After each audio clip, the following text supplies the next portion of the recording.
All right, welcome back to Solynod Hex, everyone. Today we're holding Solynod Hex session 496, and today's session is sponsored by our generous patrons and donors. Thank you very much, patrons and donors, for your generous pledges and donations. We wouldn't have dynamic lighting and a bunch of key token packs and map packs without you. Thank you very much. Players at this time, if you haven't already done so, go ahead and add 496 points to your player character. And today we have a new player, dwarf named Ovak. He's a mountain dwarf. And Ovak, I'm going to show you how to do experience points. If you open up your character sheet and then go to your character sheet tab, we're going to slide down to the experience section. And we're going to need the warrior handout for a second and the priest handout. All right. Okay, so we're going to slide down to the experience section. And you can see I've set up two classes for you. Yes, sir. And let's see, neither one of those classes is going to get that 10% bonus. So I'm going to set that to 0. Okay, so the first, you're a fighter priest.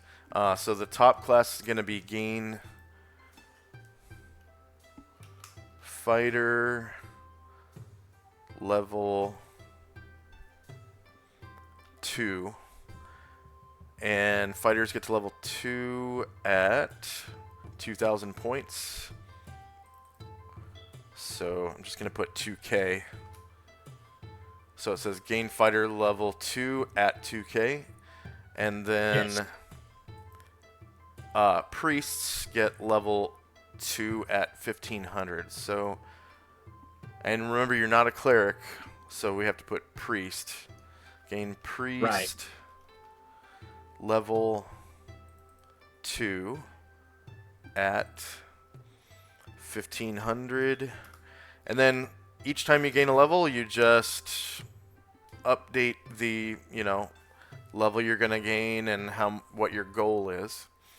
And you just earned an experience point bonus of 496, so you have two classes, so you have to divide that equally by your classes. So in chat, you would just type /r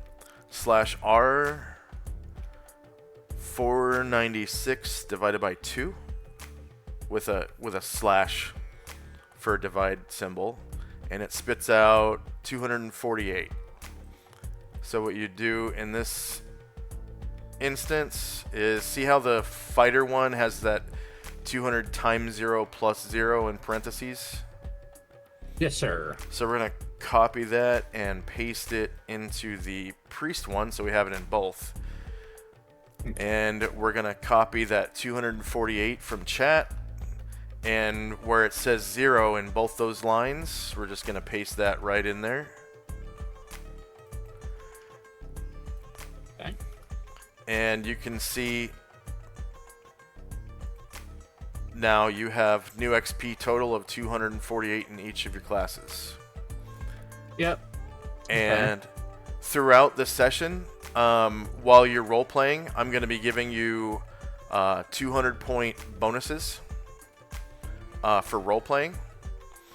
Which, if you divide it equally among your classes, those are going to turn into 100 point bonuses per class. So I'm just going to switch that to 100 times 0.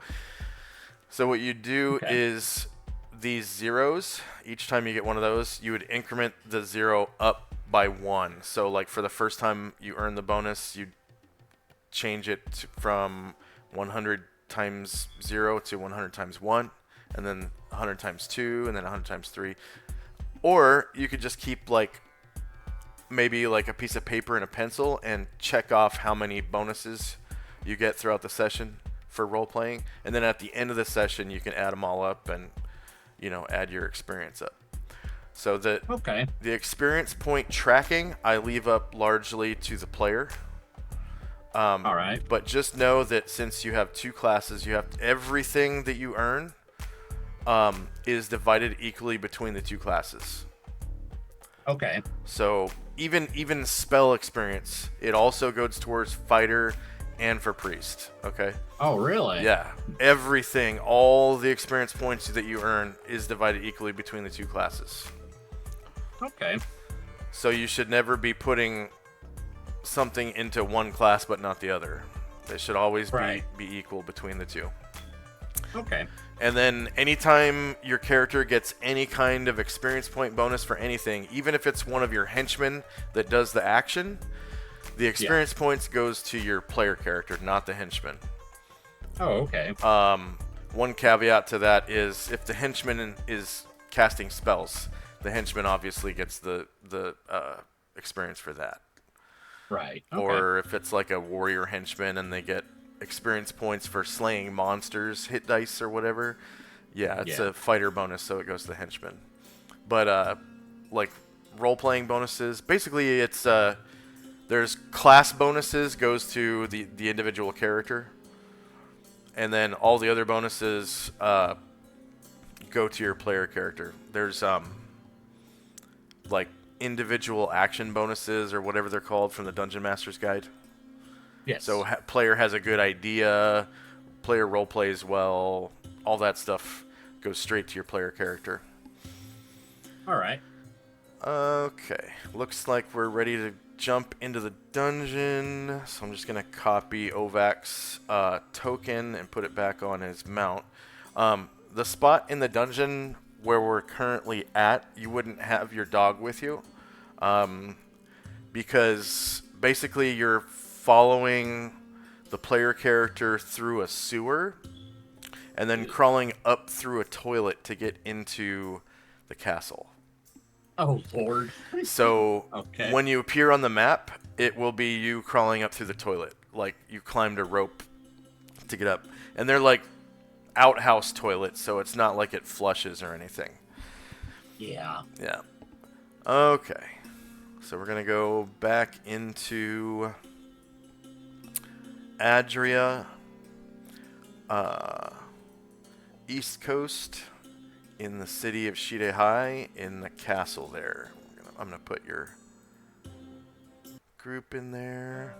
And then Shandrak, please let me know if you have any lag issues. I did turn off Explorer mode, so it should run a little smoother.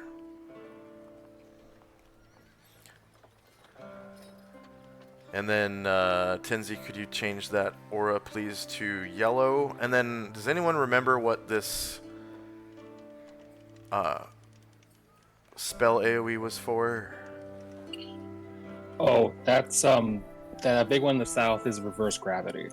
That's right. So we do have some people caught in reverse gravity. And I guess for now, I'm going to turn off animations on the map layer. Because there's so many people down on the map layer.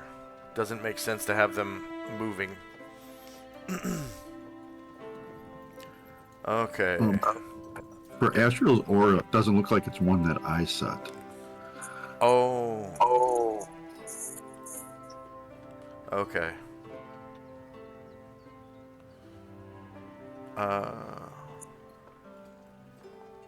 Yeah, he doesn't have any auras turned on right now. Yeah.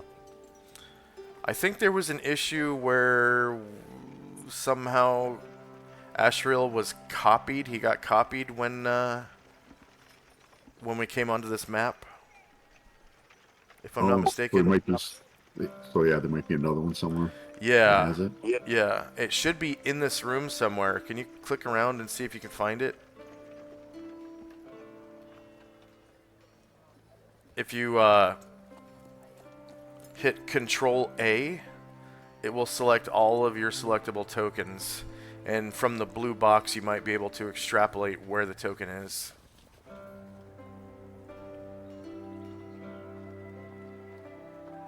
Yeah, it looks like it's only the ones in this room.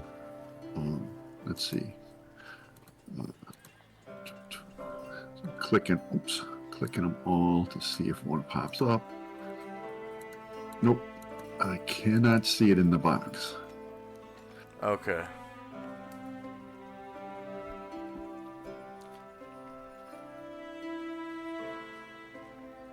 Well, maybe we'll figure it out later. All right. I found it. I found it. I found Oh, it. you did. There we go. Nice. Excellent. Excellent. Thank you.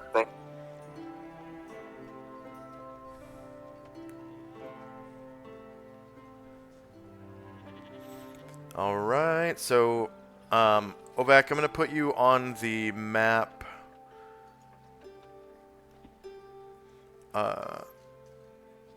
Right now.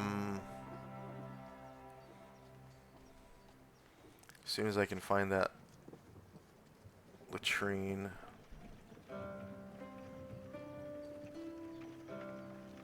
Okay.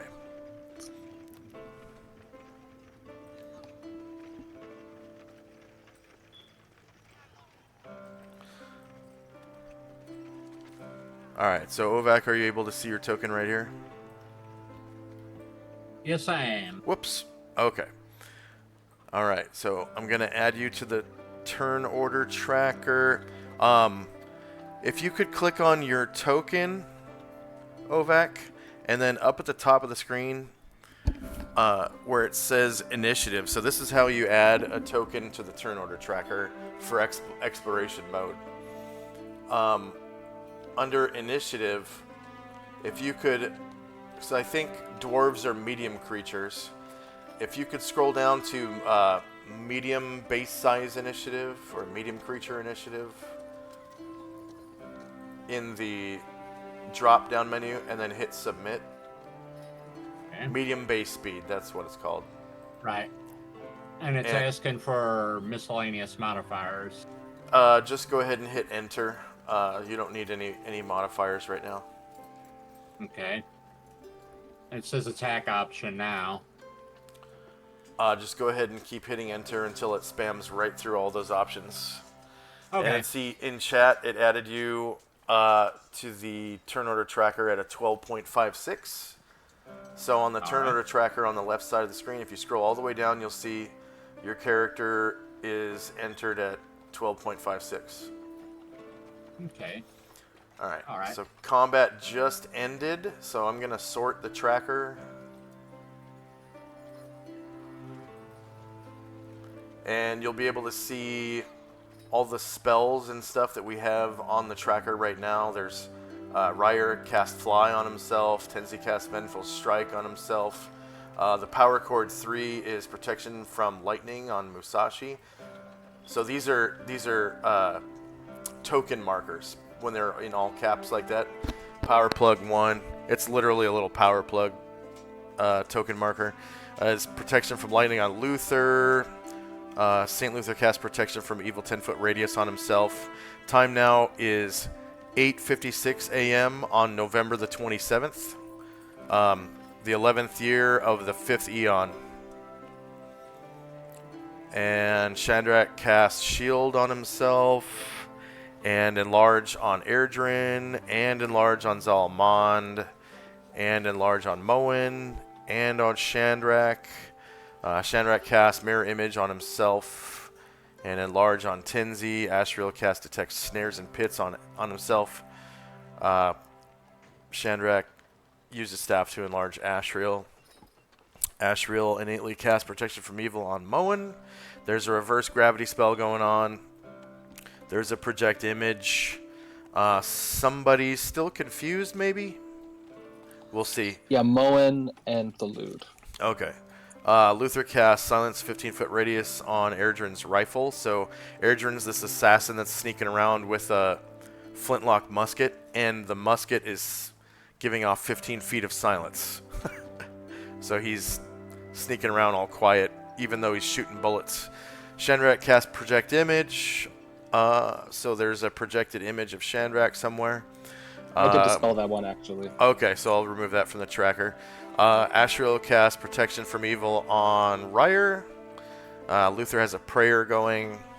Tenzi casts Physical Mirror. And then this is 0 round for Luther's Dispel Evil. So at the end of the round it will expire, as well as his recitation. And first up is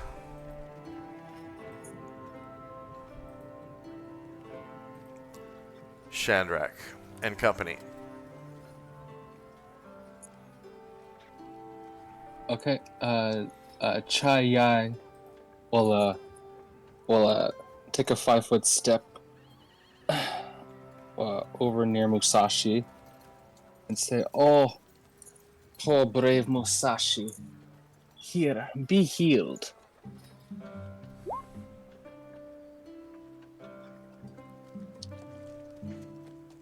By Gaia's power.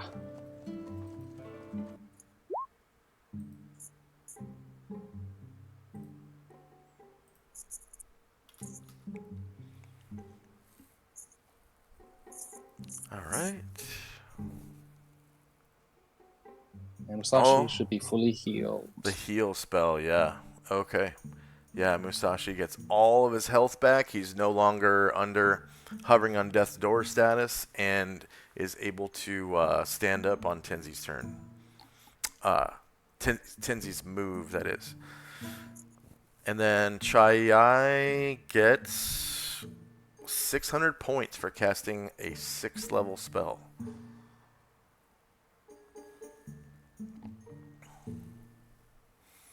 Anything else for Shandrak and company?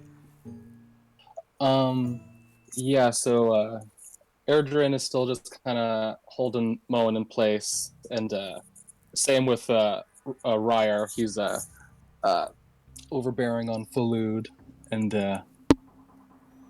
yeah, I think Shandrak will just say, "You think it might help?" Actually, Luther will say, "Ashrael, you think you might help me down next, please?"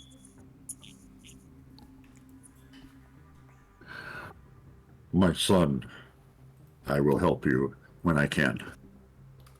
Okay, he says from the ceiling, and it's all for me. All right. Tenzi and company.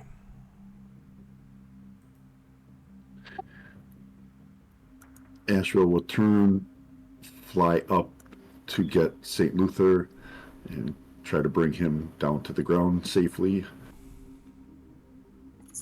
Oh, thank you, my friend.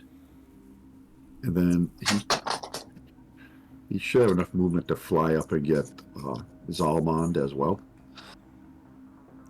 Yeah. Yep. He will do that. Tenzi will.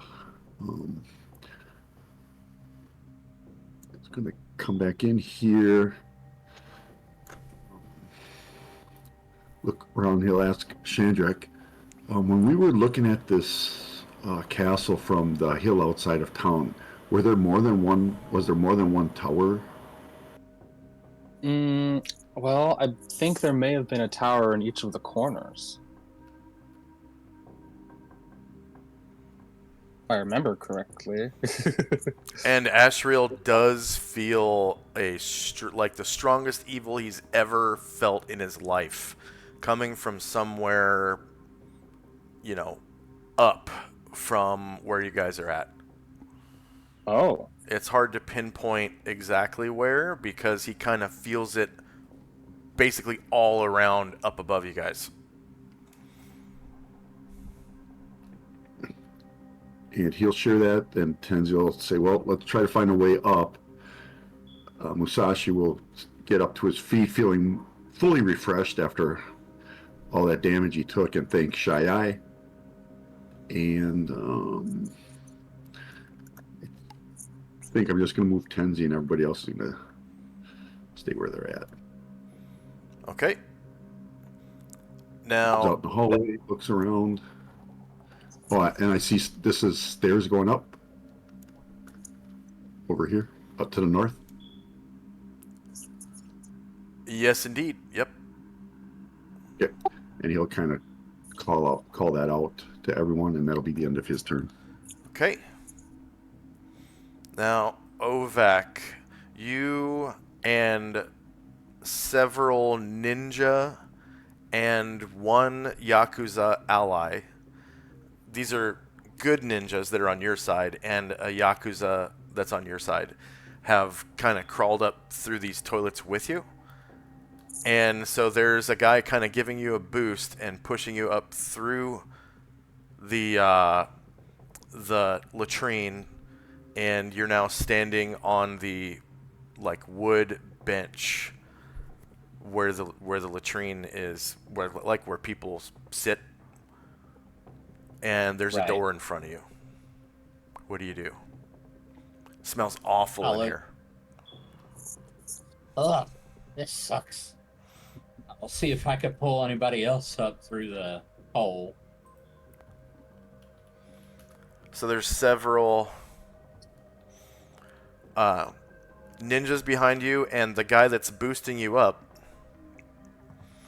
is he's not wearing a shirt. He's got like black like Western trousers and shoes on, and he's got like dragon tattoos all over his arms. He's got full sleeves on his arms, and you kind of help pull him up, and it's a really cramped space, so you end up kind of pushing this door open and kind of squeezing out into the hall as you pull him up through the toilet seat. And he looks like... let's see. So he's an NPC from Adria. Shirehai. He looks like this right here. So like this, Right. and he's got a couple fingers missing on his right hand. So I don't know if you like out of character know what that means for a Yakuza. But he looks like he's pretty powerful, like he's well built, and he goes in a really deep voice. He's human. He's an Adrian human.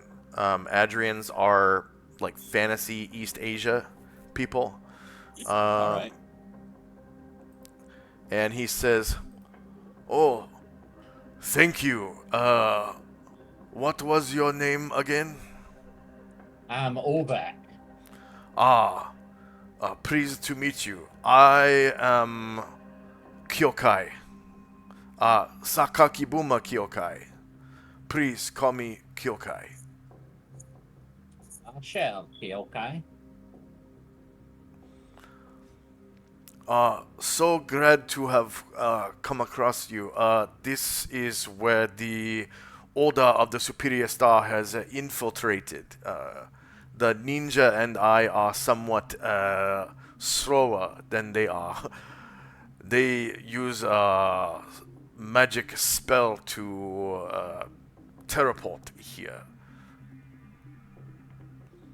Must be nice. It is called dimensional folding, I believe they call it. Ah, And he just kind of steps out of the toilet hole and stands up, and he starts like kind of squeegeeing off with his fingers, squeegeeing off nasty liquids on his skin and stuff, and kind of steps down and steps out into the hallway. In this game, you can pass through friendly squares, so if there's someone in your way, you can walk right through their square. As long as you don't stop in their square, it's fine. You can also Alright. pass through enemy squares, but they get attacks of opportunity against you. Currently, you're in exploration mode because there's no combat. So you can move a number of squares per round equal to twice the number that's in your blue circle. That's your movement rate. So outside of combat, your movement rate is doubled essentially, and it's counted by squares. When you come to a door, you can open it yourself if it's not locked, and passing through a door, like opening a door, is just part of your movement.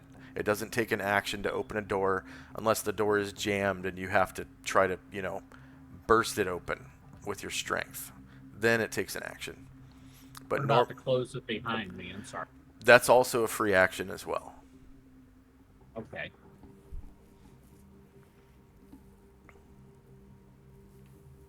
Any of you good sappers and can check out listening at these doors? Kyokai says, I will try. Greatly appreciated. And he's assuming that you meant this outer door to the latrine, so he puts his ear up to it. And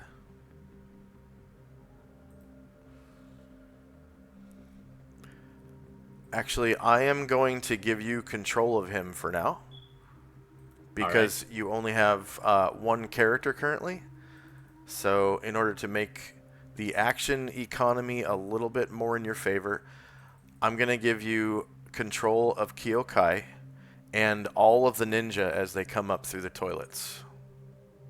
How many of those are there? Quite a few. So this should be kind of like a learning experience. Okay. Okay, so edited, controlled by OVAC.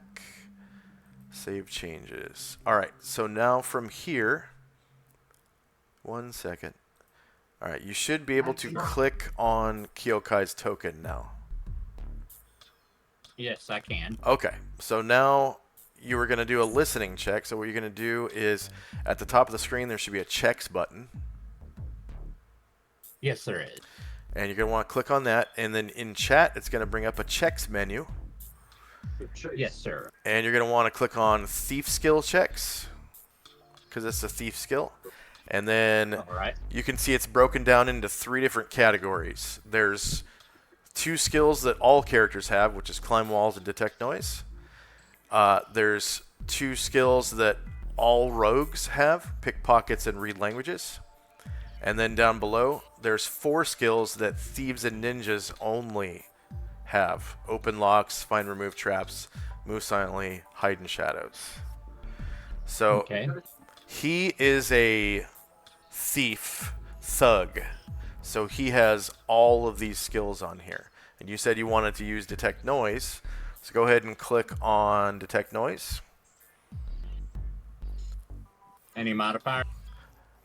He's not using any tools or anything, so there's no modifiers. And you'll see that he has made 1 success. So if you hover over that number 1, it'll show you the actual dice roll, and I'll tell you what the numbers mean. So you can see it says rolling D100. The CS means crit success, so I have it set up to it's a crit success on a 1 because it's a check. So the lower the number, the better. Crit fail is anything greater than 96. So on thief skills, anything that's greater than 96 is a critical fail. So like if you're climbing or something on a climb check, if you roll 96 or higher, you actually fall because it's super bad. If you're trying to pick someone's pockets, they automatically notice, despite them being like even 0th level. They notice that you're trying to pick their pocket. And then the next number is less than 50, which that means that's his detect noise score, like on his thief skills. So he has a 50% chance to be successful at detect noise. Basically, I've put that many points into his detect noise. And then down at the bottom in parentheses, it tells you the actual die roll. So that's 44, which is less than 50, and that's why it's a success. All right, so on the other side of this door, he hears the sound of silence. Like there is nothing going on the other side of this door other than the flickering of the flames of 2 lanterns. He can hear that through the door. That's pretty impressive. Yes. And he tells you, I can hear the sound of 2 lanterns burning. And that is all.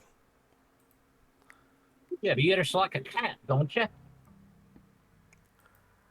I'm sorry, what did you say? You have ears like a cat. You hear very, very well. I do hear very, very well. I have trained myself to do this many times. All right. Is there anything we need to worry about opening a door? Probably not. All I hear is 2 lanterns burning on the other side. All right. I guess I'll go ahead and try the door. So go ahead and click on the door symbol. You should be able to see it. And then... The one below him? Yeah, and then click on the little slider for open and close. And it should open the door. There you go. So you can see out into the hallway. There's like rice paper walls, basically, and made from like rice paper and bamboo. Looks like it could be like a living space, and the floor's made of these like wooden slats. Looks like maybe sakura wood or something. All right. Is this mission a mission of stealth around, or can we make noise, or do you know? Mostly it is for stealthiness, but I can see you are a warrior, so don't worry too much about it. If you want me to, I can scout ahead for you. Hey, if you wouldn't mind there, Lottie. And you have control of him, so if you want him to scout ahead, just go ahead and actually, I'm supposed to roll move silently for you because you're not supposed to know whether or not you're being stealthy. Right. And move silently cuts movement down to 1/3, but remember your movement's doubled outside of combat, so it's 1/3 times 2. So you can see in his blue circle when you click on his token, his movement rate is 12. So 1/3 of that would be 4, and then times 2 would be 8. So when he's sneaking around, he can move 8 squares. Okay. And you have control of him, so you can take a look around if you want. All right. I can't see through his eyes. Am I not supposed to be able to? Actually, I haven't set up his eyes, so vision on, night vision on, but at 0 feet, so you can see where the token is in the darkness, and save settings. There you go. So in this hallway, you can see on the other side there's a window and a bench in front of the window, and on either side there's a lantern, and they're both lit. There are like wardrobes here and here, and there's a wall scroll right here that has some writing in the common tongue, and I think he can read. I'm going to check his proficiencies real quick. Nope, he is illiterate. He is not able to read or write the common tongue. He speaks the common tongue, but that's it. Oh, okay. So he can't read, and it's, you know, common tongue writing, but he's just like oblivious to its meaning. Right. Okay. So I've moved 1 square, so I can move 7 more, correct? Yes, sir. You see several doors, and also over here you can see a staircase. All right.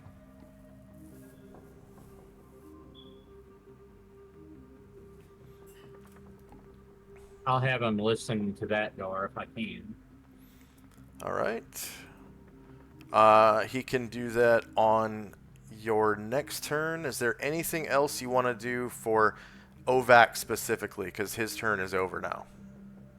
I guess I'll come into the room, so I'll just move a couple spaces. Yep.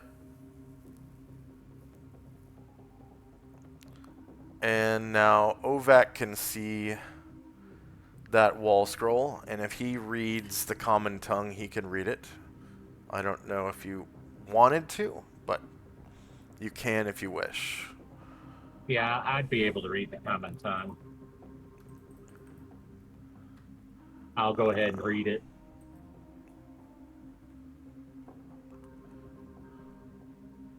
Can you all hear me? Yeah. Nope. Looks like you are illiterate as well. Oh, I didn't know you had to pick it. Yep.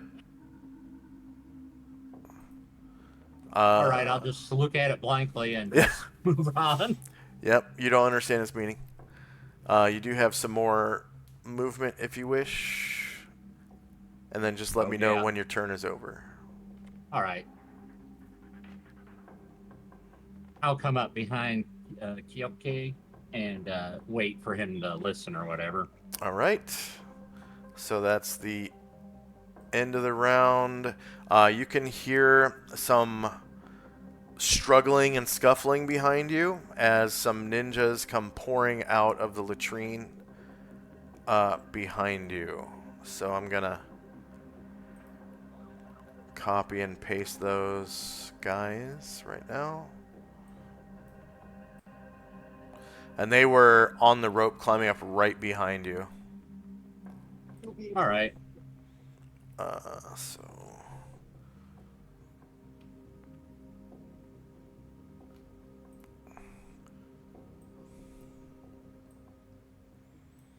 there's 3 so far.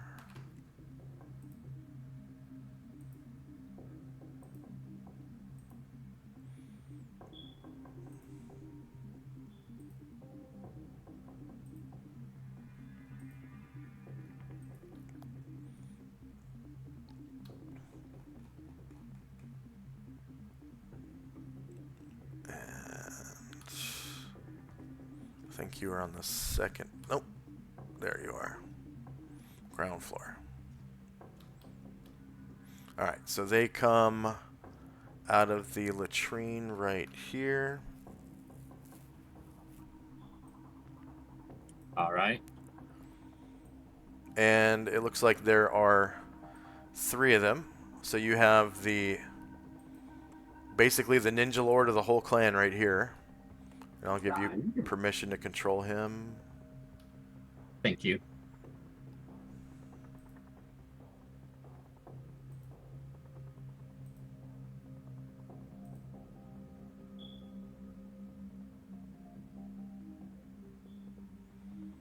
So his rank is called Jonin, which means lord.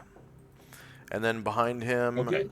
right here, is a Chunin, which is kind of like a lieutenant. All right.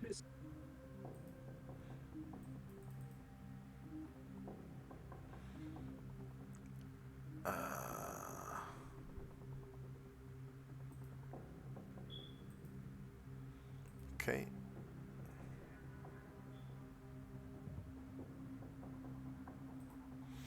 And then this guy over here is a Genin, which is kind of like just a soldier. Like a foot soldier. Yeah, foot soldier ninja. And they're usually the lowest level. And I'm giving you control of them right now.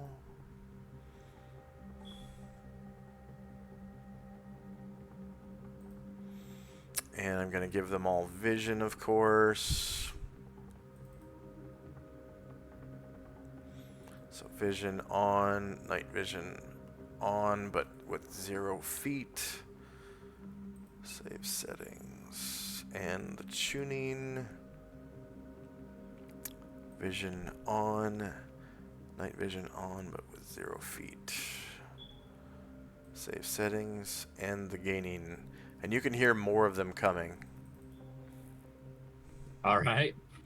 So vision on, night vision on with 0 feet. Alright, and that is the end of the round. So we have all those spells in time that I mentioned earlier. And of course, that was 0 round for recitation and dispel evil on Luther. So go ahead and remove those recitation markers. Ovac, that's not you, but that's like pretty much everyone else. All right. And I think prayer might still be going, so you can go ahead and just change those digits to 1 for the prayer. And I'm going to remove those 2 counters right now. And first up is Shandrak and Company.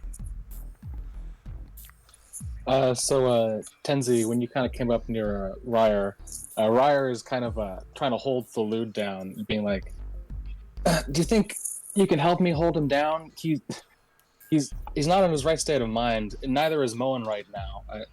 And he kind of gestures over, and you see, like in the doorway, like Moen just kind of standing there, and Eridrin just kind of putting his hand on his chest.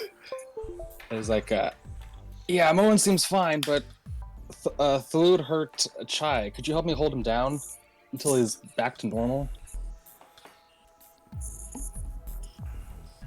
Sure, I can try. And Shandrak is going to he's going to tap his staff on the ground, and he's going to cast Detect Magic. And Shandrak says, "Before we go, we really ought to. There's could be some things, some good findings here, especially on the Shogun." So Shandrak uses staff to cast Detect Magic on himself? Mm-hmm.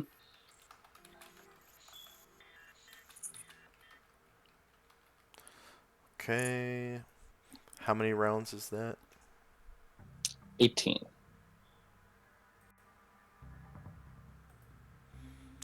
So Ovac, I'm just adding that spell to the turn order tracker for Shandrak. As you can see, I added, if you scroll all the way down on the turn order, I've added another line that says Shandrak staff cast Detect Magic on Shandrak, and I set it for negative 18 rounds to count upwards towards 0, so that at the end of the round where it shows 0, that's when the spell will expire. And we play round by round. Anything else for Shandrak and Company? Yeah. Chai will also she'll grab her holy symbol and say, Gaia, please help me restore my strength. And Chai will try to shape change into a lizard. Okay, and And that get 9 will... HP. Yeah.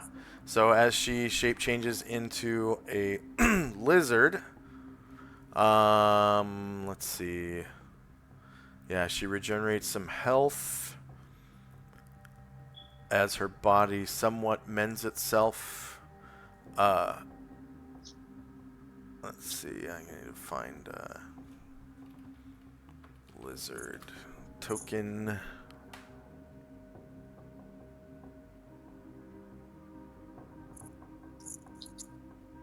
I guess here's an iguana.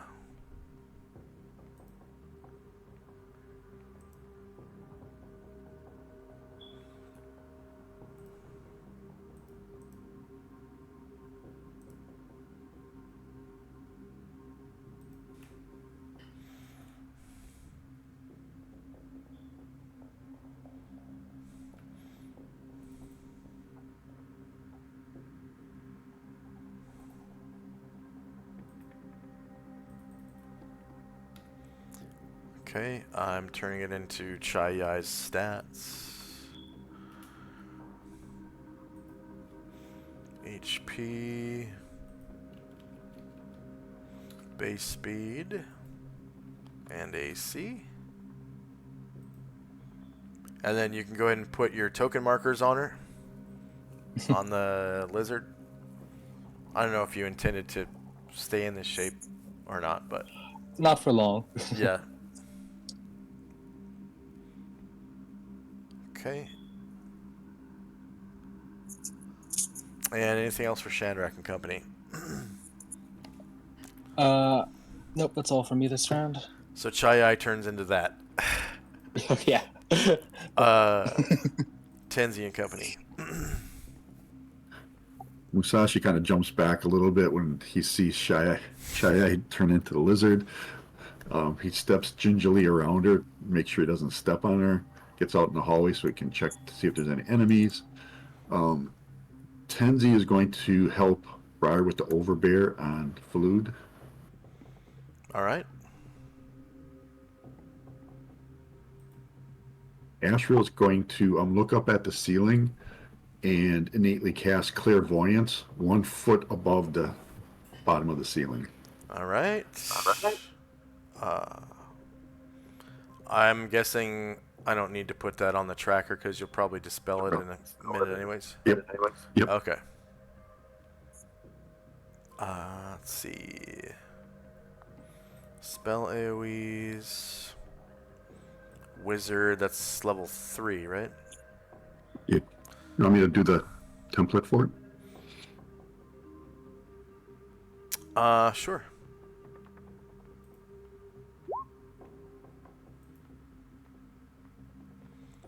I'm just making sure that only you can see through its eyes right now.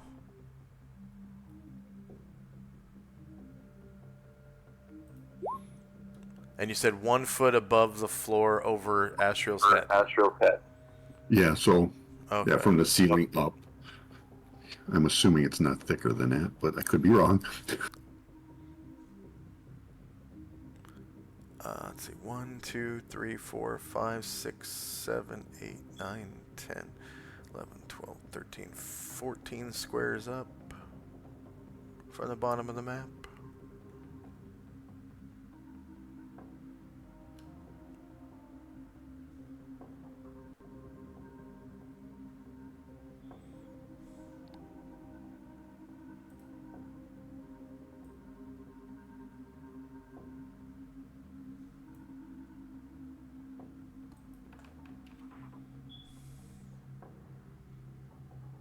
Whoa, what is that? Oh, the ninjas.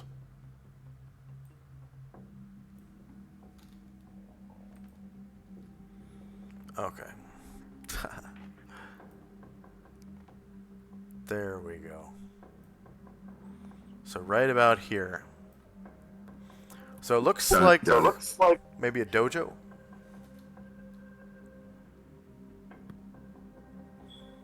Right? And it's you, unoccupied at the moment. yeah, looks like there's some windows over here. There's a couple of doors. There's a door right here. And a door right here.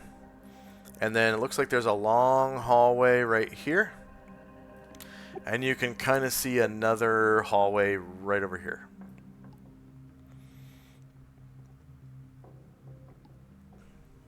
All right. I'm down this hallway. Does it look like there's stairs here? Yeah, you can see. You want here? I'll take off the yellow aura. Oh, that's the light given off by its. Okay. No.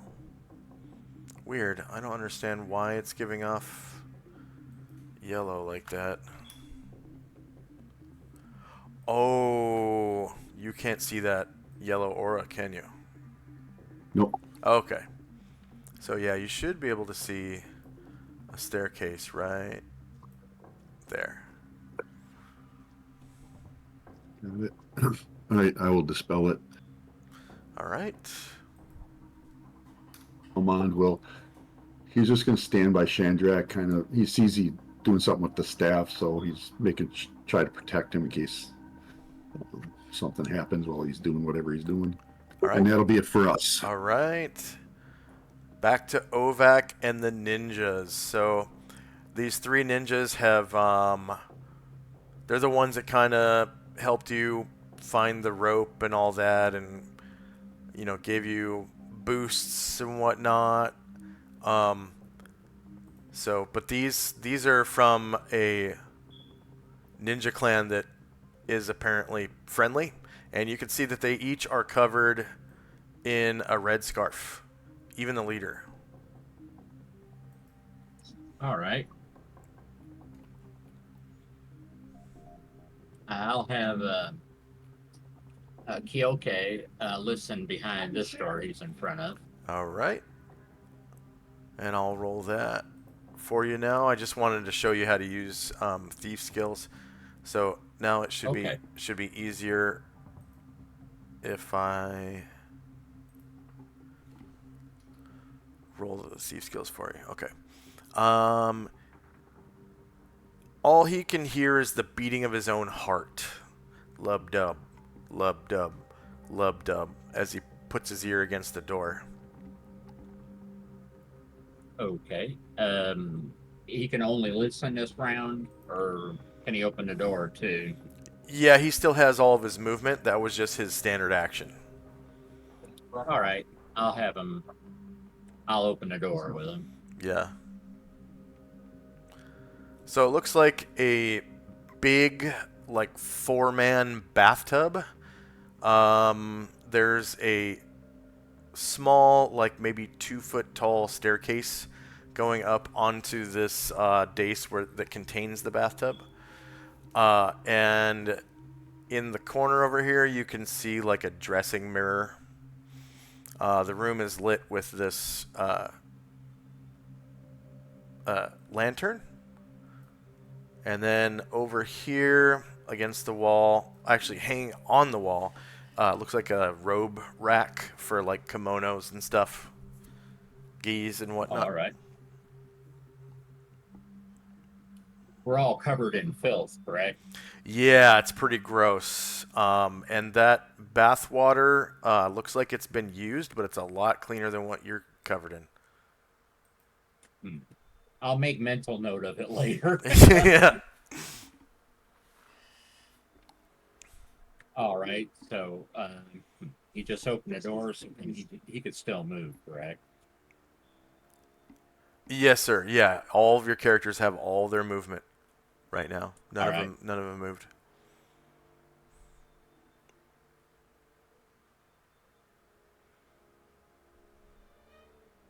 All right. I'll have him stop at that door. I'll look in at the bathtub and think of wanting a bath, but can't right now. Yeah. I'll have the ninjas open some doors also. Okay. And like I said, opening doors doesn't take. It's a free action with your in conjunction with your movement. So like, if you just walk up to the door, you can open it and close it, open it and close it, open and close. You know. Okay. As long as you're next to it. So Kyoke could open this door technically? Yeah, Kyokai can he has so much movement, he could open all of them in turn. All right, I'll have him do that. So it looks like a bedroom. You can see on the far side there is a like a mat laid out on the floor that has like a sheet over the top, and you can see 2 like Asian style pillows, which is like little more than a tube filled with like soft stuff. And don't they usually use beads of some kind, like bamboo beads or something? Well, never mind. Go on. Yeah, I don't know. I haven't actually researched that, but it's like Edo period Japan style stuff. So when this like right at the end of the samurai, when like guns were coming into Japan, that's kind of this time period. So like probably silk sheets, and there's this little tiny little table that's like maybe a foot tall over here. Okay. I'll have him go ahead and open the rest of the doors if I can. Oh yeah, yep, yeah.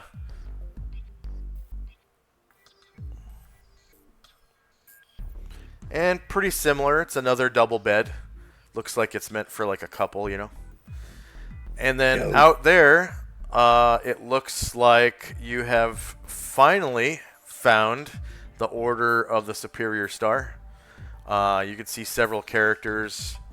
Over here, where's the ruler? So over here you can see, I've had the ruler on the whole time. So over here, you can see the famous samurai Musashi. You can see a big lizard. You can see one of the founding, one of the founding members of the Order of the Superior Star, Tenzi. And maybe you can see over here a little bit. There's a door. And actually, there's supposed to be a door here as well, but I apparently haven't put one there. I think that door should be open. But yeah, it looks like you've found your friends. All right. It looks like they're in the middle of battle right now. No, looks like they're kind of snooping around. And yeah, there's like some dead bodies on the floor. Down here, you can see a dead guy, I think. Okay. I'll move my character Ovek's remaining move to go towards the door that the party is. All right. All right. And speaking is a free action, I assume. Yeah. Oh, yeah. The only part of speaking that isn't a free action is when it's not your turn. Try not to ask pertinent questions, like, so what do you guys want to do when it's not your turn. But you can make statements and stuff and answer questions and interject with statements even when it's not your turn. Okay. I'll step through the door.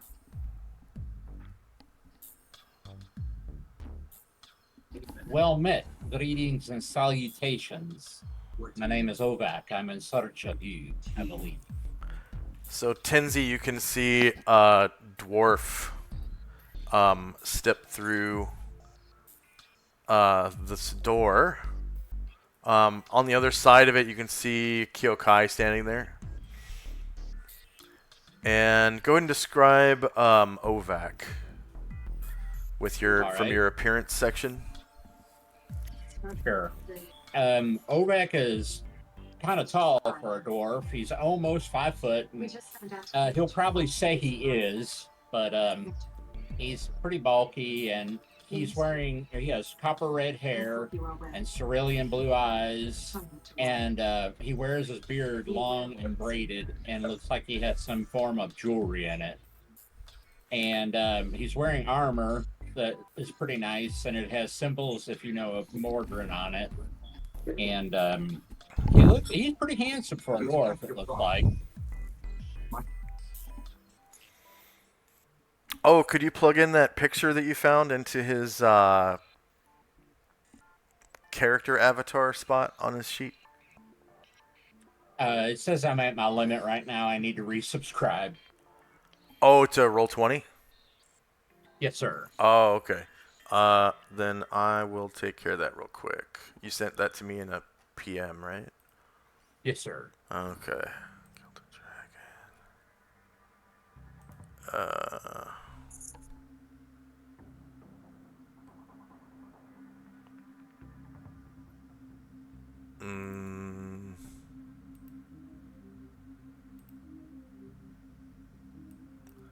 Let's see, can I just click and drag it?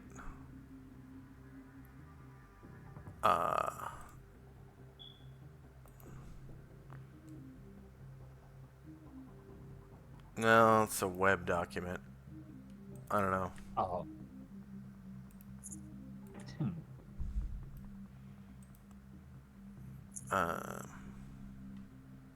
Save image. Yeah.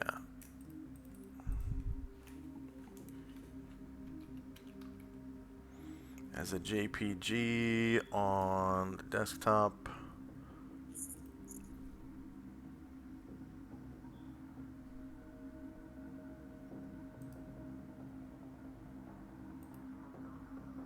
All right, 47K.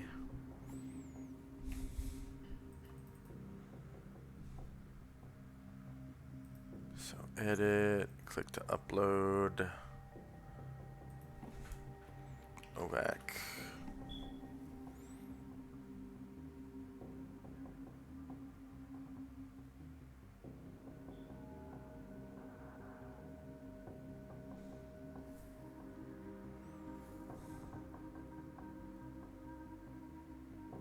There we go. Save changes and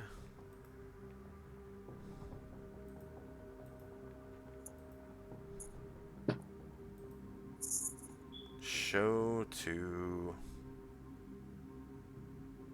players. So you guys should be able to see his avatar Nice. now. Yep. Cool. And sorry for interrupting. Go ahead. All right. And he will end what he's saying with, "I am a champion of Mordrin, and I'm here at your service."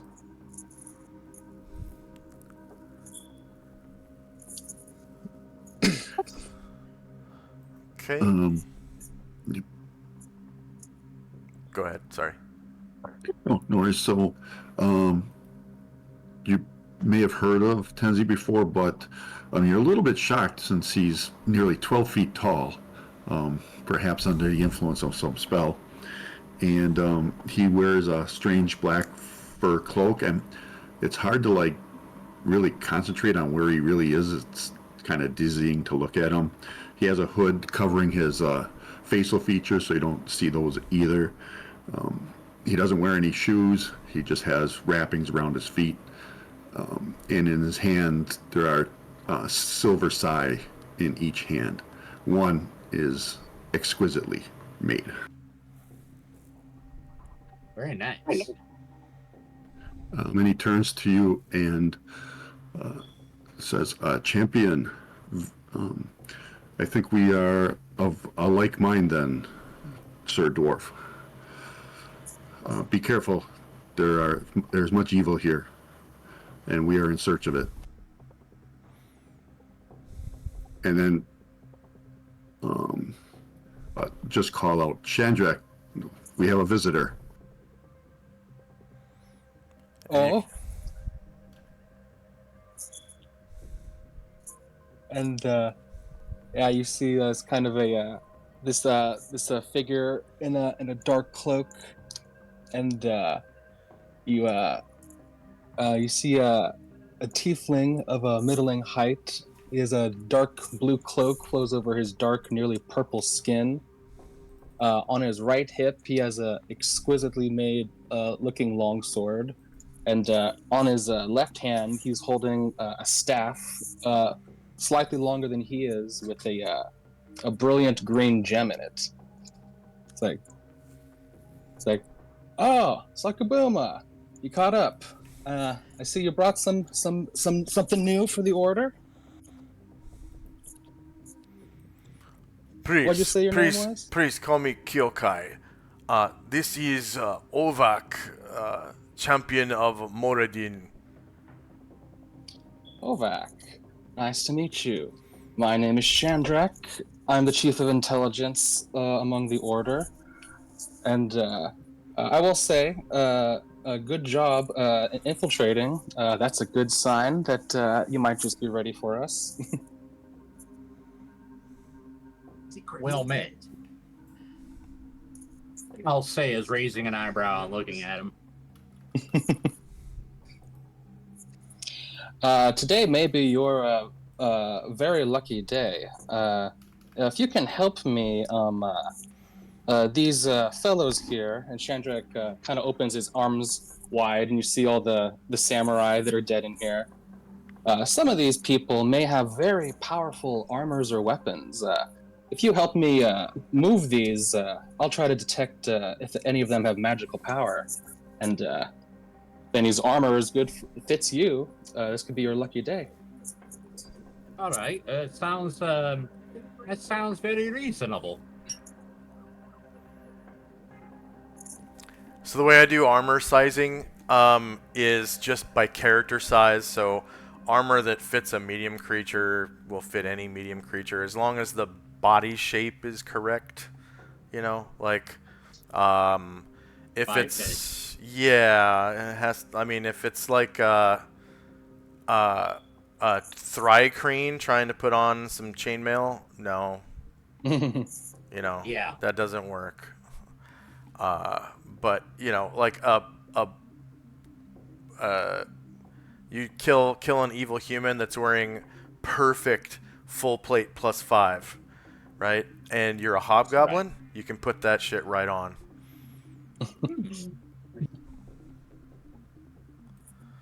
All right. Shandrak says, "Yeah, come on in and help take some of these, investigate these bodies with me. Be careful though." And Shandrak kind of points to the area where you kind of see a weird shifting in the air. A demon has reversed gravity in this area, so don't stand there or you'll hit your head on the ceiling. Yeah, you can kind of see. There's a guy walking on the ceiling right here. He's dressed in armor and has a shield and stuff. Like you can see him physically walking on the ceiling. And around him there is a strange field where, like, you know how in like the cartoons and in science fiction films, some places there's like bits of dust or motes of light that are floating upwards against gravity. That's what this looks like in here. So there's like dust kind of like in the sunlight or whatever is coming through the window. You can see bits of dust floating upwards towards the ceiling around the guy that's standing on the ceiling. I'll look at the gentleman on the ceiling and be like, "Wow, magic." Oh, you ain't seen nothing yet, Ovak. And anything else for Ovak and company? I guess I'll have the ninjas moved in as well. All right. And speaking of which, a few more ninjas pop up out of the toilets. Good gravy. So another tuning and another gaining.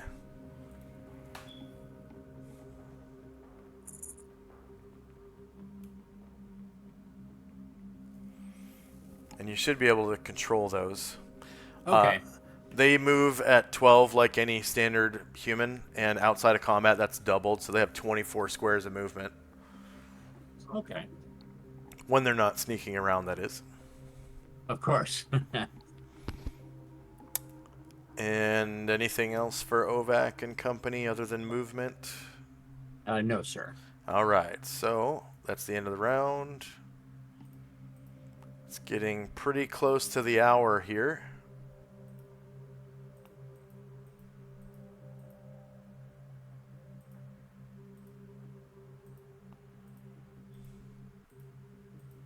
So we got spells and time.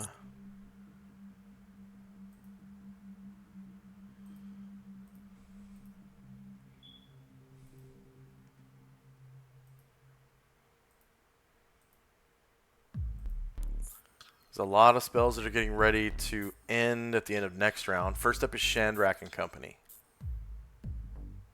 So is Zalman still on the ceiling right now? I think somebody brought someone down last round, right? Yeah, Astro brought down Luther and Zalman, but did I accidentally move back into the AoE, yeah. Okay, gotcha. That should probably take some falling damage then. I mean, you should be able to see where it is, so you can just move Zalman out. Because I don't think you ever actually moved him. I think you might have accidentally deleted the AoE. I can't actually see it anymore. Yeah, I can't see it anymore Oh, maybe I put it on the GM layer. Yeah, I did. So, sorry about that. There you go. Oh, okay.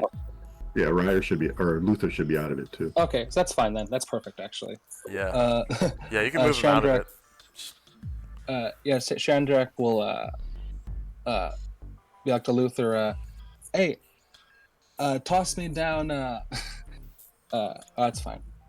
Okay, yeah. So Shandrak is going to he's going to come over near the edge of the AOE, and then he's going to start climbing on the wall, so we can kind of safely climb to the ceiling. Okay.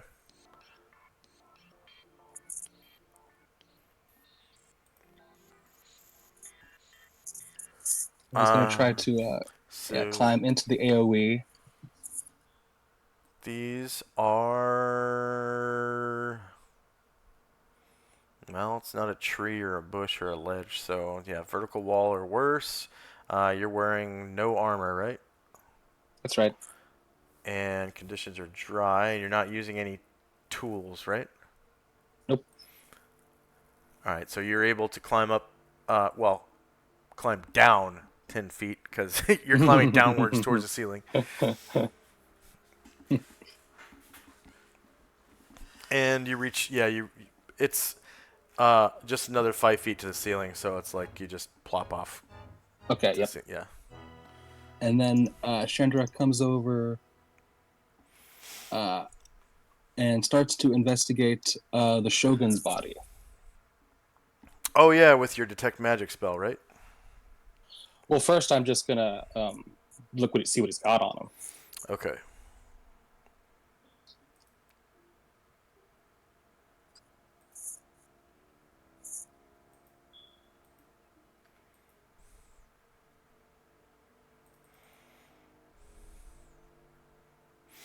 All right, looting the Shogun's body.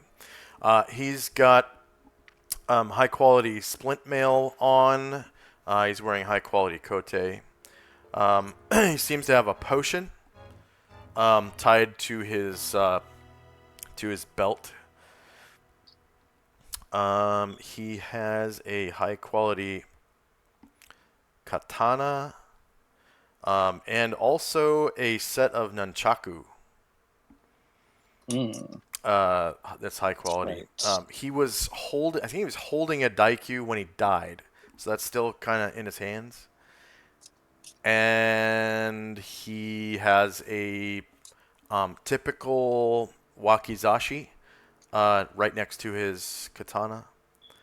And you can see several of his arrows are exquisitely crafted and rather deadly looking. They are flight arrows, all, but some of them are higher quality than others. And that is about it. He's covered in his own sanguinous vomit, like his armor and stuff. Yeah, because he's been drinking blood to excess, right?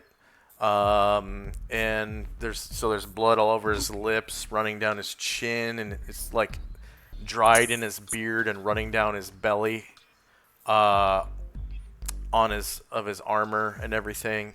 And there's a nasty sanguinous pool of vomit in front of the throne that he kind of fell into when he died. So yeah, there's that. Okay. Yeah. So Shadrach is going to he's gonna just kind of pull the Shogun's body to the edge of the AoE and just dump it off so it drops back onto the ground.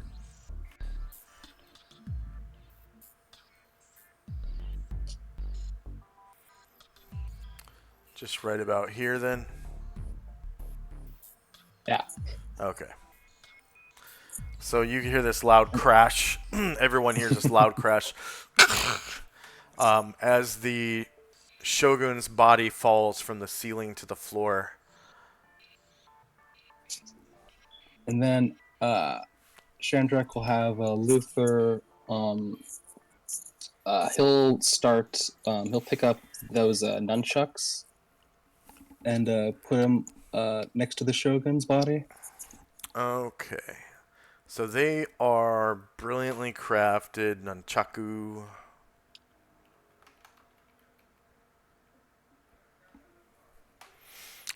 They're covered in all kinds of like arcane symbols and stuff, and they're decorated beautifully. So they kind of look like.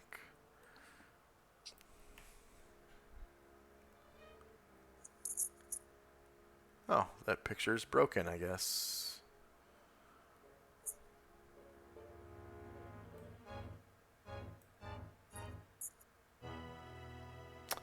I guess these are all broken. What? Let's see if this one works. Ha. Yeah, all these images are broken.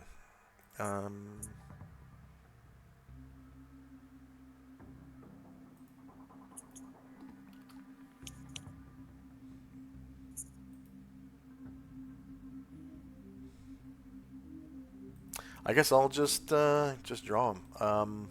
Yeah, freehand.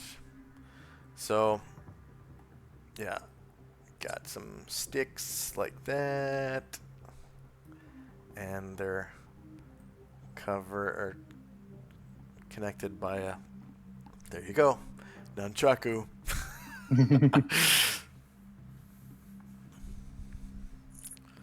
Nice. Anything else for? Yeah, I think Shandrick will just yeah, he'll come back next to the wall and climb down where he came from. All right.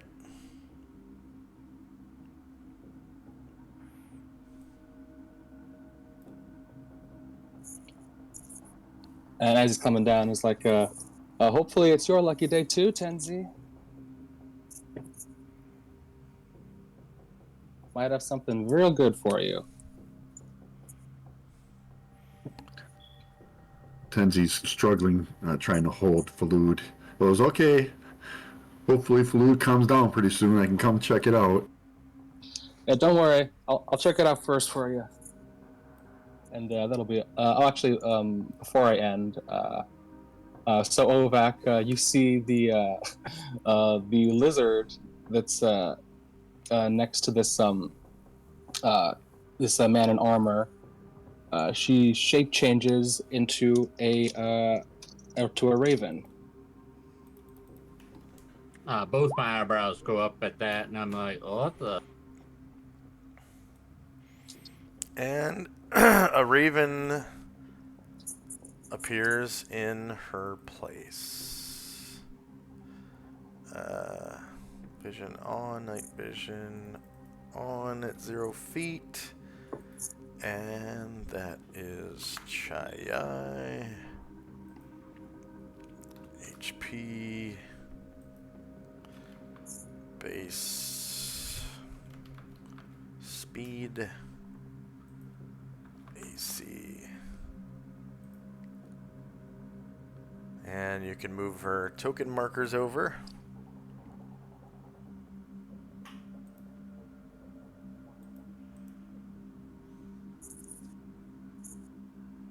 And when the bird transforms, it kind of looks over to you, Ovak, and kind of squawks, "Happy to have you!" I'll say, more magic.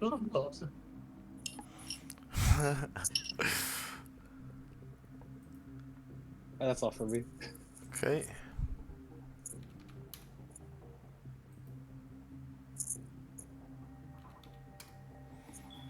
Tenzi and Company.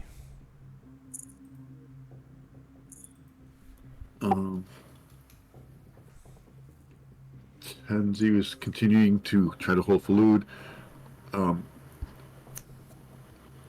The room, the dojo that Asheville saw when he was doing the clairvoyance, was there a ceiling to that? Yes. Yeah. So he'll do another clairvoyance to go like to the floor above that.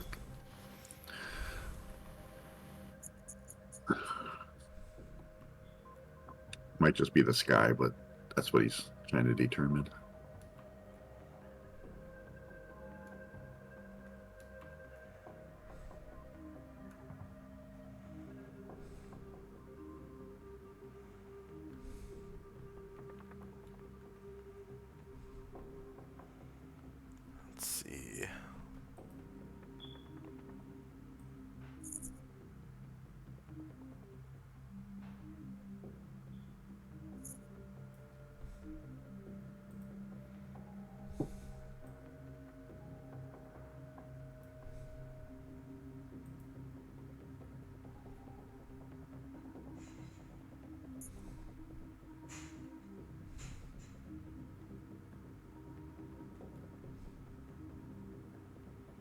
1 second.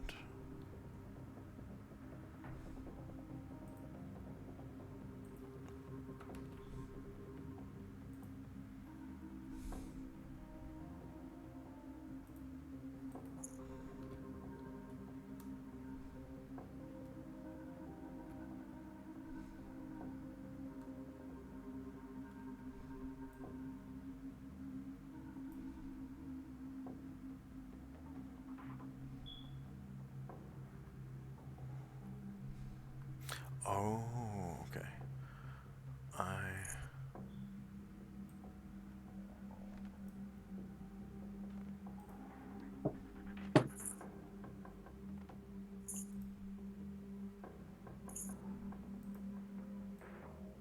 And Ovak, when I don't, if you can see into that room where the raven is, right behind the raven, there's an actual angel standing there, and he's looking up.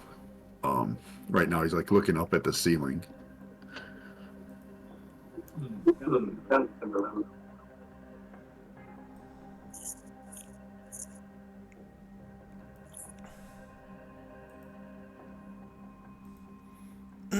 Okay, so you should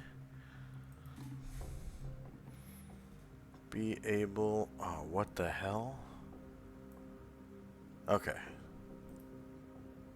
Transparent.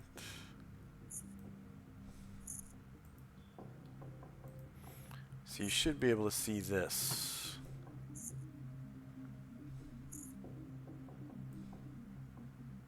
Yeah, I got it. And that would be transparent.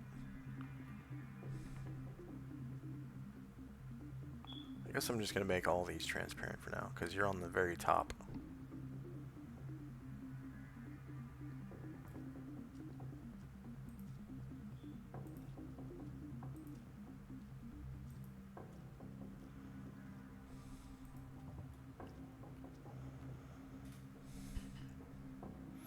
So yeah, you can see, like down here there's a courtyard with an octagonal gazebo. You can see the main building is attached to this one by a covered area right down here, like a covered walkway. And you can see that there is a tower over here. I don't know why these lines aren't going transparent like I tried to do, but there's a tower there, a tower here, a tower over here, and a tower over here.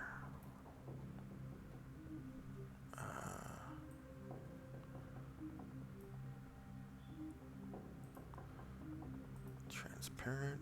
There's a few more things that are going transparent now. Oh no. Oh no.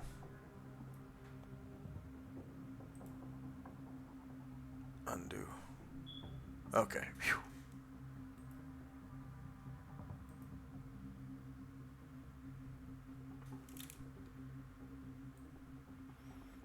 So I'm trying to get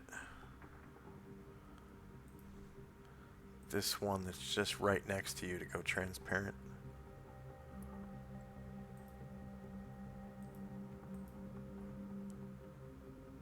Yeah, it's not working. Okay. But you get the gist of it, right? There's a tower at each corner. Yep. Yep. And it's 2-story, pretty much a 2-story castle. Yeah. And then I would surmise this gazebo matches to the one I can see from the ground floor that has webs. Webs all over it. Yeah. Yep. Yeah. Okay. Yeah, that's good. I'll dispel it. Okay.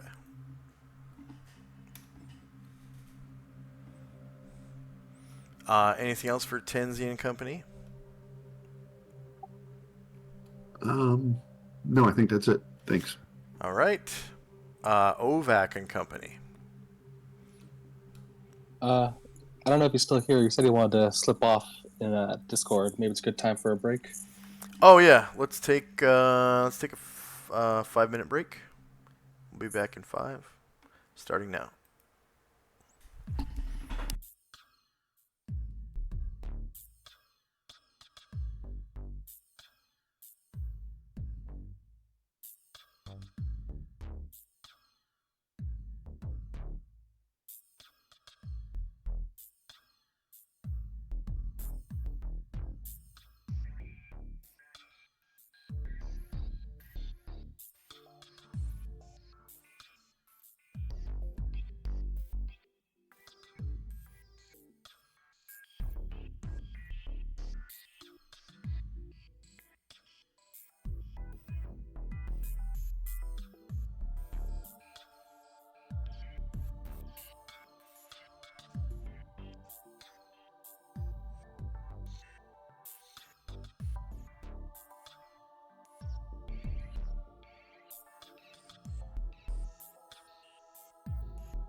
And we're back. Ovac, are you there?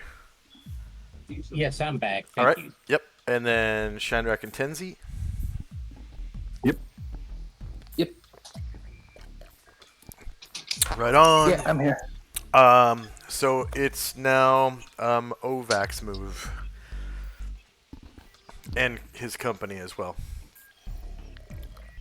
All right, I'll go down and start trying to help look through the armor and weapons and shields and such. All right.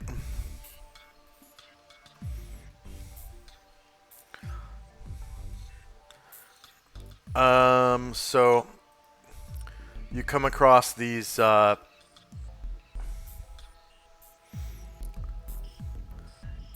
this AoE right here is still active, like reverse gravity. So there's a bunch of dead bodies on the ceiling, but there's a couple, like this samurai right here is on the floor.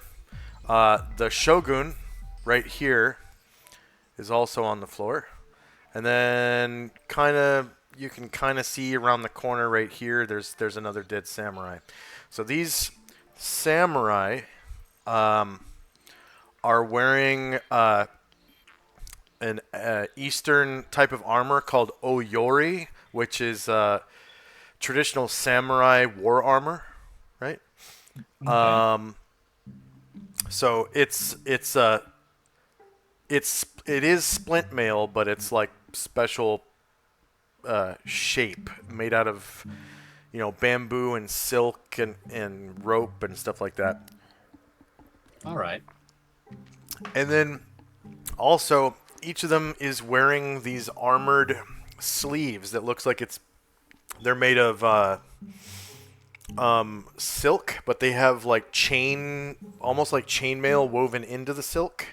And then there's these two wooden shield-like objects that are like kind of tied to the sleeves. So it's like the typical, war armor that samurai used to wear with those plate shield things. They're called kote. And they work exactly like bucklers, right? They are exactly like bucklers, except There's two of them. There's one on each arm, and they both function like bucklers. So in AD&D Second Edition, a buckler you can only use once per round, and it has to be like defending from the front squares from your character, like the front 3 squares or whatever. Right. So these Kote count as 2 bucklers, so they can use basically a buckler, back to back. So if they're attacked twice during the round from the front, they can use their bucklers to defend against 2 attacks instead of just 1, like the typical Western buckler, right? Okay. And so that makes these pretty useful because you can use them to defend yourself and wield weapons in those hands. So it's kind of cheating. It's like wearing a shield on an arm, but you're also using a weapon on an arm. But they're bucklers, so you can only use it twice to defend yourself, So it's pretty cool technology, the way the Kote work. It's probably one of the most, I mean, in my opinion, other than like the body shield, it's like the best way to defend yourself because you basically have 2 bucklers. So they each have those Kote. You can see that the Shogun's Oyori splint mail and Kote bucklers are higher quality. Like they're made of more valuable materials. They're highly decorated and painted and lacquered and filigreed and all that stuff. Even down to the rope used to tie the pieces of armor together on his suit of splint mail, Oyori splint mail, is made of, it's like silk instead of hemp rope like the other guys, right? Okay. And yeah, that's the gist of what's going on in this room. They're kind of like looking around, and they, the others, the samurais have katana and wakizashi and all that. Maybe even a tanto, and these peculiar looking bows you've never seen. They definitely look like some kind of composite bow, right? But the bottom half is shorter than the top half. It's amazing, and they have the bows kind of like situated around their bodies, so that the bow is like the bow staff is running down their back, and the string is against their chest. And they're really long. They're like 6 feet long, these bows. And then each of them has a quiver of flight arrows. But you notice that, of course, the Shogun's flight arrows are different. They look like they're scary looking.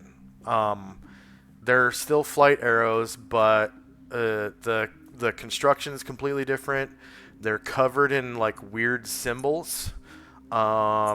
And the arrow tips are like serrated. They look really scary looking. All right. Can I use my weapon or armor creating proficiencies to tell if these are, anything about these? Yeah, you can tell by their construction that they are likely like magical, because it takes a super high quality version of anything to be enchanted with magic. Okay. So his armor, his sword, his arrows are all likely enchanted because they're such high quality. As I approach, I'll look at everybody and say, "You'll have to forgive the smell. we had to come through the latrine, but there's looks like a big bathtub back in the back, and I'd like to use it before we leave. As you walk in, you can see like poo on people's boots and stuff, and like you know, and they kind of smell like the sewer you just came from too. Yeah, and Shadrach pipes up and says, it's probably not enough bathwater for all of us, but first come, first serve for that. I'll definitely lose out on those. But if you could maybe help maybe put the cote down, over on this spot. I'll try to see if there's any. Oh no, in this spot. That's better. I'll see if there's any magic in them.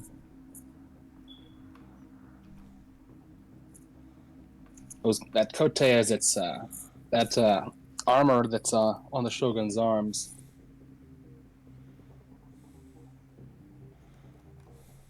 I'm quite preferable to that.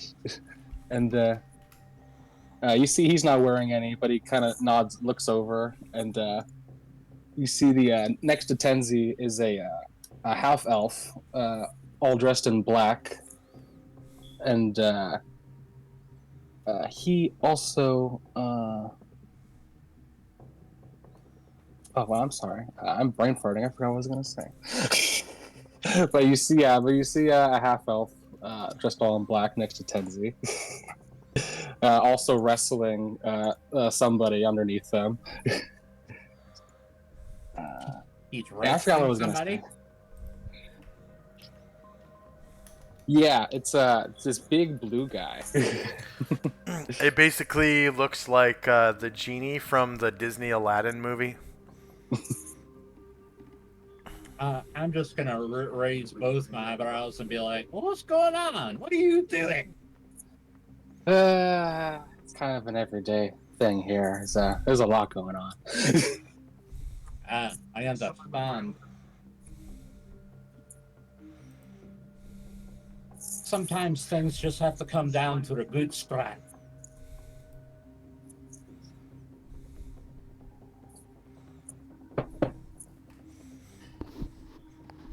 All right. Anything else for Ovac and company? I'll move the ninjas farther in. Okay. All right. So if it's just movement, you can go ahead and move your tokens, and I will sort the tracker. Okay. Spells and time. I'm gonna take off that mirror image tracker. There we go. And I think this is 0 round for like 3 different things. The physical mirror spell that Tenzi cast, the prayer, and protection from evil on Ryer. Oh, and I removed the mirror image. Whoops. That mirror image still had a bunch of time left, didn't it? Yeah.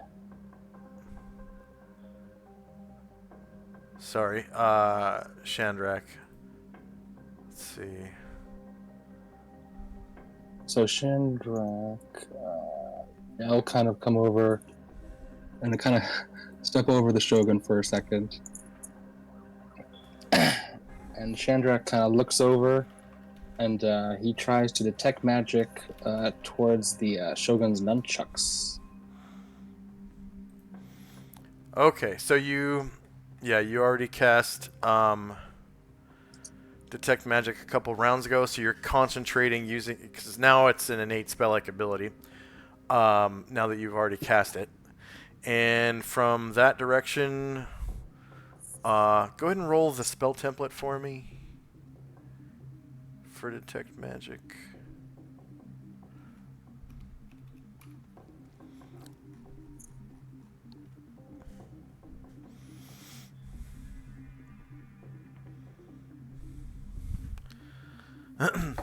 All right. You detect faint magic coming from the direction of the nunchaku. Ooh. Okay. Faint enchantment magic. Good. Nice. All right. Yeah. Chandrak calls back, good news on these nunchucks. Tenzi. Faintly enchanted. That ought to be real good for you. He's kind of huffing and puffing as he's wrestling with with Flute. He goes, "Oh, that sounds great. Sounds great." And then, let's see. Yeah, then Chandrak will kind of, he'll pick up the nunchucks, and he will come over and just drop them south of Tenzi.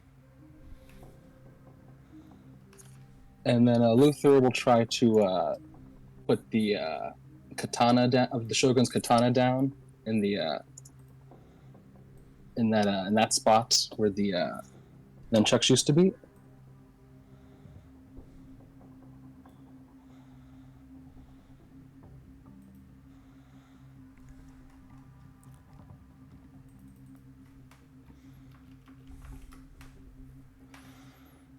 And Chandrak, when he's over by Ovak, he'll say, so, what exactly do you know about the quest that we're on right now? Really, absolutely nothing. Ah, jumping straight into the fire then. Good. Hey.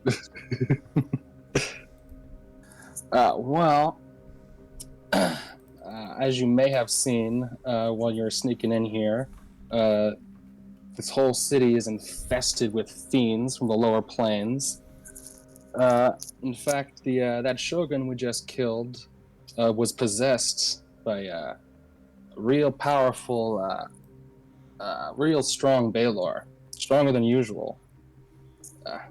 He'd been ruling as a dictator for decades here, but unfortunately, he's still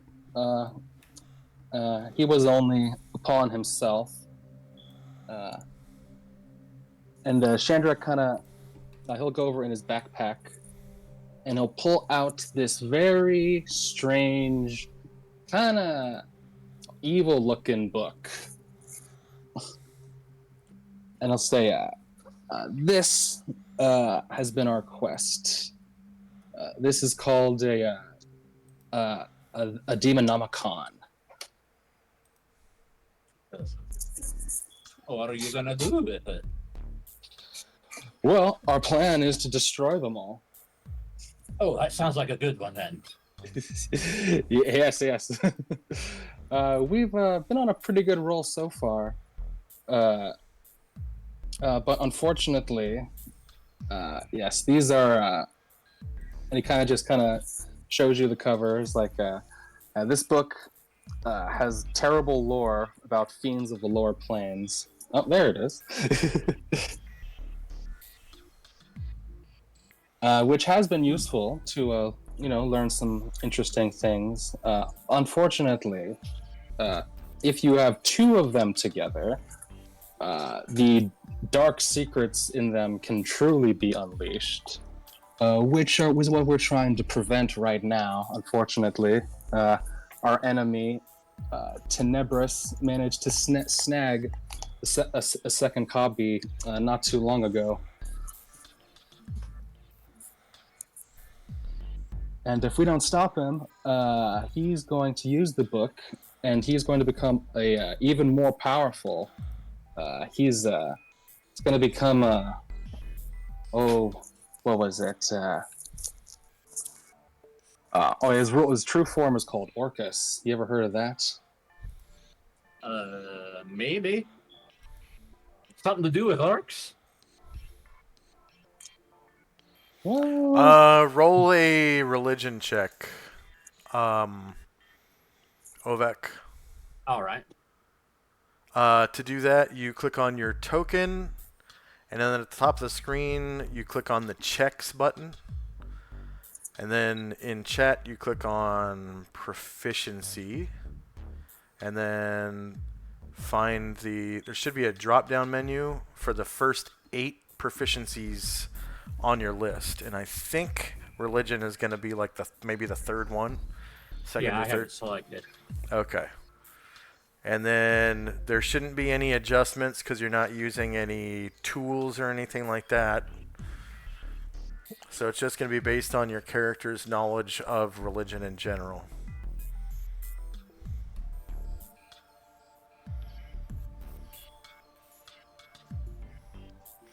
Okay, so yeah, you know who Orcus is. And then Shandrak, of course, knows. And Tenzi, of course, knows. Alright. So I'm going to show you his, like, character sheet. So it's Orcus is the demon prince of the undead. And it is said that he alone created the first undead that walked the worlds. Orcus is one of the strongest, if not the strongest, and most powerful of all demon lords. He fights a never-ending war against rival demon princes that spans several abyssal layers. From his great bone palace, he commands his troops as they wage war across the smoldering and stinking plains of the abyss. Orcus spends most of his days in his palace, rarely leaving its confines unless he decides to lead his troops into battle, which has happened on more than one occasion. Most of the time, though, he is content to let his generals and commanders lead the battles. Orcus is famously the wielder of the Wand of Orcus, which is an extremely powerful... It's not an artifact, but it is a, like, relic, we'll call it. Okay. And long ago, he was killed by the drow goddess, or demigoddess, Kieran Sally. And ever since then, he has turned into an undead demon named Tenebris. And all his will is bent on finding the Rod of Orcus so that he can once again come back to life as the fat, goat-headed demon prince of the undead. And he has found a way to find the Wand of Orcus by conducting a ritual involving at least 2 copies of the Demonomicon of Igwilv. All right. You see Ovek look and furrow his brow, looks like as in concentration. And then he gets a serious look on his face. He goes, undead must be crushed wherever they can be found and laid to rest. This is the only honorable way to die. Ah, answer like that, I think you'll fit in just well here. And Shandrak kind of claps you on the shoulder for a second. You probably want to wipe your hand after you do that. Yeah, Shandrak's hand is probably... It's dried now, so it's not fresh, but it's dried stuff on him. No, mine's fresh. Oh, yeah, I know. So, yeah, so he's kind of waves his Feel hand. your pain. All right. And the only left thing is Chai Yai will shape change back into her human form. All right.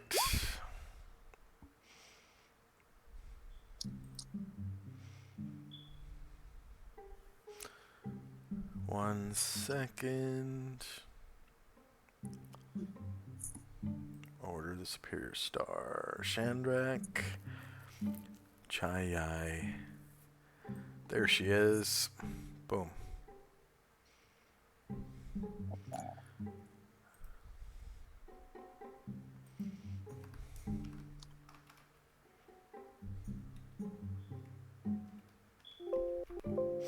And I don't have a rollable table for her. So I'll make one real quick and add those two forms, because now she knows how to fight as, you know, that lizard thing. Probably like maybe a gator. Yeah, probably an alligator. Yeah. And raven. So chai, yai, add item, druid. There she is.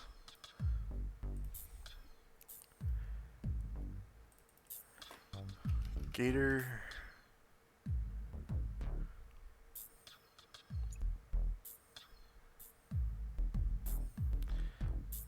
Yeah, she can turn into caiman, alligator, and a raven.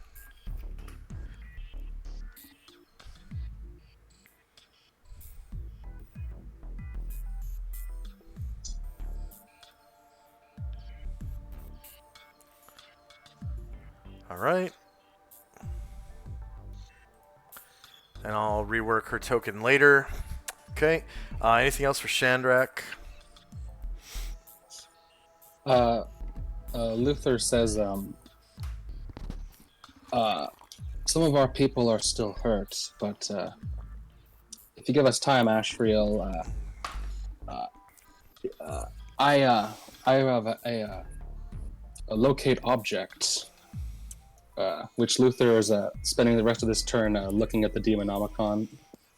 I will cast it, and if these beasts are still here, we will know where.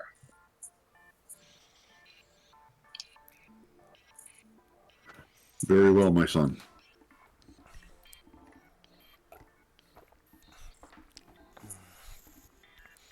All right. Tenzi and Company.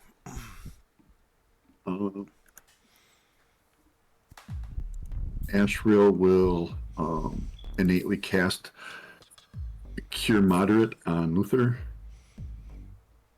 All right.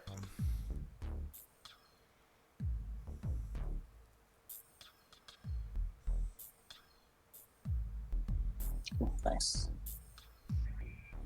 Tenzi continues to wrestle with Genie. And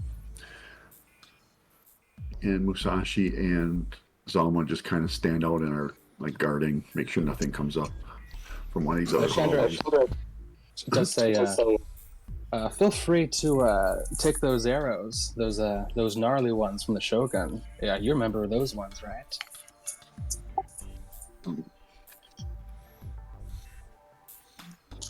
Yeah, I don't know if Musashi would take him or not. I have to consider that for a moment. Because I think that would be they would be considered evil, but so I don't know. He's having a moment of conscience here while I consider that, and I think that'll be it for us. Yeah, he would know that they were created by priests of Raiden. That's right. Yep. So the alignment of the actual item itself is not evil, but they were created by evil priests. And you guys do know that they are arrows of manslaughter. Which is the arrows do triple damage against human targets. Yeah, so it would be probably okay to use evil against evil, evil tools against evil creatures, but gonna have to think about that a little bit. Yeah. Yeah, because if it were evil, then I think Ashriel would sense evil from the arrows. Right. And he would have broken him by now. Yeah, he would have snapped him in piece. Yeah. Anything else for Tenzi? Nope, that'll do it. All right. Ovac and Company. Right. I will proceed to move over here and investigate the person straight in front of me's armor and weapons, and basically start removing things from the corpse to loot it. All right, so he has a like a mundane-looking katana, mundane-looking wakizashi, mundane-looking daikyu bow. He has 12 mundane-looking flight arrows in his quiver, and he has a mundane-looking suit of Oyori splint mail, and a mundane-looking set of Kote bucklers. All right. Can I roll my armor or weapons to see if I think these are masterwork or anything like that? They all just look mundane to you, just normal. All right. Yeah. As I pick up items that are metal, you're gonna see my character taste them. I didn't. You're gonna do what to him? Taste the metal items because I'm a dwarf. Okay. Yeah, the metal tastes like really high quality steel, for the most part. Oh, that's some good steel there. And I'll continue to pick up like metal things. Yeah. And they're not so high quality that they're fine steel, but it is high quality normal steel. Okay. Anything else for Ovak? No, not right now. Okay. So end of round.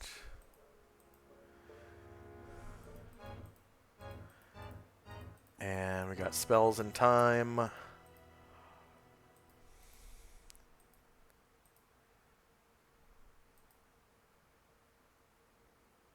Okay, protection from evil on Ryer is now expired. The prayer spell is expired, so you can remove all those token markers. And then the physical mirror goes away, which is invisible anyways, so it doesn't apparently do anything, because you guys couldn't actually see it. But Tenzi would know that it's gone. All right, Shandrak and Company. All right, Shandrak will come over and stand in Luther Square for a second and look to the west to try to detect magic towards the Kote of the Shogun. All right. So these Kote give off feeling of dim enchantment magic. Okay. Okay.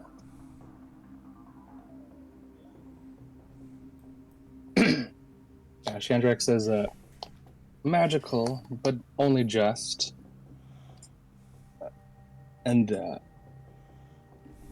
then he looks over to Ovak, which, is he wearing a shield? Yeah, I'm carrying one currently, yes. It's kind of hard to Shandrak see on his token because it's kind of turned sideways a little bit, but he's got a medium shield. Mm-hmm. And he's carrying a warhammer. Okay, medium shield. Yeah, Shandrak kind of gestures towards the Kote and says, I'm not sure if they'll protect you as well as that big shield, but they are somewhat magical. If you'd like them. The things they wear on their wrists. Oh yes, yeah. You don't have to wear your shield. You'd have basically a shield on each of your wrists. I still prefer me shield. I don't know. That doesn't look like it's made by dwarves. That's a good question. Shandrak turns to Musashi. Are there any dwarven Adrian dwarves?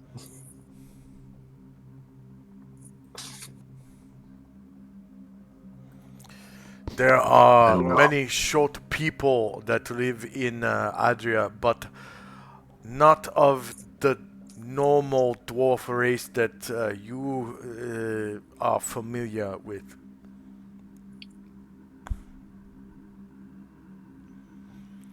I think the closest thing is, remember that creature that call himself Poe?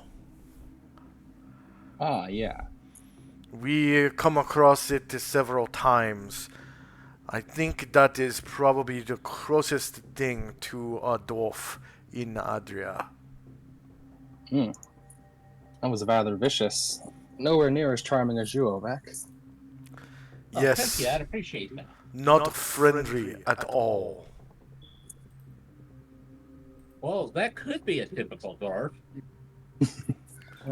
Well, instantly violent, more like, and very tricky. Well, yeah. Yeah.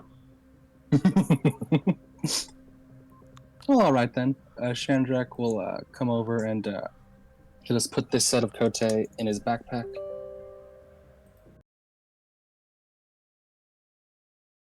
Is my voice changer working? No, it's normal. Okay. How about now? It was working? Like it sounded really deep? Yeah, Okay. yeah.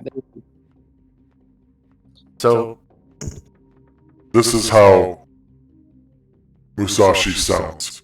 So he said, I think Poe is the closest thing to a dwarf in Adria.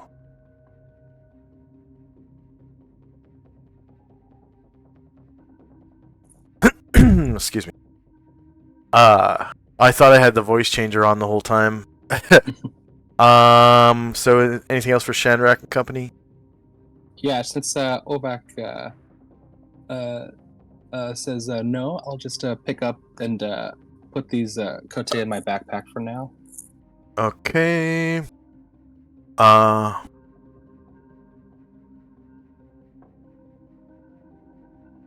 And then,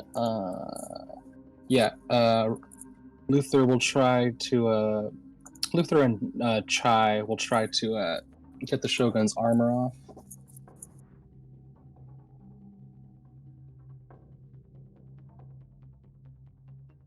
Let's see.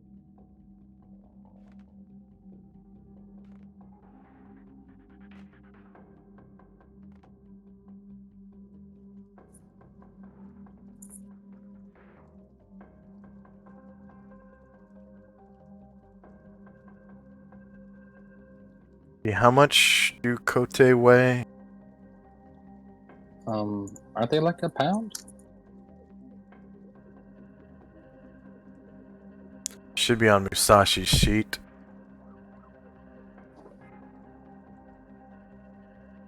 £6. Oh, all right. Yeah, £6.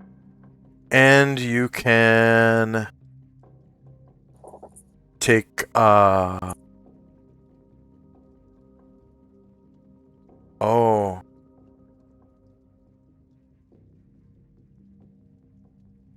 Okay.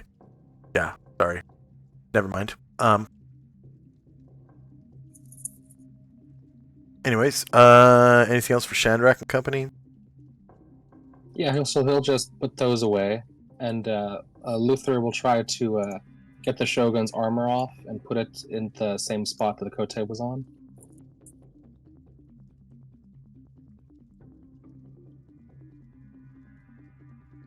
Okay.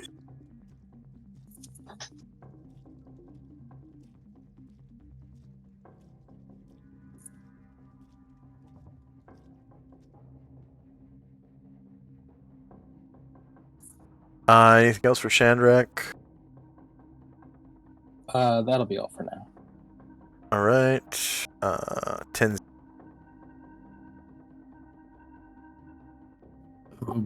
While he's wrestling with Falud, he kind of tries to get a look at the nunchuck that Shandrak laid down. Musashi will move over and take those arrows. Okay.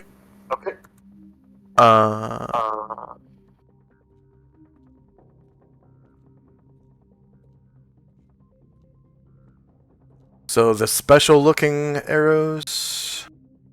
Yeah. All right.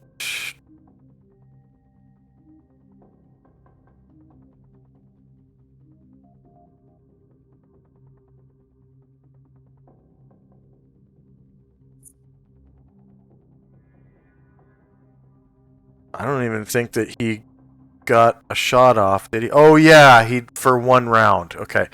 So there are 9 arrows of manslaying. So arrows of slaying. Dungeon Master's Guide.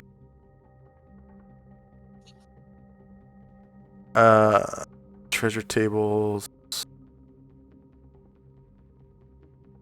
Item.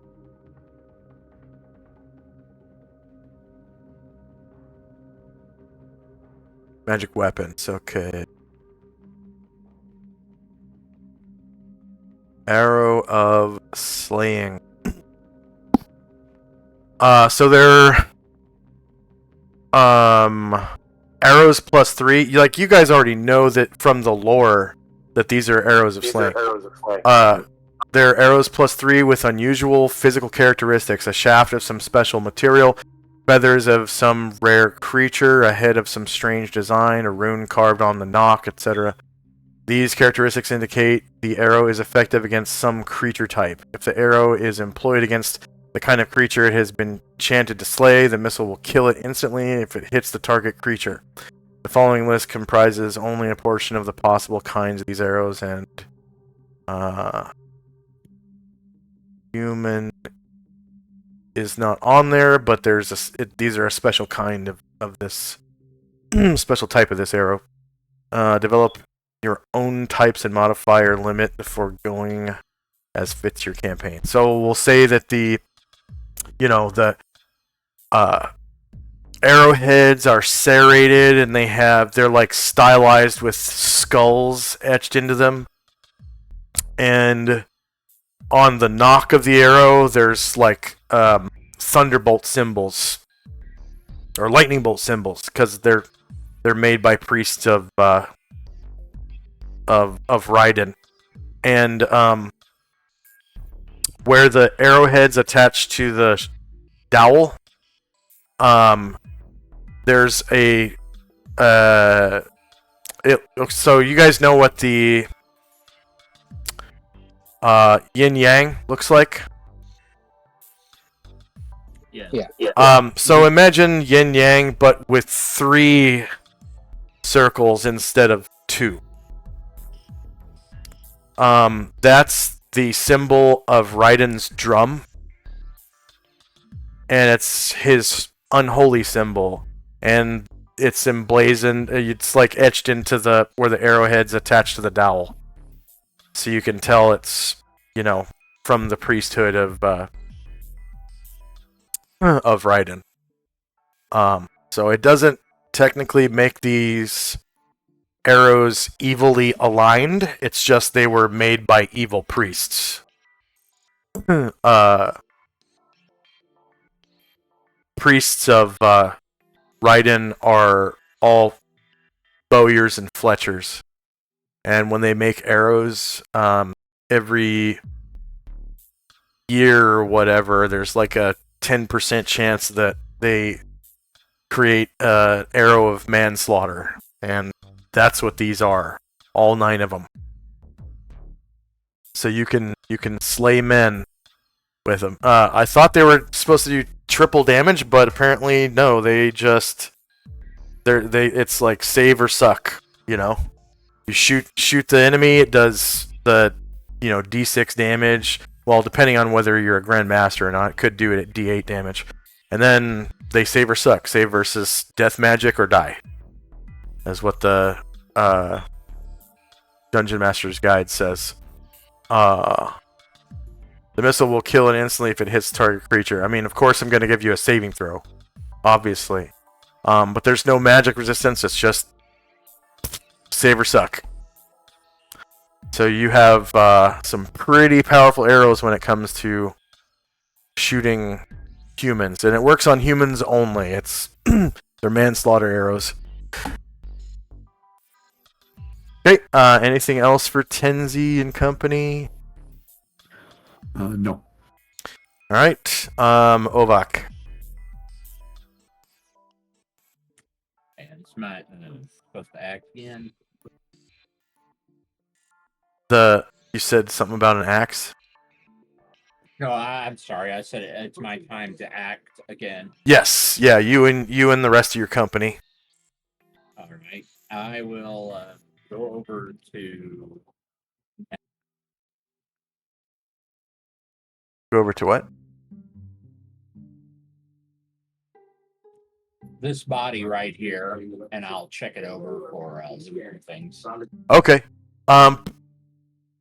Pretty similar to the other body that you just checked. He's got Oyori splint mail.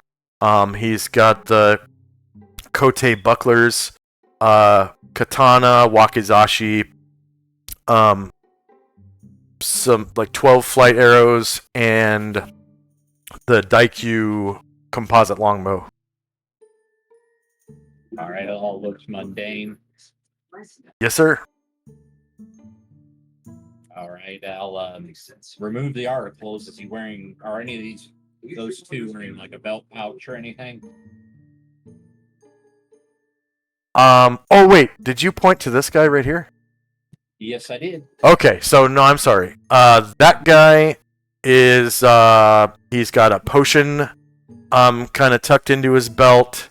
He's wearing high quality Oyori splint mail that is likely magical in nature because it just looks so cool. I mean, here I'll show you his token. That's what it looks like. It's this black Oyori armor, and the Kabuto helmet has a crescent moon symbol attached to the forehead that looks like it's made of gold. So the whole suit has like, gold all over it and stuff, and it's tied together with like silk cord and stuff like that, and it looks pretty valuable compared to the other suits of Oyori splint mail. All right, I'm actually the parts that look gold. I'm gonna taste them and see if they actually are gold. Oh yeah, tastes like gold. It tastes like Adrian gold. Oh, this guy is wearing gold here. And as I remove his armor and weapons and things, I'll lay him off to the side for the other people to check out. So the armor is actually, it's right here. Oh, okay. Yeah, and then he had that potion under his belt. This is his katana right here, and then that was it. Yeah. Yeah, that potion, the armor, and the sword. Because the nunchaku are over here. Did Tenzi pick up the nunchucks? He has not yet. Okay. And then what else was there? That was it, right? Yeah, the nunchucks, the sword. The Daikyu and the Wakizashi? Yeah, mundane looking Daikyu and Wakizashi. Okay. I think.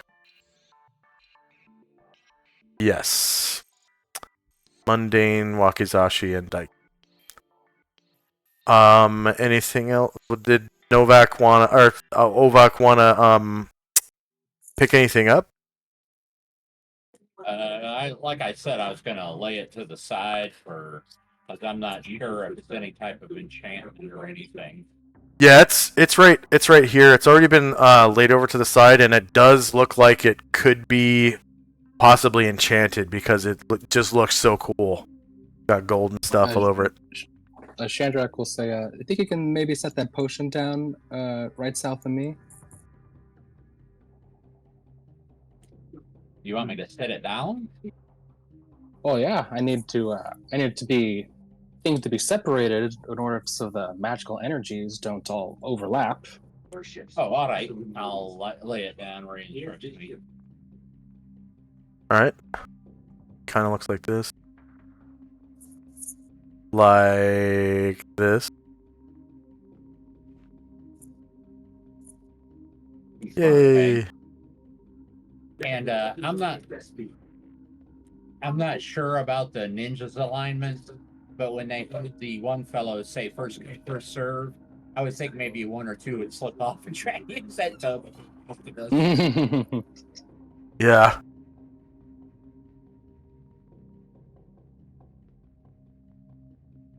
I mean, they will if you tell them to. Yeah. Oh, they don't act on their own or anything? Yeah, you can. I mean, you're kind of role playing them right now, so if you want to, role play them wanting to clean themselves off, you could have them move over Right. to the. Which one's the leader? I don't see him. Maybe he's like under someone else's token. Oh no, here he is, right here. The Jonin, right here. This guy. All right. Why he's there? We go. I'll have him slip off.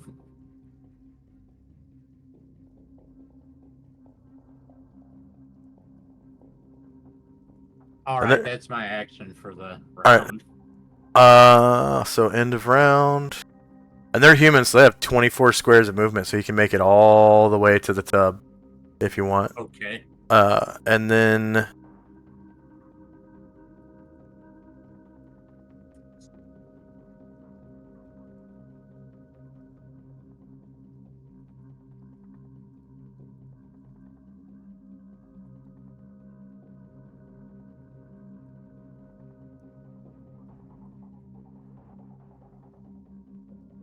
we got spells and time.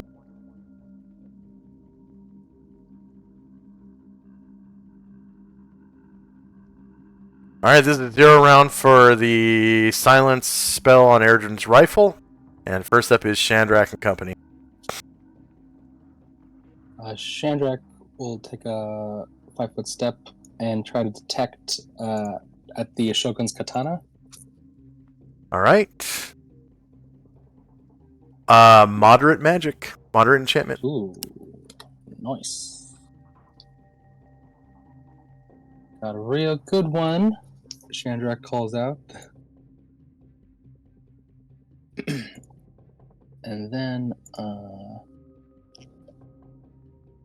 let's see. Yeah, Chai will try to take a 5-foot step herself and say, Tenzi, here, let me see if I can help you. And cast a Cure Moderate on Tenzi.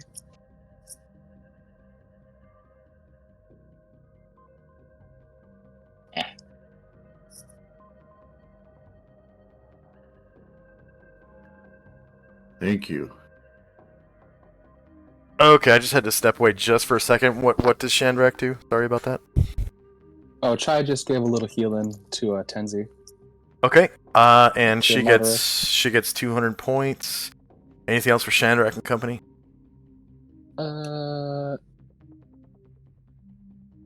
Yeah, that's all for me. All right. Henzi and company.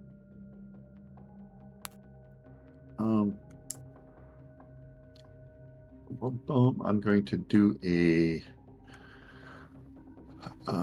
Cure Light Wounds on. I'm sorry, Astral's going to do a Cure Light Wounds, a spell slotted one on Luther, and then and that's going to be it for my team. All right. Ovak. And company. Okay, you said this is another body here under that armor. Yes, I believe so. Let me move the armor out of the way.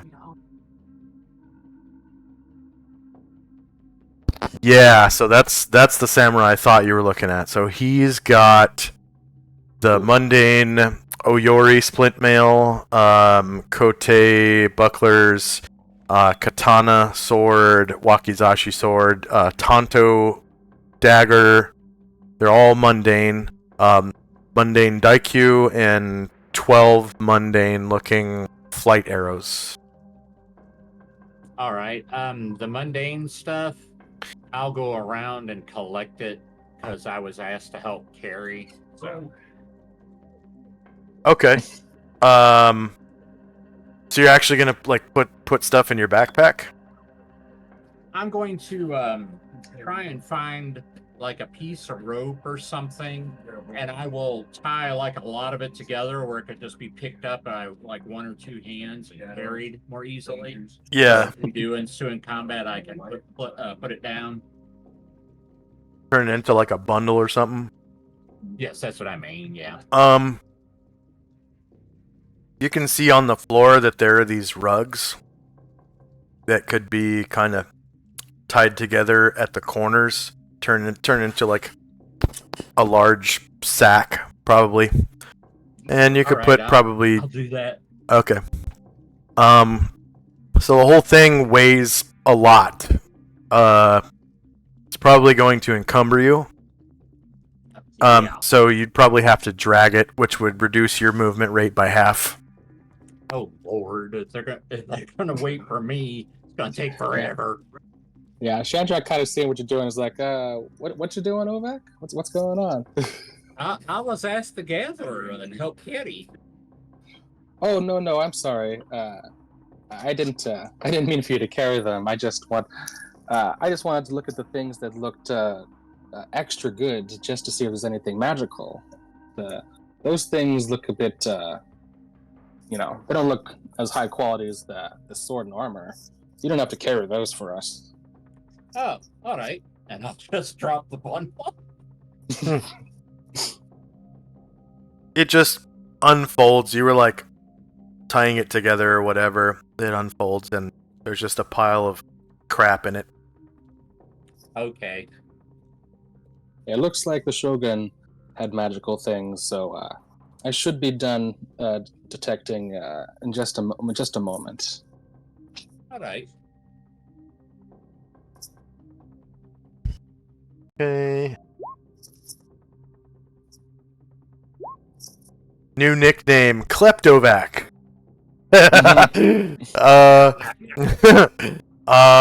End of round.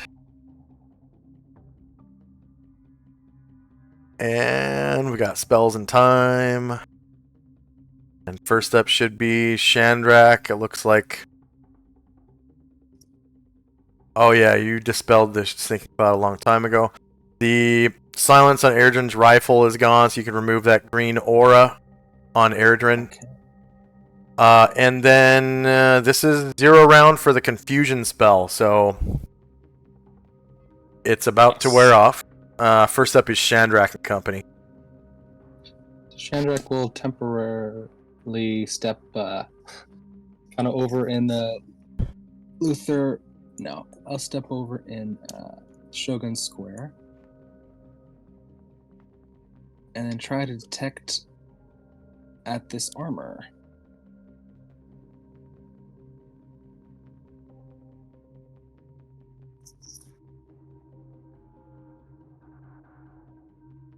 All right.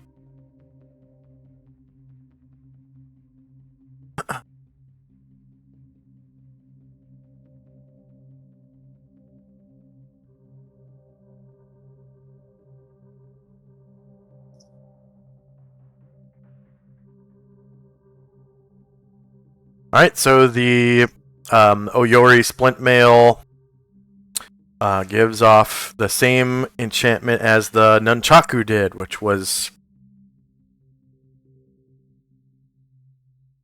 Faint? faint. Yeah, faint. Okay, nice. Okay. Shandrak will look up. That armor is a pretty well magical. What say about you about the armor, Novak? Orvac, excuse me. About It's the Shoguns? yeah, it's faintly enchanted. I think yeah, Momon and Musashi already have a Biori as good as that. Would you be interested in this armor? Oh, nay, I cannot wear it. It was not forged by dwarves. Okay, suit yourself.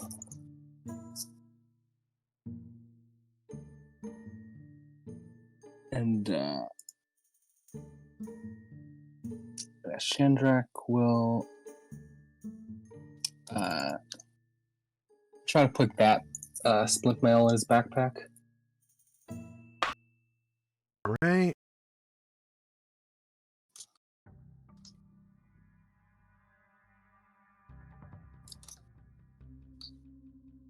So, splint mail. Splint mail weighs 40 pounds.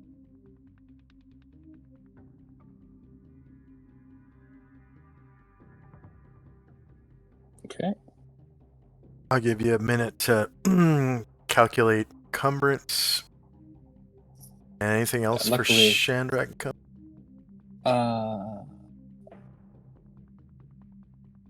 Yeah, that's all for me. All right. Tinsy income. Ashrail's going to move up and innately cast Cure Serious on Tenzi. And that'll be it for us.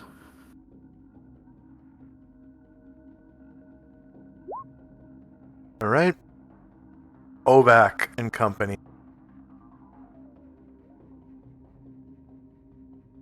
All right. So it looks like all the people have been checked over and things. Yeah, let me just double check this sword, and then if it's good, I'll pick up that in the potion, and then we can head on out somewhere. Begin our investigation. All right. That sounds like a good plan. My character will wander around the room just looking at the different things because he's never been to this part of the world, so he's interested, in looking at how things are different. So he can see the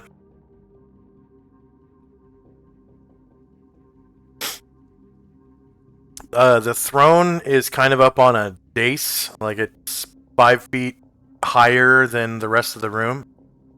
In front of the throne is like this ottoman, so that the shogun was able to rest his feet. And there's like a puddle of blood going down the front of the throne, and it's like all over the floor up here. You can see 2 Fu Lion statues facing each other. Fu Lion is let's see. I know what they are personally, but my character would. Yeah. I just want to make sure everyone gets a good description. So the Fu Lion looks like a big Fu dog with a longer tail and large mouth. Okay, so a Fu dog. They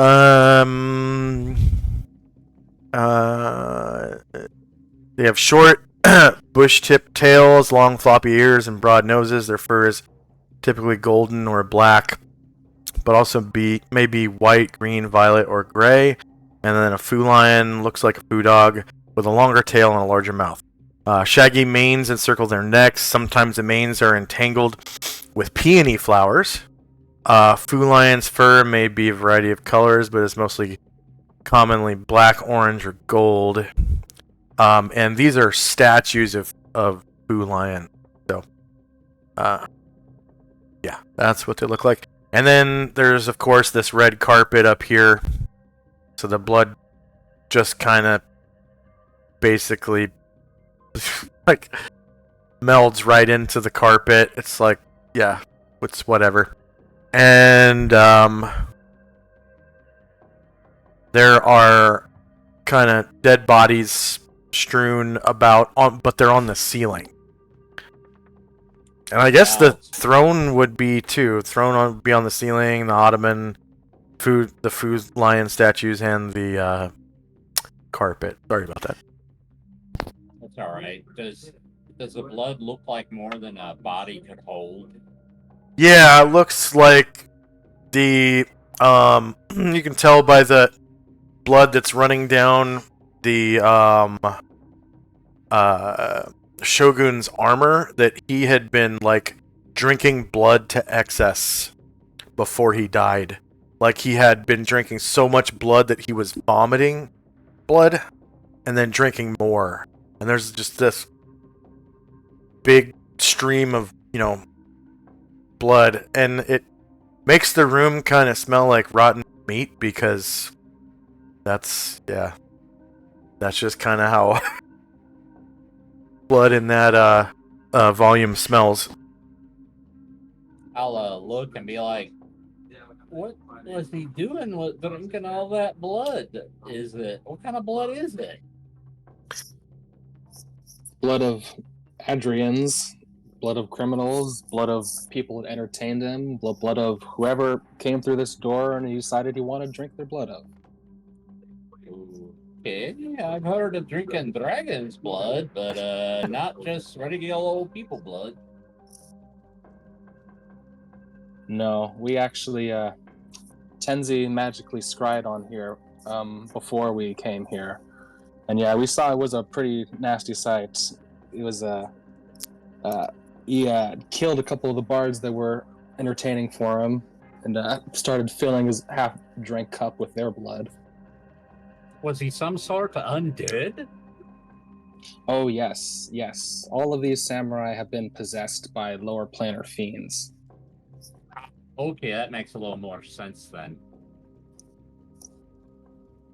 Yeah, the Shogun in particular was a nasty one called Fizak.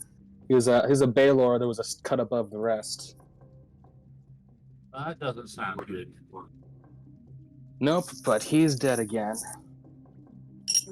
That's a little strange to say, but yeah, I get it. Laid to his final rest, right? Put in the dead book. Since all of these are undead, I'll go along and start doing some, what do you call it, like rituals to lay their soul to rest. Okay. Yeah. Makes sense. Priestly duties and whatnot. Aye. Alright. End of round. Sort the tracker. Bells in time. Alright, so the confusion wears off. And Moen and Solynod snap out of it. And they're both just like, huh? Oh, what? And you can remove the confusion token markers. And first up is Shandrak and Company. Alright, yeah. Seeing Solynod act more normal, Ryer will get off him.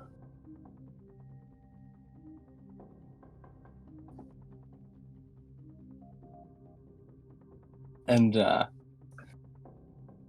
Ovak, you'll see this blue genie who was covered by, Tedzi and Ryer before, come out and like, oh, my mistress Chai, please forgive me. Those terrible demons controlled my mind. I would never hurt you. I was out of my wits. It is all right. You dealt with it, and Gaia healed my wounds. And speaking of healing wounds, Chai will take a 5-foot step and give Hope they cure light to Tenzi.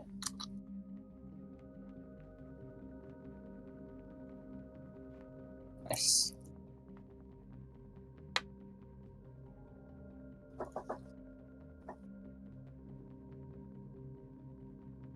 That's to you, Tenzi.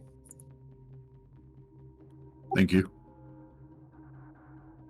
And Chai receives 100 points for Cure Light Wounds. Anything else for Shandrak and company?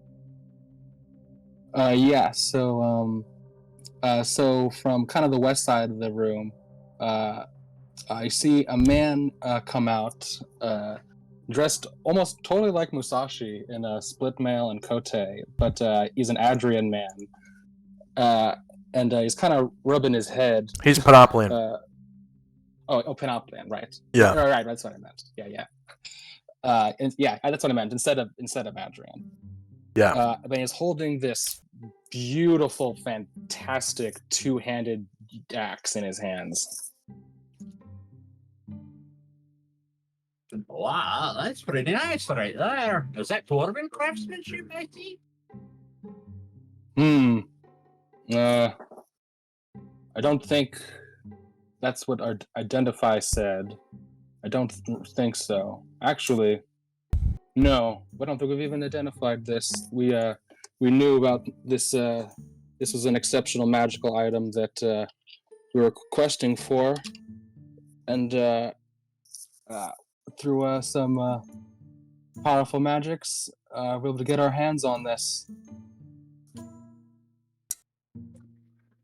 Looks pretty nice. Yeah. And St. Luther is going to try, with the image of the Demonomicon in his brain, he's going to try to cast Locate Object.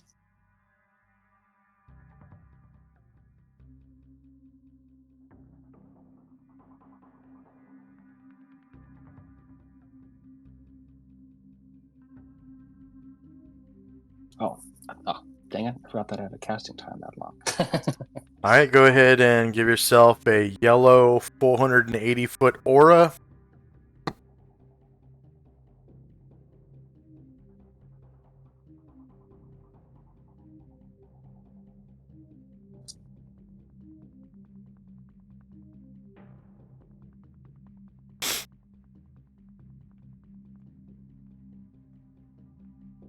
Okay. Yeah, you sense the presence of the Demonomicon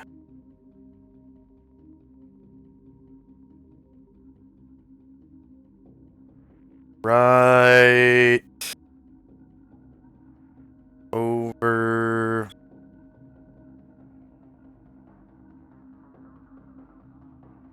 here and one floor up. Oh, okay. Yeah, Luther will relay that. I do feel the Demonomicons are near. Just let us head towards the stairs.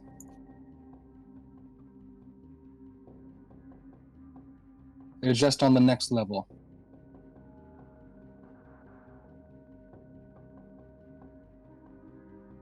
And hearing that,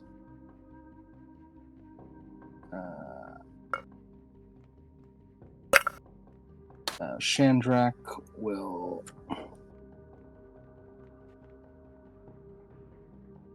move on up a bit towards the stairs and try to hide in shadows.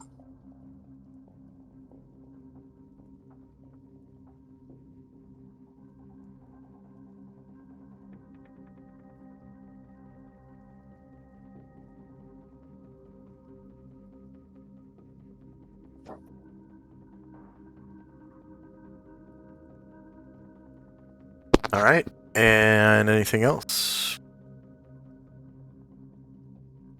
Some of my other characters will not go up the stairs, but begin to approach the stairs. That's what Luther said. All right. Tenzi and company.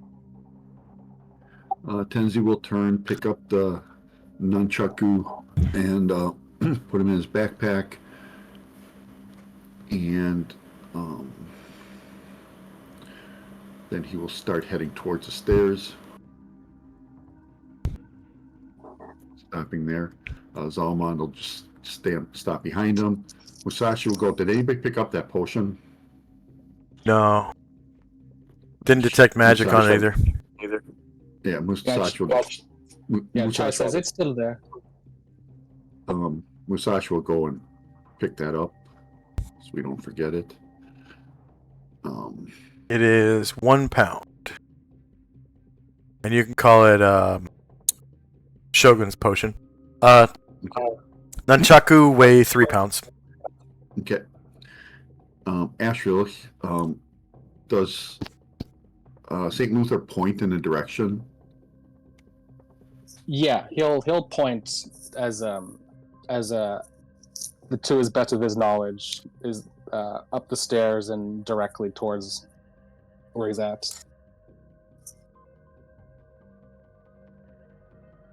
Yeah, So it's that's like where Ashriel heads. it's right here, but 1 floor up. All right. And we.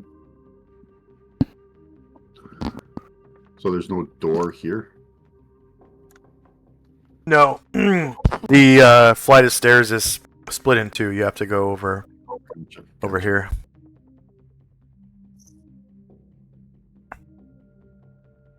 Anything else for Tenzi? Ashriel will continue going up. All right, and you get up to the 2nd floor.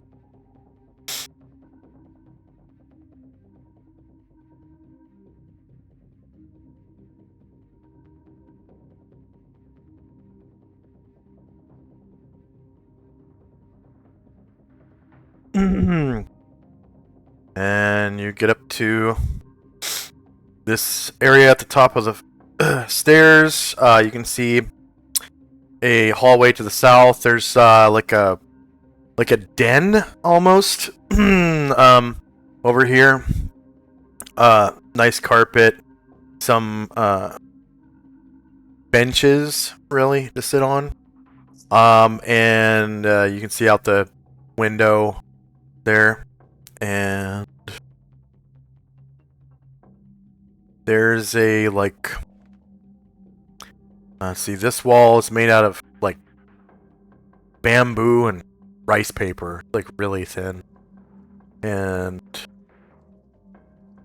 over here you can see a doorway,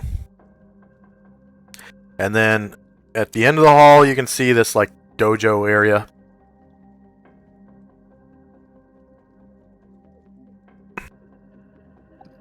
He's just going to move off of the top of the stairs into this like den area, and then wait for St. Luther to get better directions as to where the book is, and that'll be it for my team. You feel disgusting evil south of you and east of you. The stronger evil is coming from the east. Okay, that's where he's going next turn. All right. Ovak. The rest of the party, it looks like they're moving off. Yeah, you just saw the angel go up the stairs. I think your character is able to view the stairs from where he's at. Yeah. Yeah, so these stairs right over here. You saw the angel like scramble up the fucking stairs. Like as fast as he could. Fast as his legs would take him. Oh, sure. Okay, so it looks like we need to hurry up there, I'm guessing. Yeah, Luther turns to you and says, yes, when Ashriel sniffs evil, he goes right to it. As anyone should. Yeah, but he has a very fine scent for evil, so much better than the normal person. I'll hustle my way and try and follow.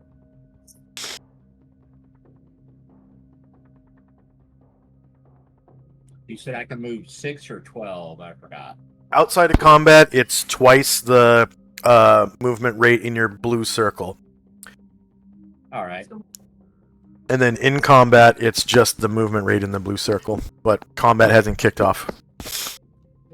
Okay. Yeah, I'll move to there, and I guess as I pass,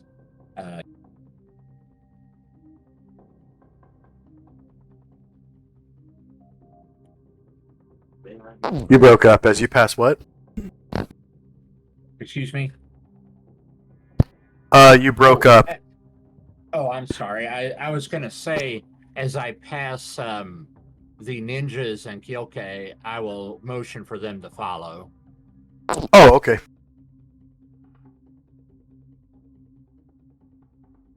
And then anything else for Ovak? No, sir.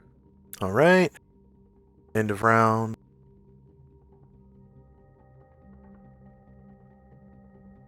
So, we have a locate object spell with 479 rounds left.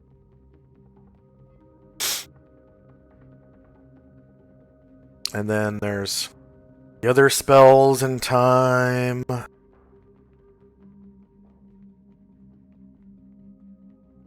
This is 0 round for reverse gravity, so get ready to hear a loud crash. First up is Shandrak and Company. All right. Try ask the Lude to please carry her. And does. And then Erdrin, come on up.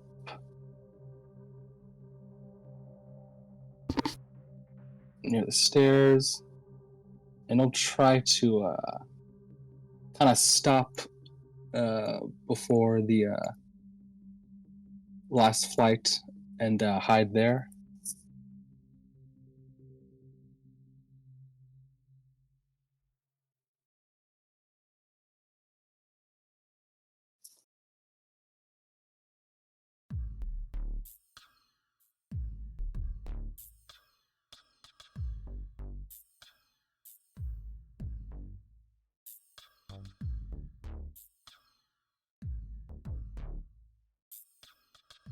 Then Mad Mullen will head up the stairs up to the next level, followed by Ryer, who is flying with his feet just gliding over the ground.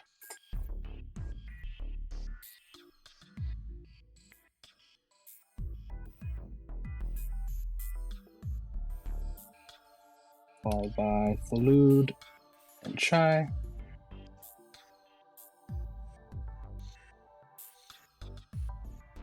And Luther run out saying, "Follow me!" Alright, so here's where Erdrin is.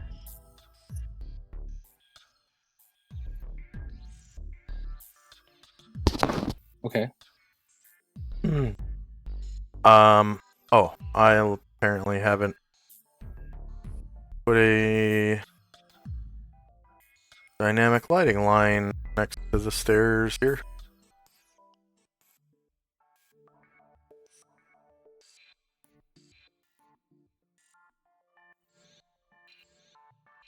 That's supposed to be a wall right there.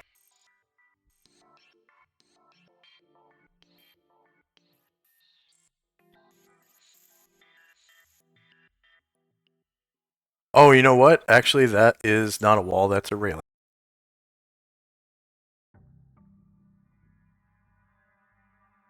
And there's one over here, too.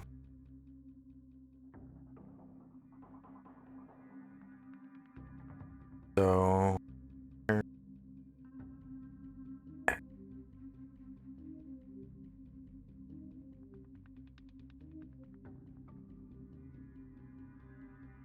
So you can see... Ashrail can see you right before you hide. And then you can see Ashrail right on the other side of the railing there. And the room is just like I described it to him. You can see 2 windows looking outside. In the corners of the room, there's these lanterns. Got a rug. some benches. On the other side, you can see another set of stairs going down. And there is these walls right here are made of like bamboo and rice paper. Like stupid thin. Stupid thin. And then there's a doorway right here. And down here you can see a dojo. Those are definitely dojo mats on the floor. It's basically, you know, the bamboo things that they use to make sushi rolls. Yeah. It's like really thin cut bamboo, kind of tied together with string and whatnot. That's what those mats are made of. Same thing. Same thing as a sushi roller. Just little bamboo sticks tied together. But of course, those mats have longer bamboo sticks. Anything else for Shandrak? Yeah, so the rest of my people, after Ryer began heading upstairs, Shandrak as well, moving silently for him.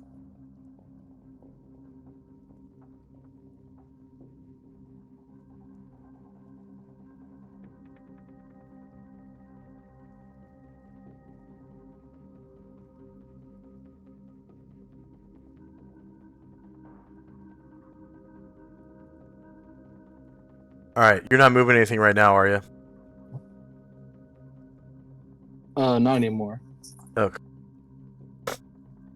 But yeah, my people are going up the stairs.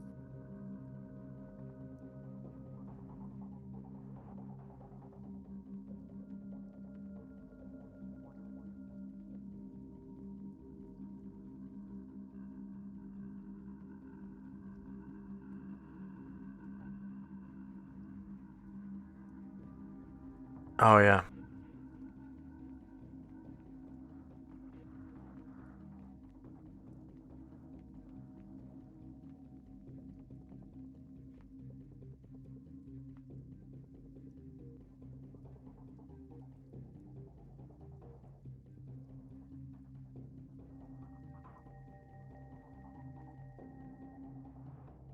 Alright, there you go.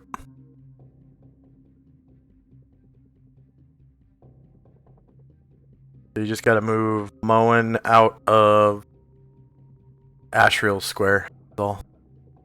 Alright.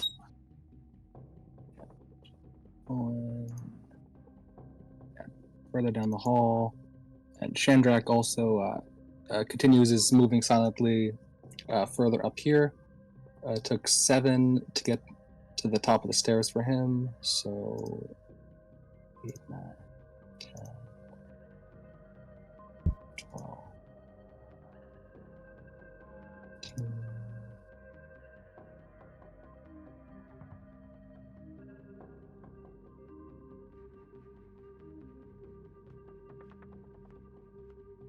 Yeah, I'll sneak up to the door and try to listen at this door.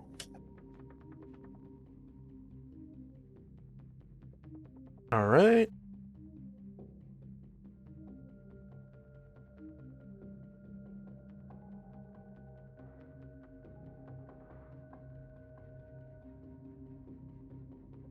You're not using any tools? Nope, just listening. Alright. You hear the confirmed sound of silence on the other side. Not a peep. Oh. Okay. And as Luther comes up, is that the direction that he was senses the books? You do hear a faint breeze. And then what was your question? So when I say Luther comes up on this level, so he sensed the books on this level. Where does he sense them now? Right through this wall, right over here. Like 10 feet away, 15 feet away. Okay. Then, cool. Then, yeah, Luther will continue forward. And he will try the door. It opens freely.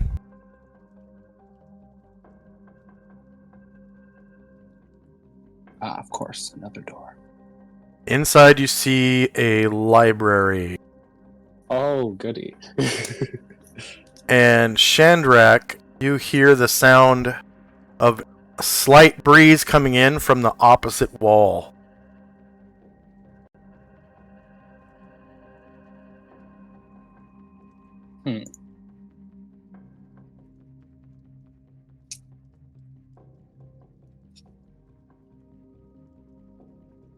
Okay. Yeah, I think. Let's see, all my people are up here now, right? Yeah. Okay. Yeah, that's all for me. Right? And yep.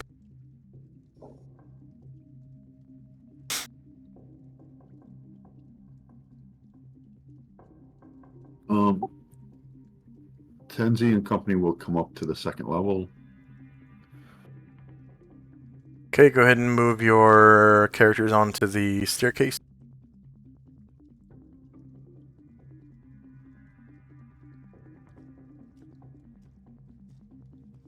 If you please.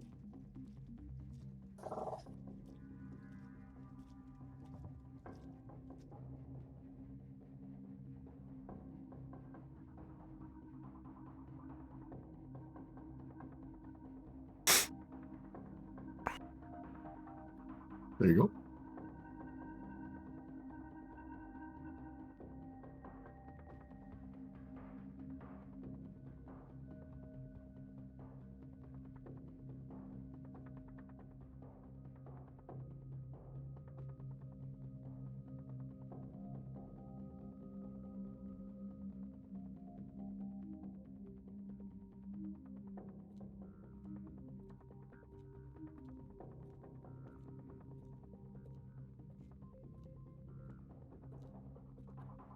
Is the wall to the east, is that also made of like that rice paper material? No, it is Or is solid. that sturdy?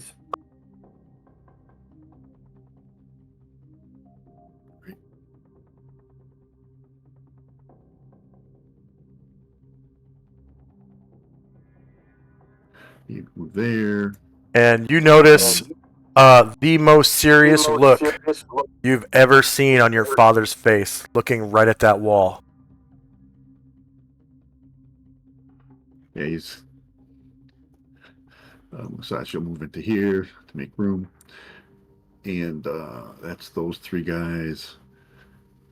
And that's saying a lot, because he's almost Since this always is serious. All right.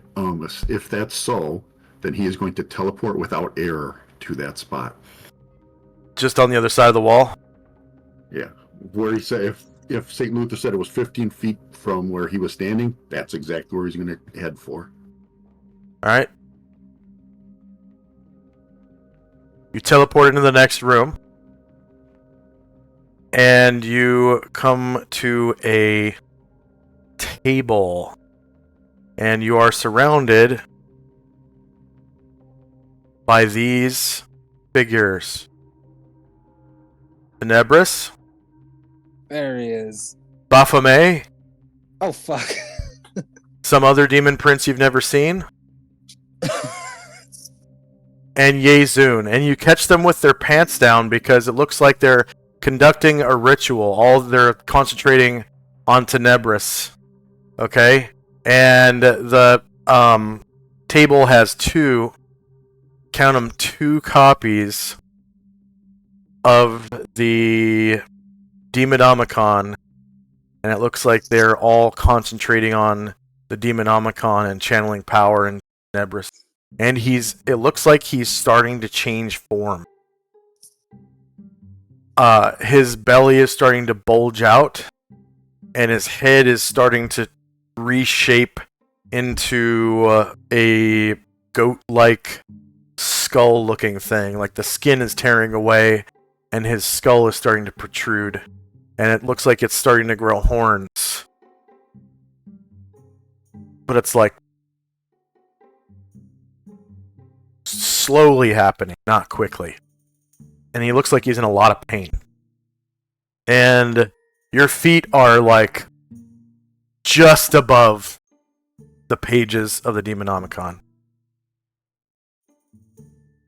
And I'm gonna roll. So Asriel is never surprised. Actually, I'm not gonna even roll surprise because they would have bow sight on anyways. So yeah,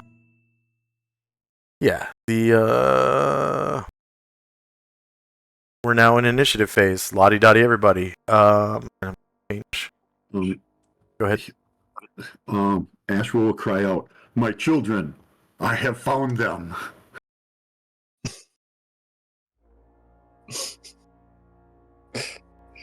Luther. Yeah, you hear like a loud, a muffled voice, like coming through the wall, like, "My children, I found them." Yeah. Luther relays the message. Come in here. He's in here. The room north of the library. And let's see, you can remove the yellow aura now, because you're probably not going to be using that spell anymore, right? And so we're now in initiative phase for everybody, including Ovac and his company, because you can hear the shouting and all that. Okay. So I'll show you how to roll initiative. For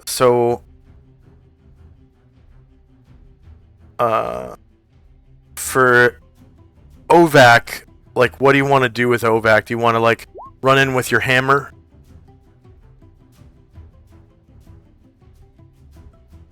Or do you want to, like, try to... do you want to try to, like, jog up the stairs? Because you won't make it very far unless you jog.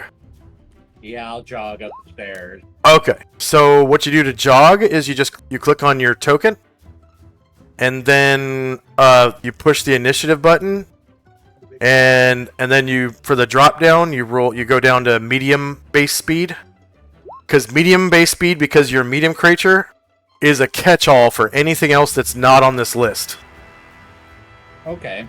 So if you're gonna do like an unarmed attack, or like just run around, or like jog or sprint or something, or if you just wanna I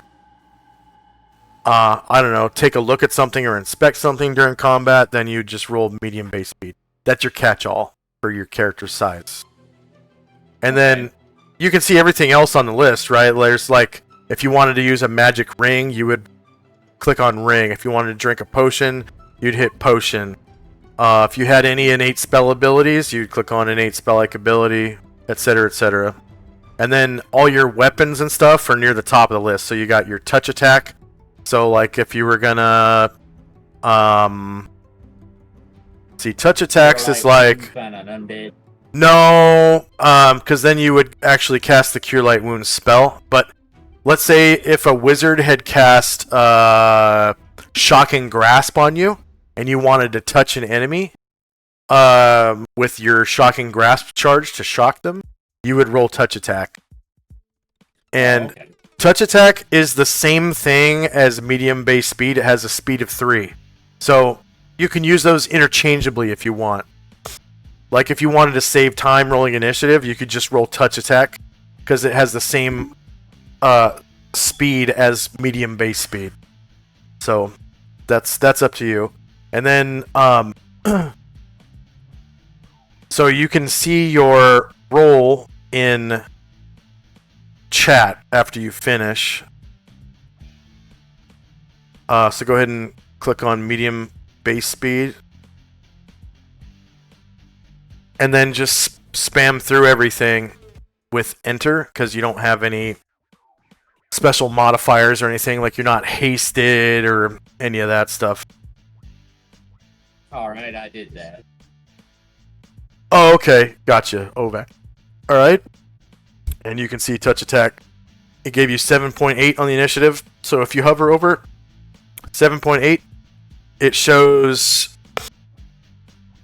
D10 critical success on 1 and critical fail on 10. So you know, because there's a tiebreaker added in plus your speed of your action or whatever, that's just so you know if you rolled 1 or 10 on the D10 die. Because in second edition, initiative is rolled on a d10. Yeah, I remember. Yeah, so you rolled down at the bottom in parentheses is the actual die roll, so you rolled a 4, and then your speed is 3, and then the plus 0.8 is just a tiebreaker, because I don't like things to be at simultaneous in second edition, because it just causes chaos. So, because a lot of the times there's like 7 or 8 creatures that go at the same time, which is kind of BS. So I added a tiebreaker. That's just house rules. So it comes up with 4 plus 3 plus 0.8, and the total is 7.8. And of course, the lower the better. Right. And then for everyone else, you're going to roll individual initiative by token. So for Sakaki Buma, you could have him just move or jog or whatever, but he also has a magic wakizashi, you can see. And then he also has a belt pistol in his belt. And he also has... Oh, I need to delete the wakizashi +1 and the horse pistol. Just a second. He doesn't have those. Oh, wait, no. It's the belt pistol he doesn't have. He does have the horse pistol. So, modify... Okay, no belt pistol and no wakizashi +1. He has a wakizashi +3. And then you can see that he has a martial art called Atemi. That you would be able to use if you wanted to. And that should have a speed of 3 as well. And so Atemi, he doesn't know any of the special maneuvers. He just knows the basic form of the martial art. And it does like, I don't know, like D2 damage. Just let me know if you want to actually use martial arts, and I will tell you what it does.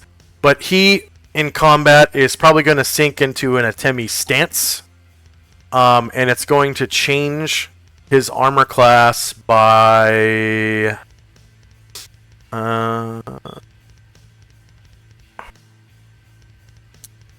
let's see.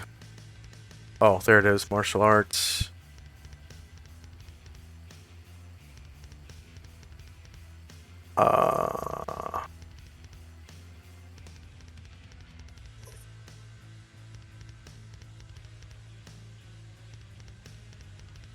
Atemi makes him harder to hit by 1. So just remember that anyone who tries to hit him gets a -1 to hit while he's in his martial arts stance. All right. And it makes it easier for me to remember that if we use the boxing glove token marker. So that is boxing glove 1. Boop. So now he's sunk into an Atemi stance. He draws his, wakizashi and his horse pistol. The horse pistol is like a magnum pistol. It's a big pistol. And it takes him a full round to reload it. Because he's not, like, specialized. Obviously, he's a thief. And then the other guys, they have ninja toes. If you want to roll for that. They also have, like, Fukimi Bari, mouth darts. They have Nikode, which is cat claws. They have, like, shurikens. They have the small shurikens, which I think they can throw, like, 3 or 4 shurikens around. And then that's about it. Oh, they also have ninjutsu. So they can sink into a ninjutsu stance. which gives them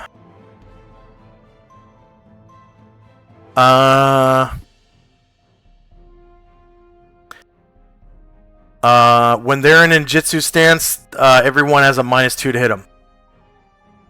All right. So I usually don't mark them because they're almost always in their ninjutsu stance. Okay. Right. And while everyone is rolling initiative, why don't we take a 5-minute break? I'm going to roll 3 minutes of pre-roll ads, and we'll come back 2 minutes after that. All right, so 5-minute break starting now.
And we are back.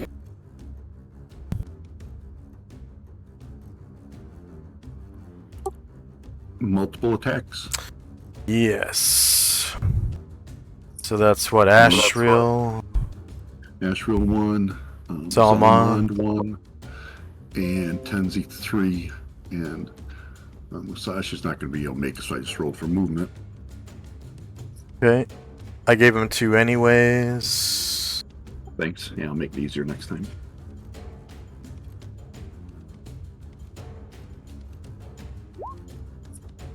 And 2 from Owen and Ryer.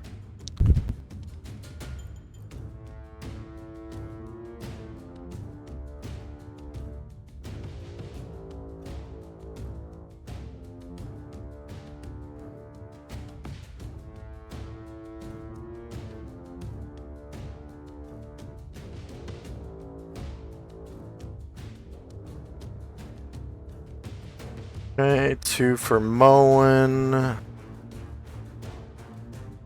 And 1 for Ryer? Yeah.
Uh...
Okay.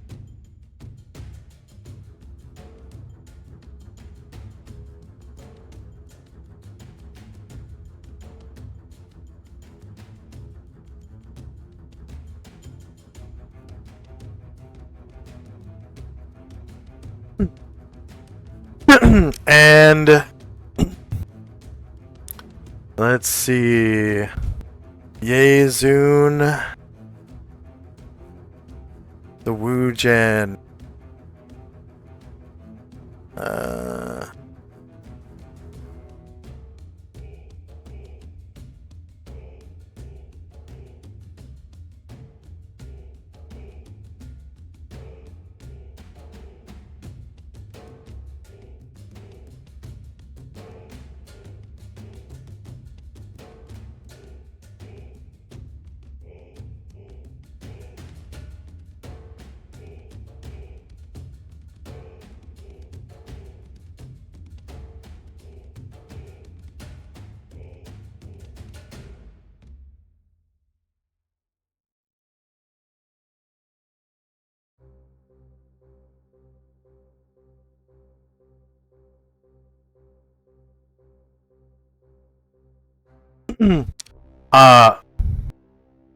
Yezun says, "Be very careful, Ashriel.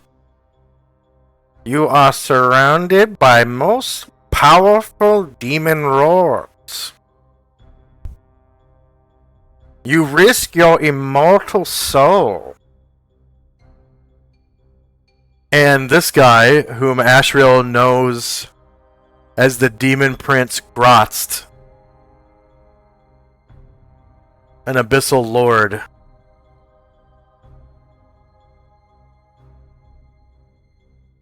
says, Yes, Ashriel. We can put you in the dead book permanently or worse. Choose wisely your next steps.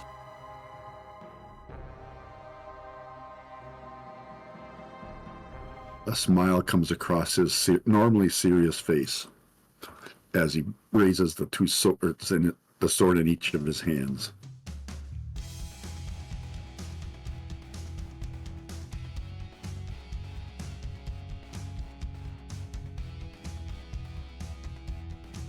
all right.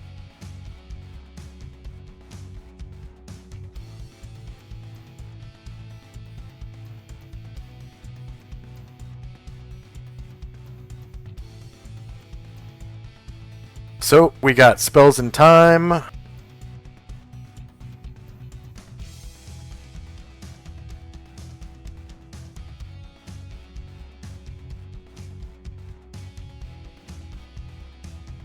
Oh yeah, Moen's not using his multiple attack, right?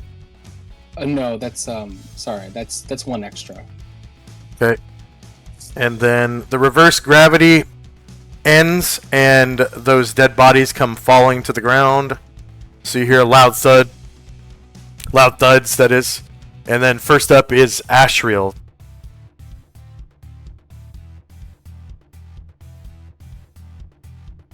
So is there like a circle or something around here, or is it just the two books on this table? Just the two books on the table, and Yezun had one palm on each book, and it looked like he was chanting a spell.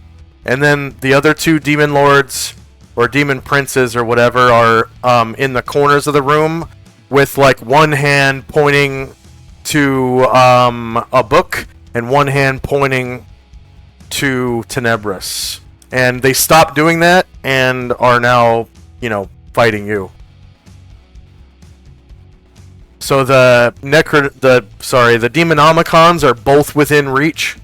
And actually, Tenebris is supposed to be right here by the door. So you can see there's one copy here, and one copy directly beneath you on the desk.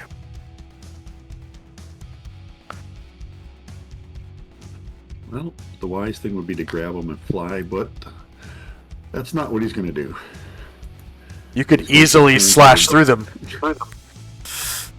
I'm sorry, what was that? You could easily slash through them with a sword.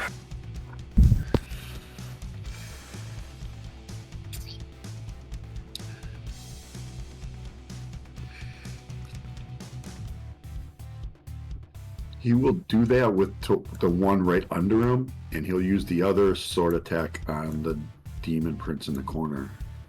Okay. Is that was his katana? Or is... He's going to use the katana. He's a Nodachi on the book. Oh, okay. The So it just gets an item save. Okay.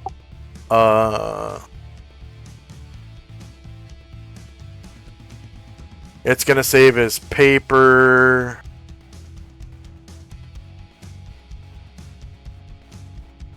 Demonomicon. And it will save. I'm gonna make it save disintegration, because I think the save of paper versus crushing blow is like good. Nothing saves versus disintegration very well, and it's a bladed weapon cutting through paper. So that's the closest thing that there is, really. Actually, I changed my mind. I'm gonna do normal fire Yeah. Just slicing. Yeah, it'll probably fail.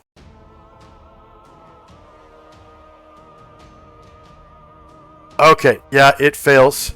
So the saving throw was 19 or 20 would be a success. And it rolled 9. So you destroyed that Demonomicon copy directly below you. And Nice. you can see Grotzt. He's like, shouts out, "No!" And Tenebris, "No!" You know, Yezun, "No!" All in unison. Baphomet's like, "Bah!" Baphomet. And then you attacked Grotzt with Yes. your katana +4.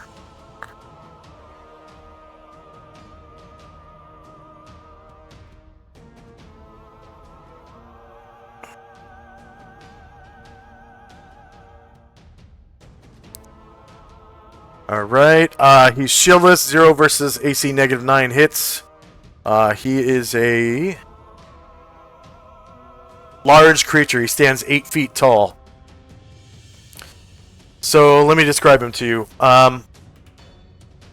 Each Abyssal Lord is a single Tenari unlike any other, a unique creature with its own interests, strengths, and weaknesses. Most Lords rule as an entire layer of the Abyss, though the least among them fight for control over a layer with other Lords. Their talent for leadership, control, and planning sets these Lords apart from their followers. They still rage in battle. Their urge for destruction is better hidden than that of lesser demons. They do vent their anger. The sight is awesome to behold. Grotzt, an especially powerful Abyssal Lord, also known as the Lord of Shadow or the Lord of the Triple Realm, is famous for his pride, yada yada yada, but his appearance appears as a very tall and heavily muscled, ebon-skinned man with 6 fingers and 6 toes, glowing green eyes, pointed ears, and smallish fangs.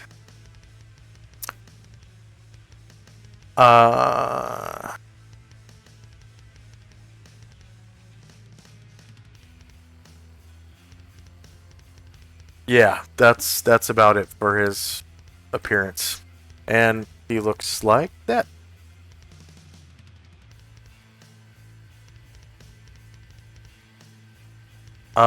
So you cause 29 damage to him as you slash through him with your magic katana. Ah! He shouts in pain. Tenzi. And he's moving.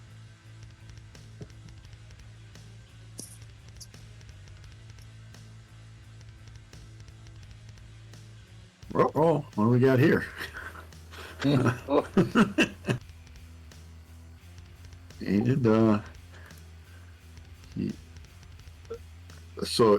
he is a figure here that I could attack, right? He's not Yeah. like shadow or anything. Okay. Yeah, and he turns to face you just as you open the door.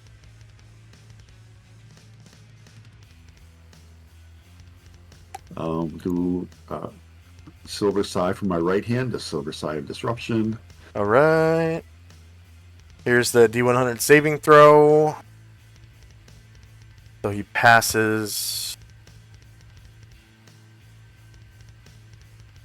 And he's shieldless. So that's a confirmed crit, -22. Yeah. He is man-sized, so you cause 18 damage. Wait, that's cut in half though, right? Cut in half, yeah. So,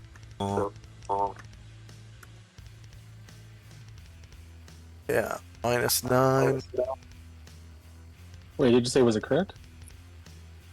Oh yeah, yeah, 39 cut in half. So let's see, +9, 15, 19 damage. And then the left hand Silver Side. All right.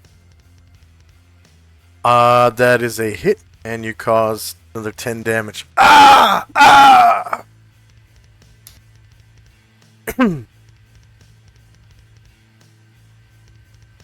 That'll be it for him.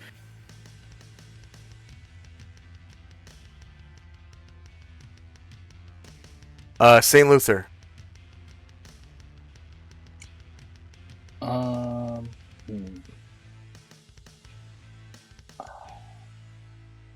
Oh, you know what? Does Tenebris look like he has any weapons on him? I forget. Does he look armed?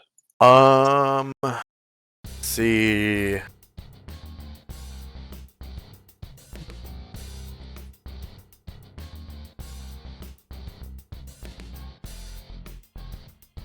Yeah, he looks like he's got a long sword. Oh, you know what? Actually,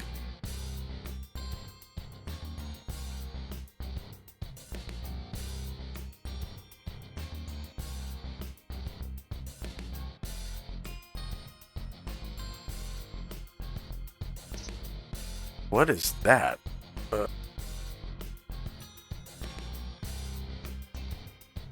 Okay, 1 second. I actually have to look something up.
Oh, okay.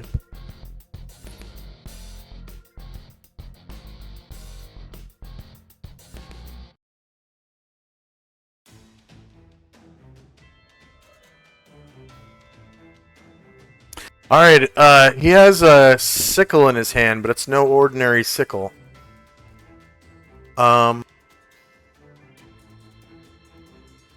It looks like a piece of horn.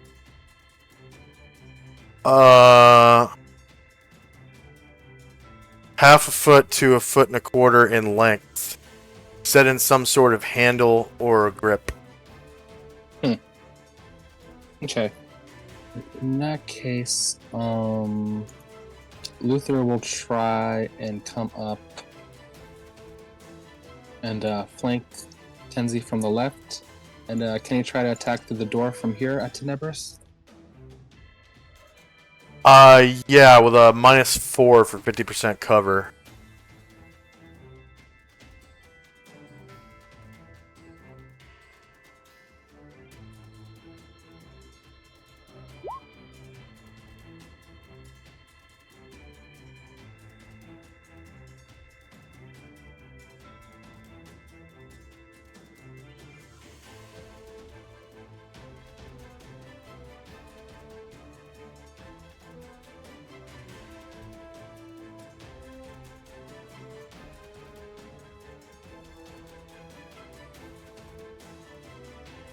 Just 1 second, I just gotta put that. Well, I guess I don't really need to, actually. So he is shieldless. And with the -4 for 50% cover, by attacking through the doorway, that causes you to miss.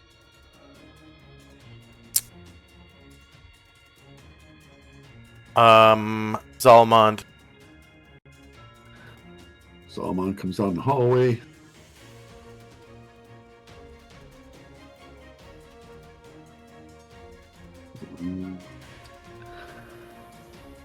I guess he'll take the same maneuver that Luther did, flanking Tenzi. Attacking at a Isn't -4. Zalmond enlarged? Yeah, he still is. Yeah. So I have reach then, so I could go.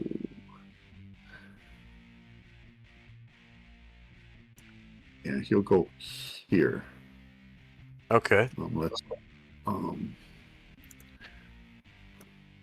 So I guess he probably still has cover, and I have to go through Tenzi Square. So He doesn't have cover anymore, but you do have to go through Tinsy Square, which is a -2 to hit. yeah, that's a little bit better. Yeah. Let someone else let someone else who's in large get back here. Is what his thinking is. So here we go.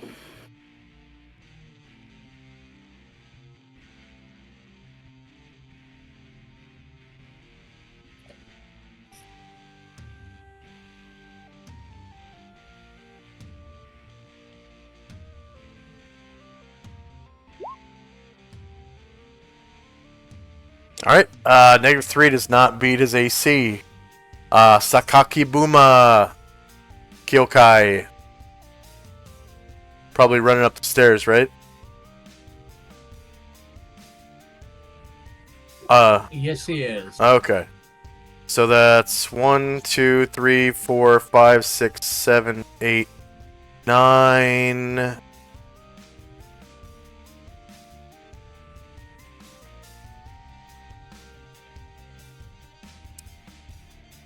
10, 11, 12 squares brings him right there.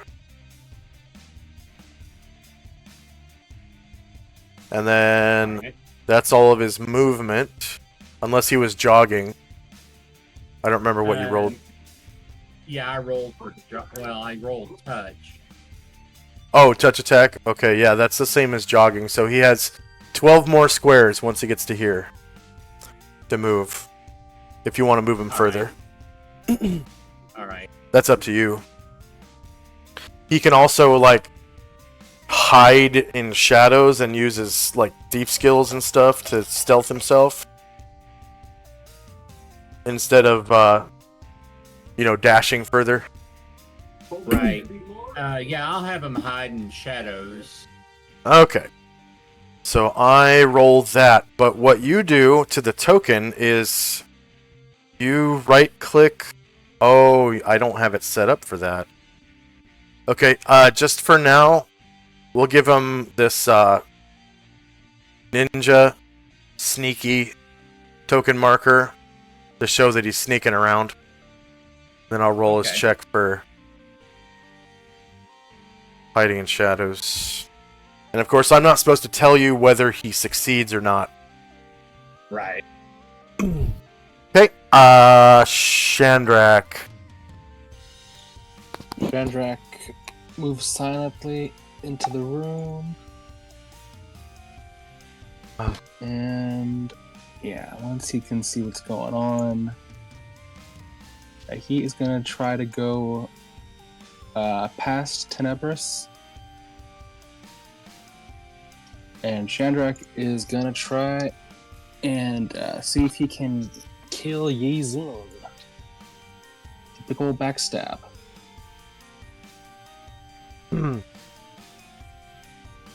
You get your backstab. Okay.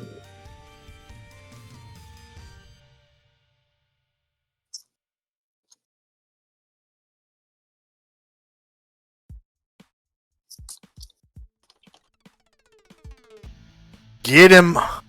Get him! Oh yeah! Yeah, you cause 30 damage to him. That was not a confirmed crit because it was a 9 on the dice roll. You cause 30 damage and you're now visible. Oh, okay. As you pull the blade out of him. So he's like, ugh! You get him through, some vital organs and cause a shit ton of damage. And then as you're, pulling the sword back out, you see the other demons in the room look right at you. Right? Ovak.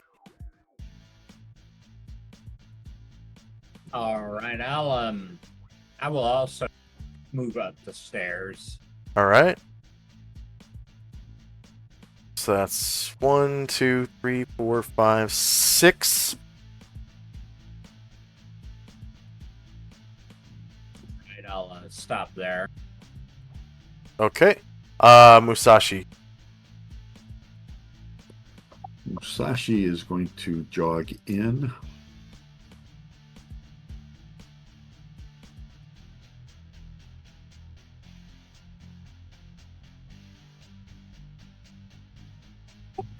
For now, he's going to stop here, and he's going to get his Daiku ready for next round.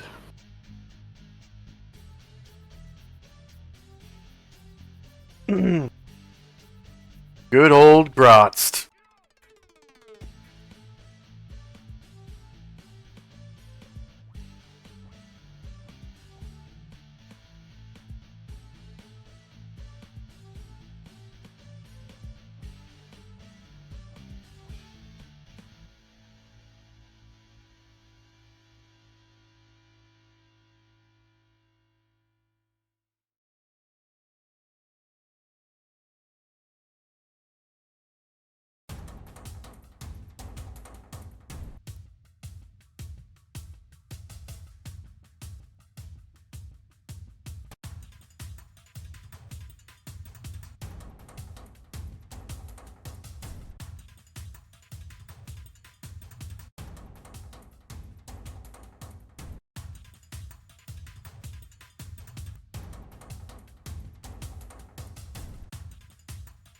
Okay.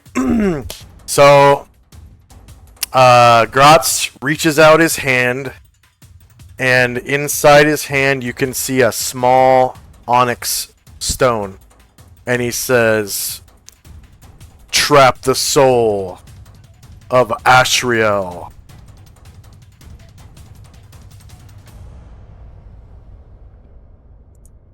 So, because he spoke your true name, there's no magic resistance. And your save versus spell suffers a penalty of -2.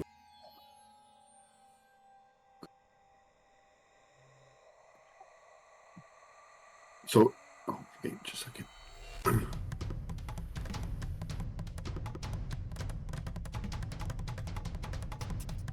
Okay, so you want save versus spells? Save versus spell at -2.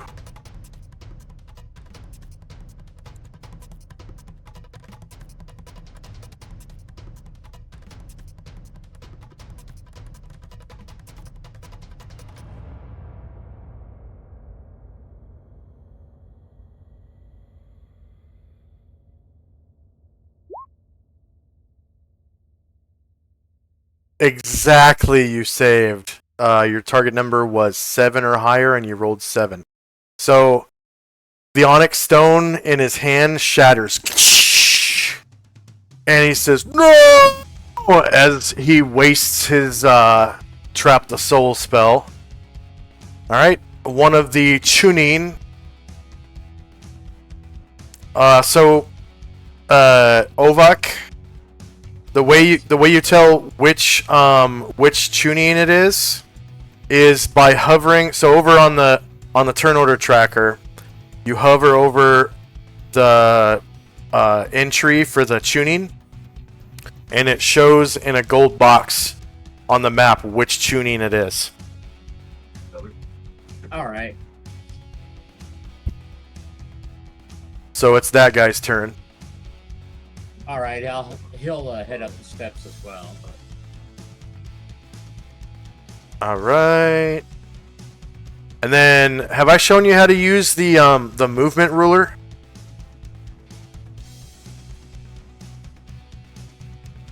Or do you know how to use it already? How to use? Let me refresh myself. So you pull out the measure. No. Nope. You pick up the token, and then you right click while you have it picked up. And then any square you pass through where you change direction, you just right click on the square. And it counts the squares for you. Okay. And I don't know what you rolled initiative for him for, but His movement rate is 12, and then if he jogs, it turns to 24. All right.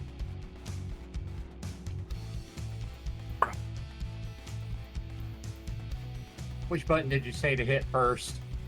You pick up the token with your mouse pointer, Yeah. and then while you have it picked up, you just hit the right click, and you click on any square where you change directions. All right.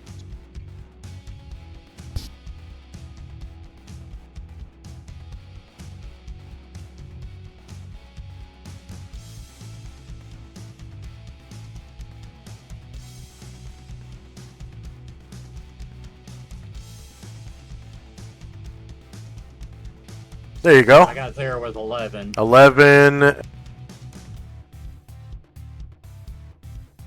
So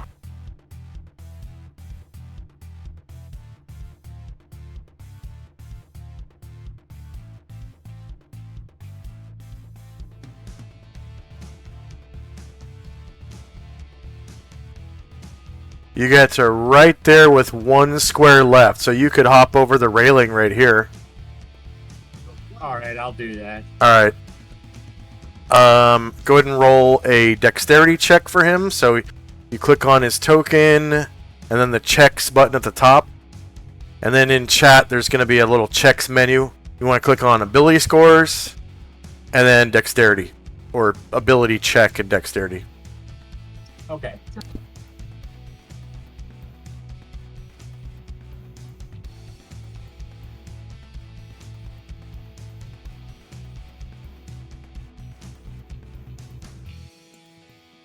Alright, so he has such a high dexterity that it grants him 2 separate checks. You only need one of them to pass, but both of them passed. So he definitely hops over the railing and Awesome. makes it up there. Alright, so next up is another tuning.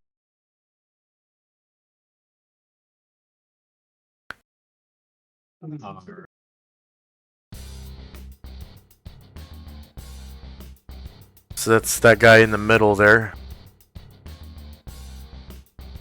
I'm sorry, I was just getting moved over. Yeah. It's this one right here. All right, thank you.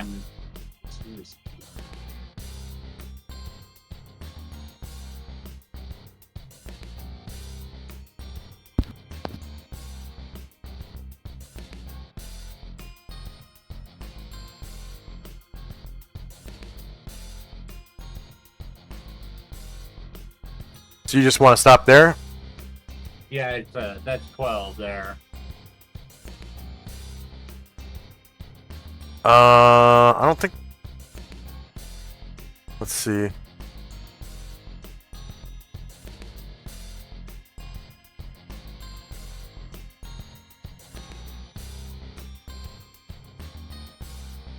That's 9. Oh, okay. I will, let's see, can he move past anyone else, or is there too many people? See, 9. So we'll say 8. 8, and he gets right there.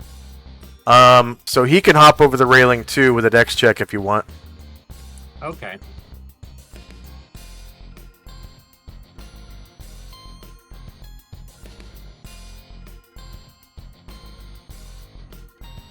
Oh yeah, he makes it. So that's 9 squares. So he still has, 3 left if you want to go somewhere. Not right at this moment. All right, Moen. Okay. Moen will make his way over behind Tenzi, and he is enlarged, so he's swinging that axe at Tenebris.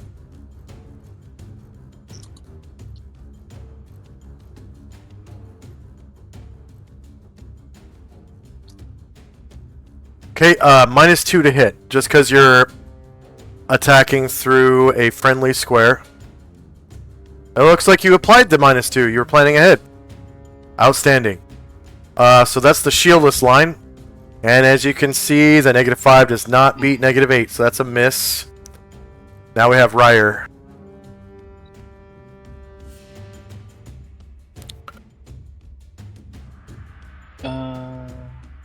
Yeah, Ryer will. I think he's gonna hold his position there and just wait for now and hold his attack. All right. Next up is the Nozira gaining. One of them. Let's see. Let's see which one it is. Looks like it's the one to the south. All right, I'll have him move up the stairs as well.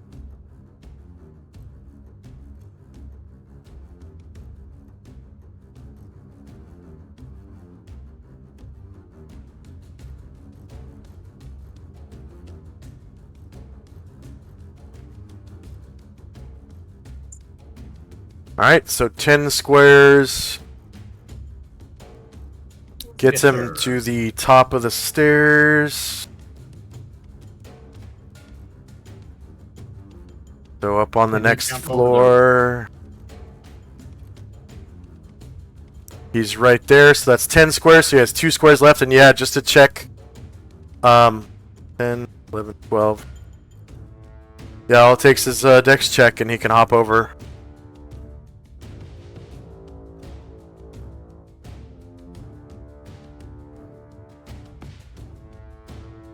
Oh yeah, he makes it over, so that's 11 squares, and that's 12 right there.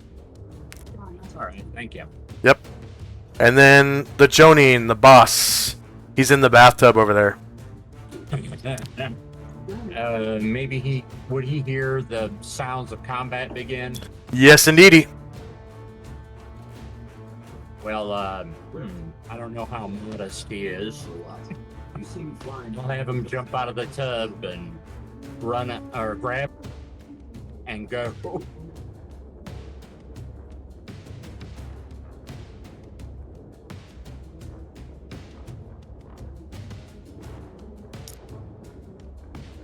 So his movement rate is 12, and then if he jogs, it's 24. All right.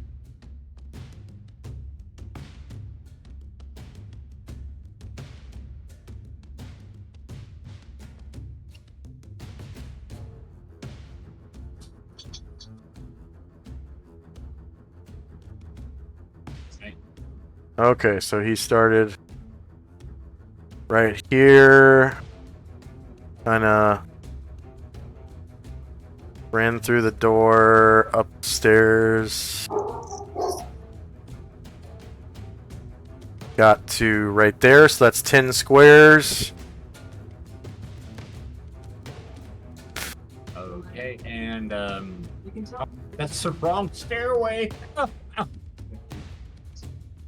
No, it's not, because you get right to here. Oh, okay, that's fine. How many movement did that take? You said. That's it. That took 10. So, All right. you know, he's got 2 more without jogging. All right.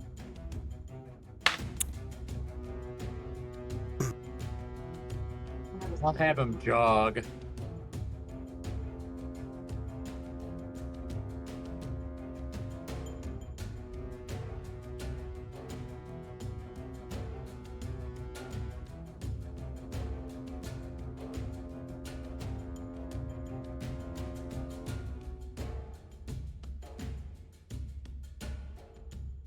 Alright, so that looks like a total of 20, so you still have 4 more squares if you want to take it. Yeah, I'll take it.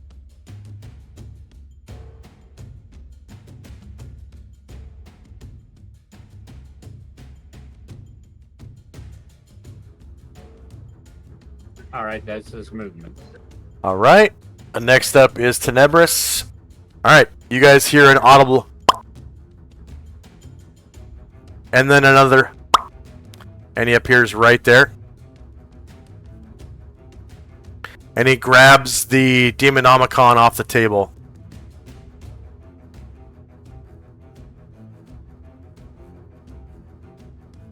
And he says, Ah! You won't stop me, Burks. I'll be re-reborn, whether you like it or not.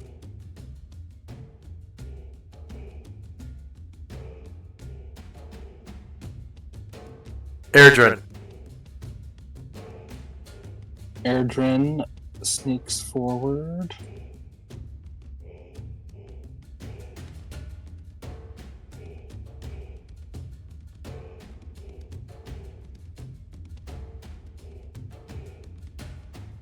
And Airdrin is going to try to take a called shot at Tenebris with one of his special magical bullets.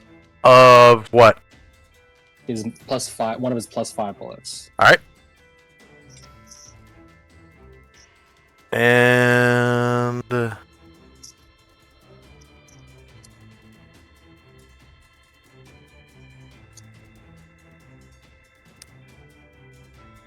Alright, you get your backstab.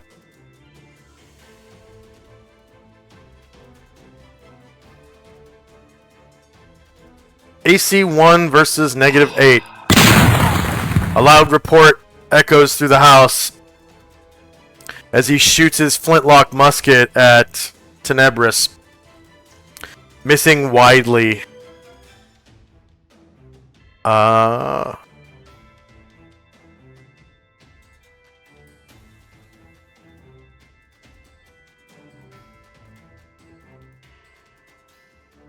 the last gaining. That is Ovak's. Under I'm Ovak's currently control? with him. Okay.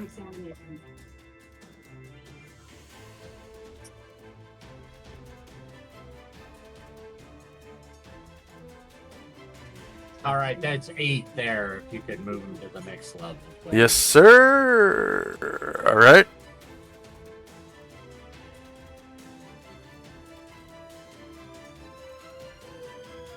Eight gets him here. Oh, I thought it came up the other way. Oh, yeah, sorry. My bad. 8 gets him here. Okay.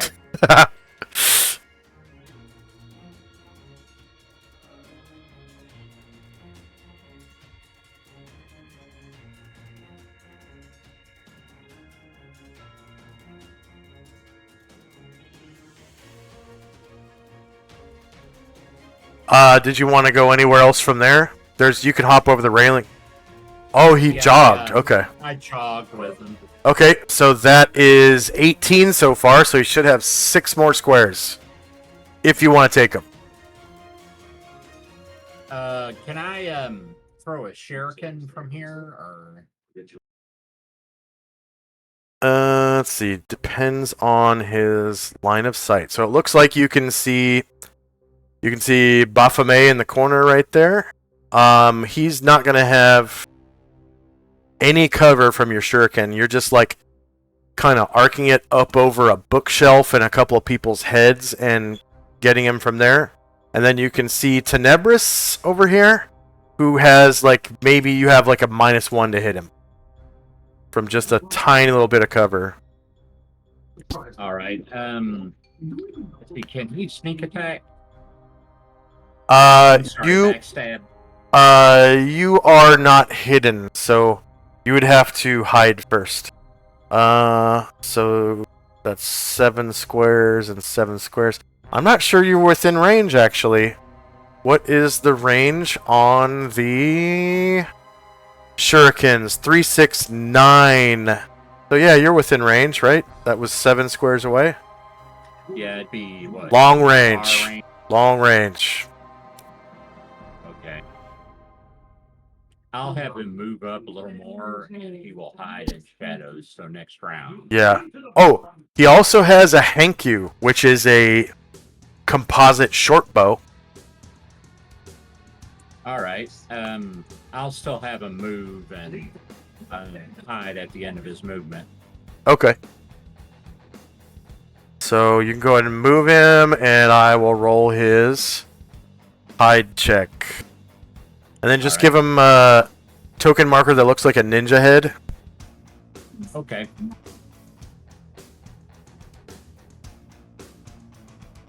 Alright, next up is Yezun.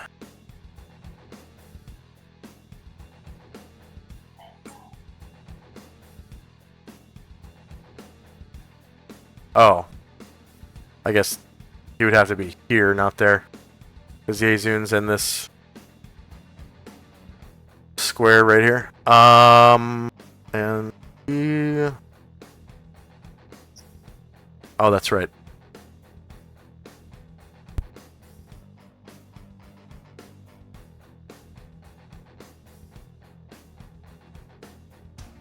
Did I fizzle any spellcasting? Yeah, he took damage, so he was casting a spell, but it's now failed. Oh, and you can roll spellcraft if you want to know what spell it was. Sure. Yeah.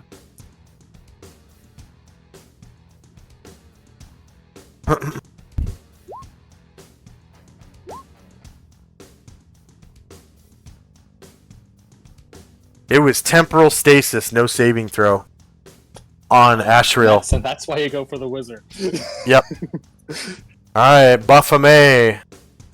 He steps over here onto the table. And he starts hacking away at Ashriel with his, magic axe thing.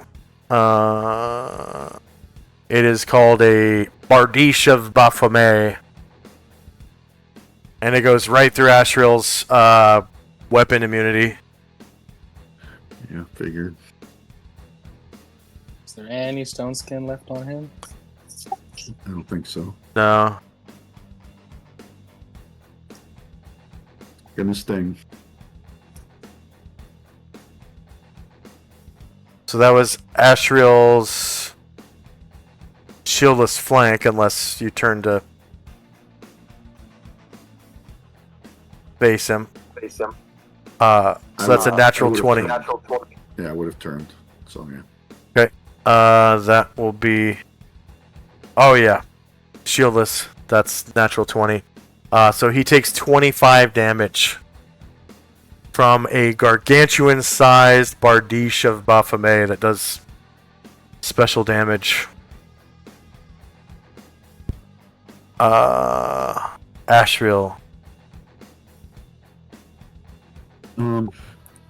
I was going to use this to attack the book again. Now that it's being held, can I do that? Oh, now the Baphomet's in between me and... Yeah, it's going to take a called shot -8, and then you're attacking through Baphomet's square, so that's -2 again on top of the 8. So -10 to hit. You do have higher ground, though. And then, because I'm going after the book, would it be like an armor, like a touch thing, or armor class 10, or would it be the armor class of the person holding it? I'm gonna give it an armor class of probably armor class of 4, because it's kind of similar to, attacking someone's weapon or something, which I think disarms are like, AC of 4. Right, that's what he's going to try to do then, -10 on that attack. And it's going to be off the turtle line AC, but it's going to be against AC 4.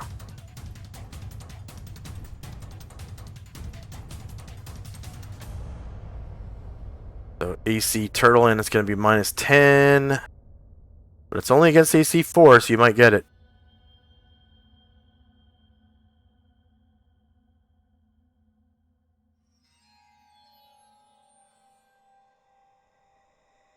You roll a 1. Oi. Tenzi.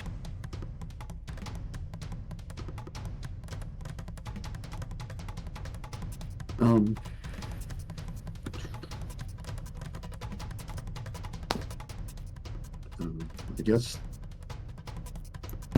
Tenzi will move, let's see, to the side here. And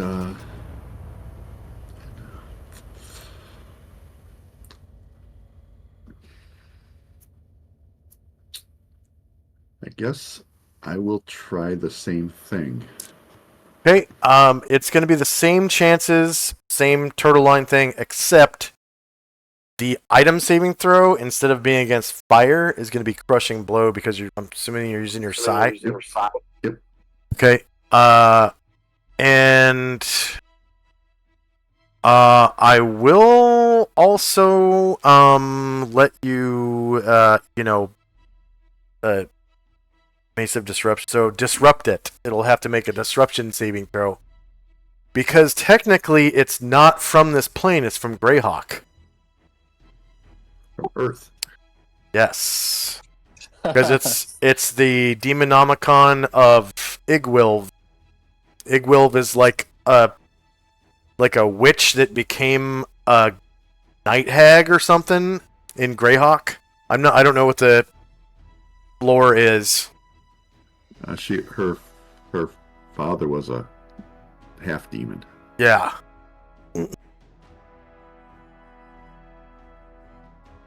So it'll have to make 2 saving throws, one against being disrupted, and another, and it'll save like a fiend does.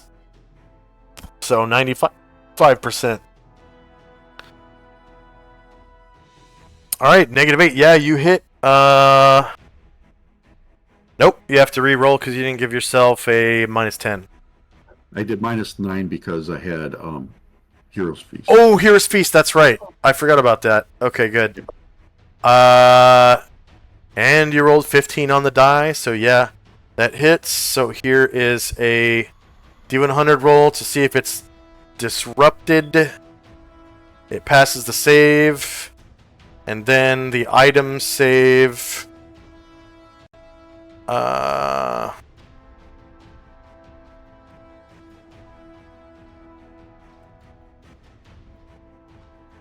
So it saves as paper versus crushing blow, which is probably pretty good. And Demonomicon, crushing blow.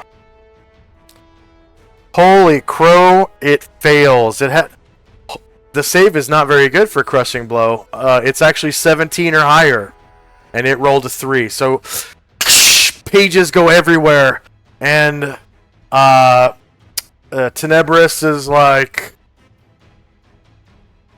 No! No! No! That was my last chance!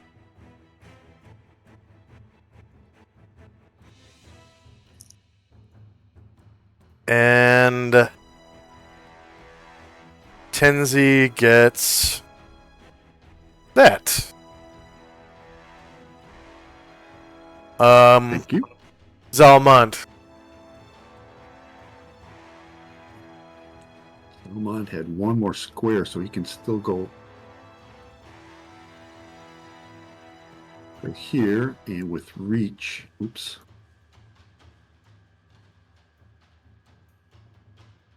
I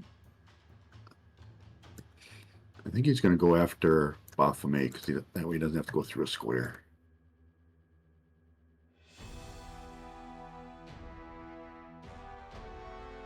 All right. We have a lower ground. Baphomet's up on the table. Yeah, lower ground, and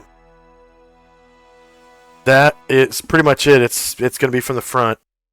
He is shieldless though because he's wielding a two-handed item.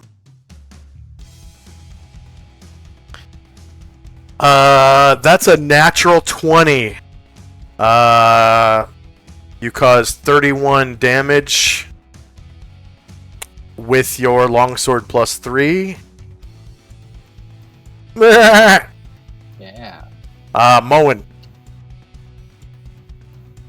the lawn. Owen, let's see, moved 8, so he'll move 9 into Zalmon Square, and then 10 to kind of move diagonally.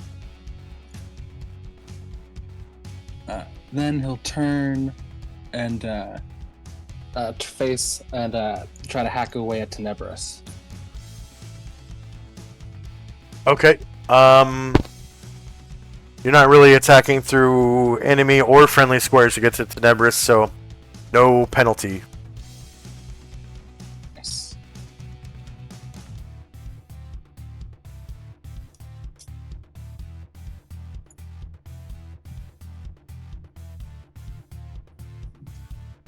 Alright, he is shieldless. -6 does not beat his AC.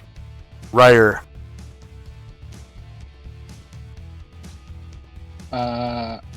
He's gonna continue holding and waiting from here. Alright, Baphomet again hacking away at Ashriel.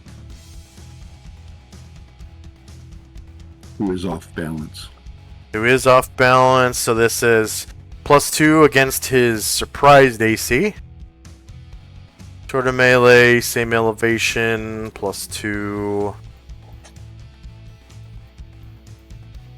So surprised AC, -6 beats AC, -1. And Ashriel takes 19 damage from the Bardiche. Gargantuan-sized Bardiche. Tinzi. Tenzi will continue to attack with the Sai, this time at Tenebrius himself. Alright.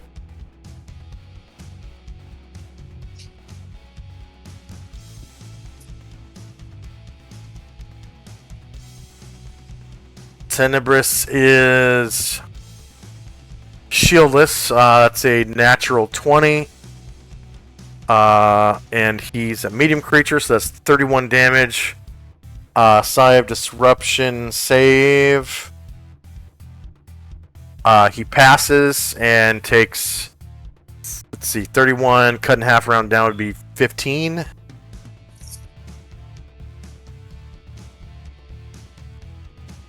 So minus 15.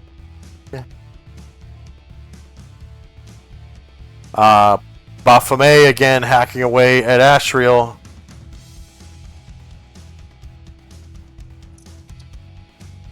Bardiche of Baphomet. Ashriel. Shorter melee. Same elevation. +2 to hit. And no damage modifier on the surprise line. -6 beats AC -1. He cuts him down for another 21 damage. And Ashriel drops to the ground. Whew. So close. Alright. Tenzi, your father is now collapsed on the desk. His wings hanging limpless over the desk's edge. And I ineffectually Lifeless. click at Tenebrius. At least I assume it's ineffectual. Yes.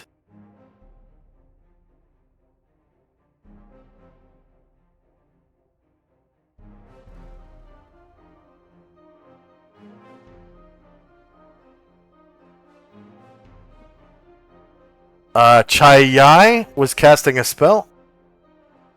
Yeah. She'll ask the Lud to stay close to the people, but not too close. And she is casting Chant. Okay, Chant gives everyone within 90 feet +1 to hit, right? Fine. Chant. Yeah. By means of the chant spell, yeah, +1.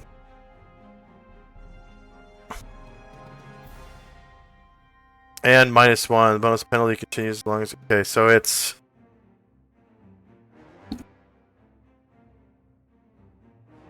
All attack and damage rolls and saving throws made by those in the area of effect who are friendly to the priest gain +1 bonuses and -1. Okay, to enemies. So Chai Yai now gets 200 points, and she can keep chanting as long as she wants.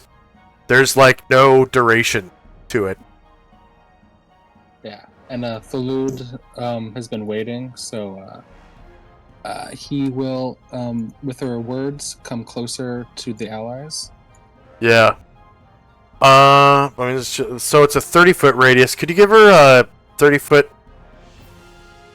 aura. Yeah. Priest brings special favor upon himself and parting cause harm. Oh wow. Okay. Okay, so it only functions while people are in that 30-foot area, which should be the red one, right? Yep. Okay.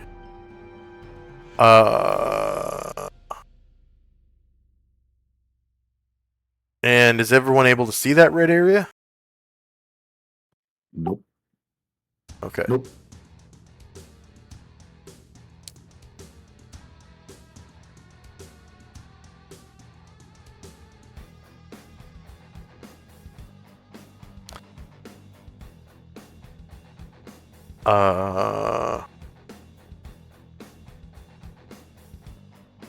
So I don't know who you put it on, but it's not on Chai. Oh, sorry. That might have been Solynod. Me.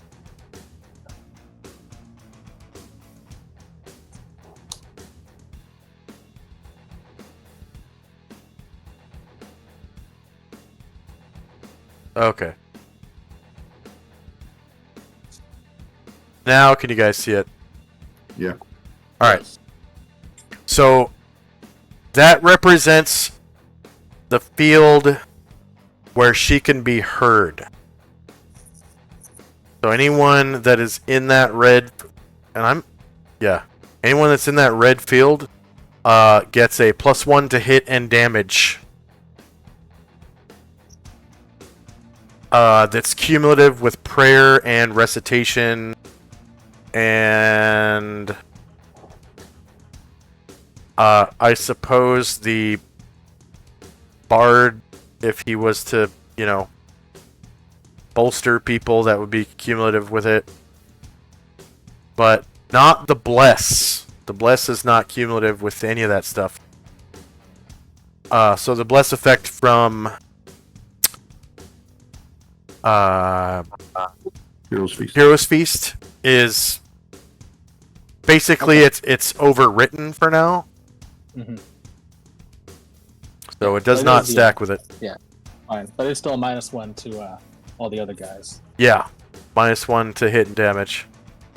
Okay. And then that's the end of the round. Was anyone else waiting? Yeah, Ryer will just he'll come into the room, but he doesn't have enough space to get into melee, so he'll end up behind the ninja, and that's all for him. All right. So now we're in initiative phase again. Can I regen Ashriel? Yeah. Okay. I actually did it without asking. Sorry. Oh. Wait.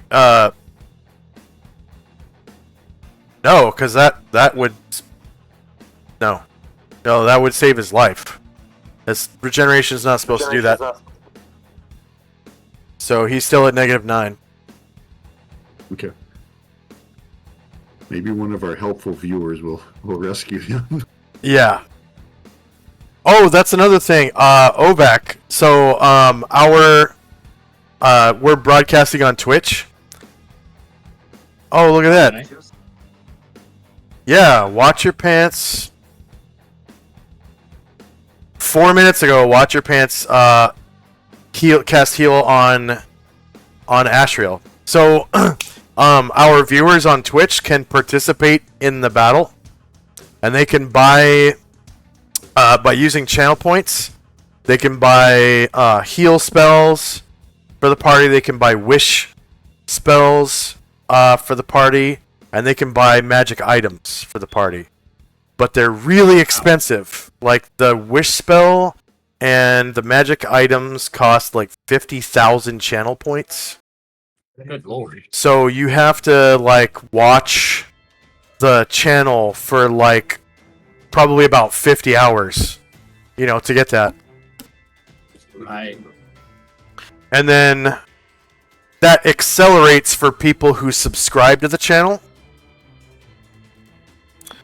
So you earn more channel points, and then The heal spell is like, what was it, 10,000 channel points, or was it 5,000? Watch your pants. I don't remember how much.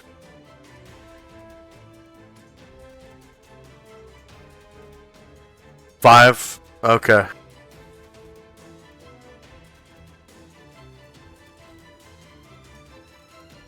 Yeah, 5,000. Okay. So yeah, Ashriel is back up to full health. All of his slotted spells are gone. Okay. And he still has both swords in his hands. Still has both swords. And still prone, right? He is prone, however, yeah. Well, supine.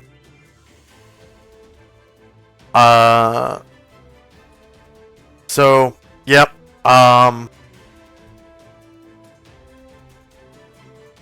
Yeah, initiative phase.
Alright, is anyone still rolling?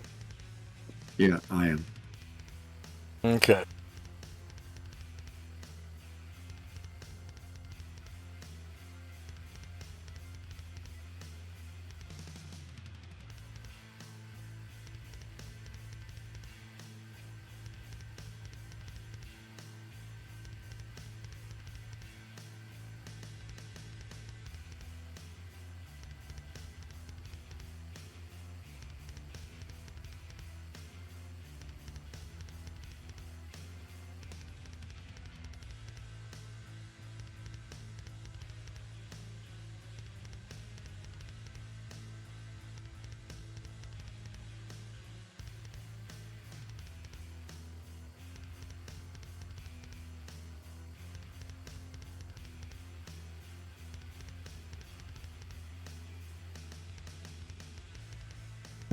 Are you ready?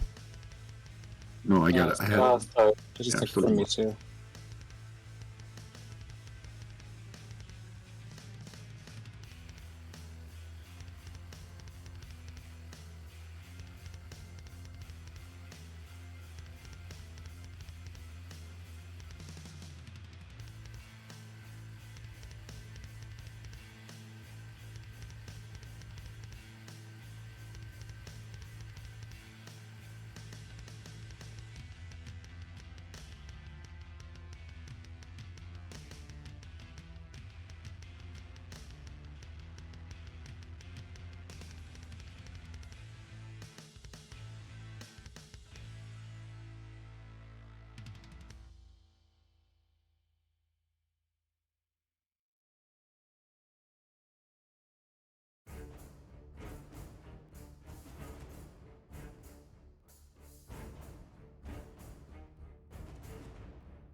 I am done. All right, Me and too. then Ovak, Yes, sir. you're done. Yes, I am. All right.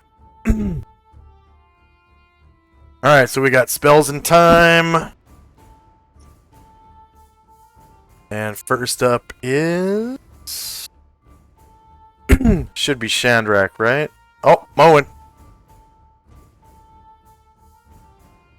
All right. Yeah, well, Moen is still gonna go for Big Daddy. See if he can't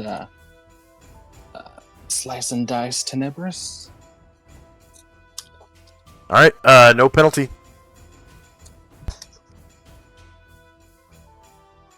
What? And Tenebris is shieldless. You hit exactly, causing 20 damage to Tenebris. Mhm. Okay, Sakaki Buma, was he gonna hide?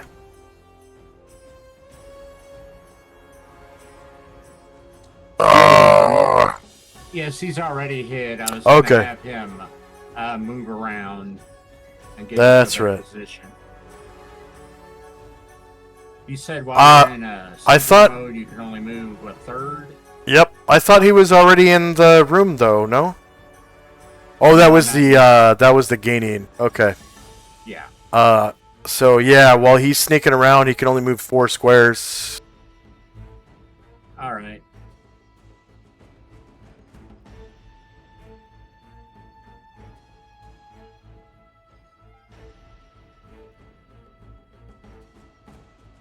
All right, and then the gaining, I'm guessing, is still trying to sneak around too. Yes, he hasn't rolled his hide yet. Oh, so he yeah. can actually get in a room. Yeah, that one is a different one. Okay. Did you want to just move into the room and then hide? Yes, sir. So it looks like 1, 2, 3, 4, 5, 6, 7, 8. 8 squares gets him into a good hiding spot. Or there. That works too. Got that whole shelf to hide behind.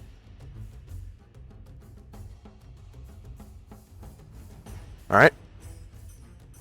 And then don't forget to mark them with ninja. Okay. thank Ninja you. mask, yep. And then Airdrin. Cursing himself, missing that shot. He will back out into the hallway, reloading another gun, loading another +5 bullet, and hiding in shadows. Alright, Zalmond. Continue to swing at Baphomet. Alright, that is front shieldless.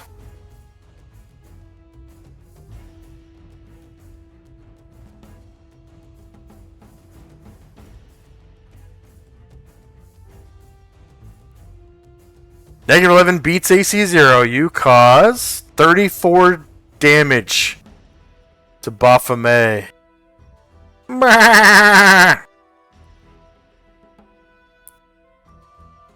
His little pintle goes limp. And then you still got your shield punch, yeah? Yeah, but it's +1, so it doesn't Yep. affect him. Doesn't do anything. Okay, Tenzi. Tenzi will attempt to end this Tenebrious once and for all. Right hand, Silver Sai.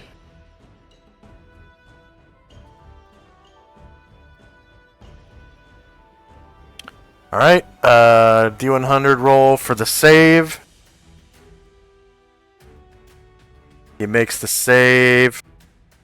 Tenebris is shieldless, so that is a confirmed crit against a medium creature. That's 35. Divided by 2 rounded down would be 15, 16, 17 damage. And I assume he's still standing, so we'll follow Yeah. with the left hand. Yeah, he's still up.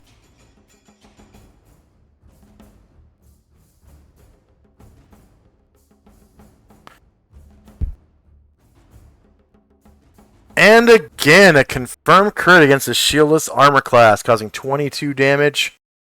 Cut in half, rounded down is 11. Killing him. Go and describe how you do so.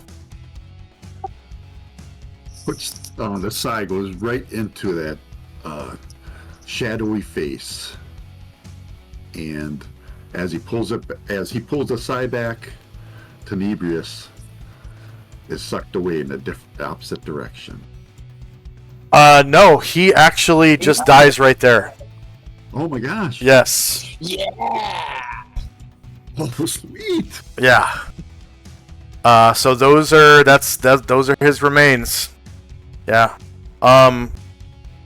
He was carrying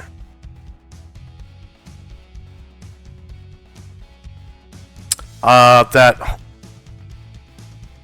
horn blade that I was telling you about.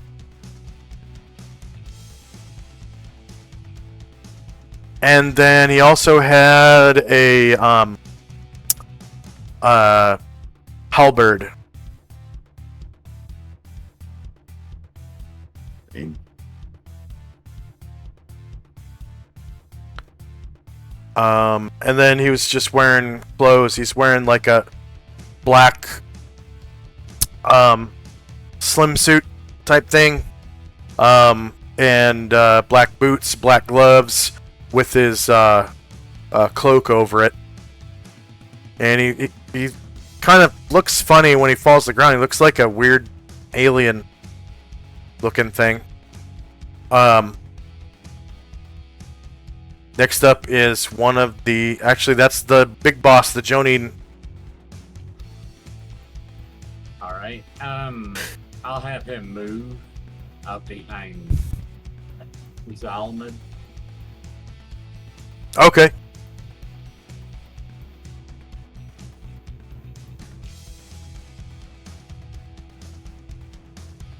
And I'm going to have him hide there. Yeah, Zalmond is enlarged, so I'll take it.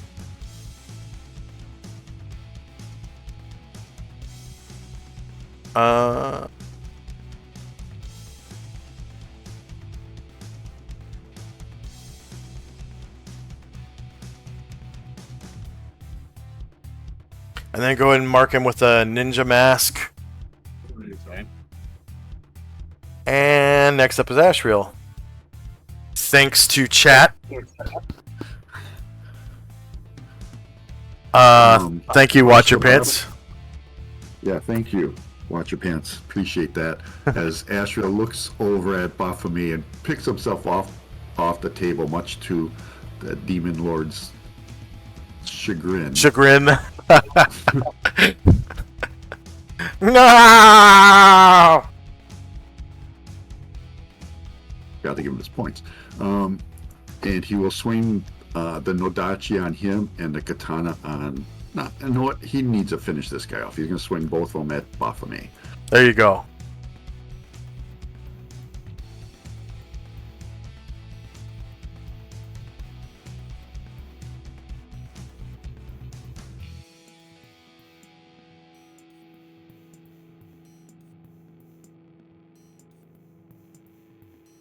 Alright, Baphomet is shieldless. 1 versus AC 0 is a miss. But you still have your katana, right? Yep. Got the big gun here now.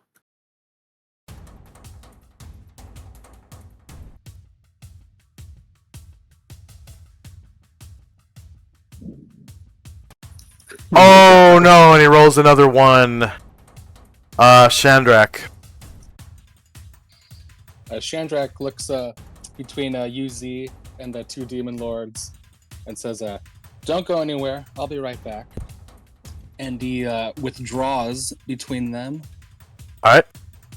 And he closes the door on his way out, and he hides in shadows.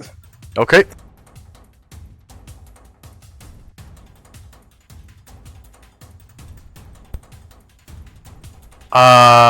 Ovak. Alright, I'll actually jog this time. All right. All right.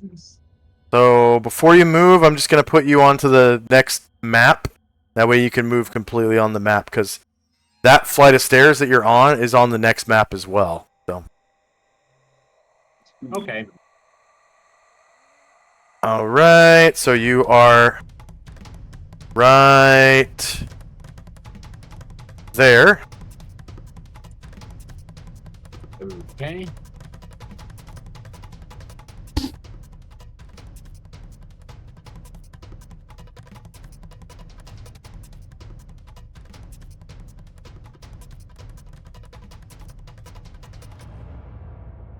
And your jog is double your blue bubble. Blue bubble should be 6, so that means your jog is 12.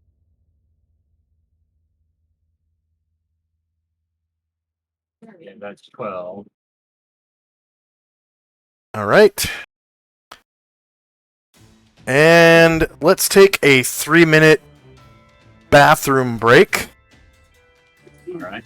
We'll be right back in 3 minutes, starting now.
And we are back in this.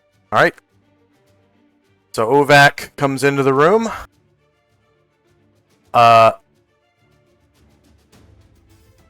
Next up is one of the tuning.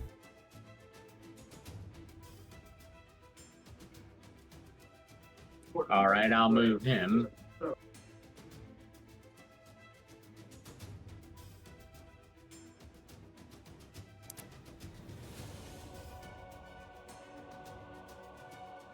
And then do you want him to hide? Yes, at the end of his movement right there. Okay.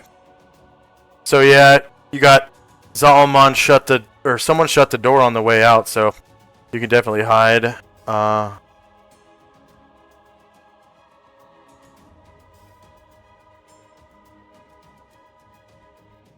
Alright, next up is Grotzt.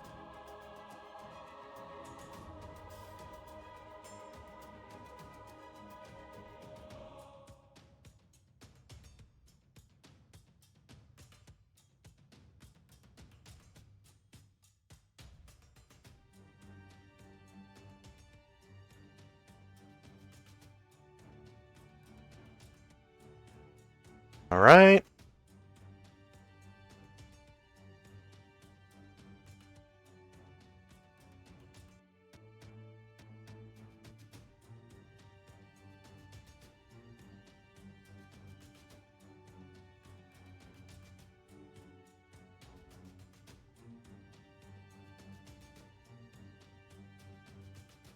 So a green beam shoots out of Grotz's fingertip at Ashriel.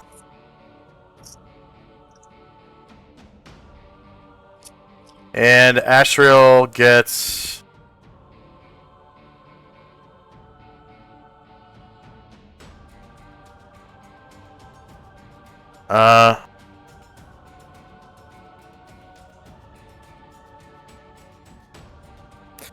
Ashriel gets magic resistance, and he's off balance, so he fails his saving throw.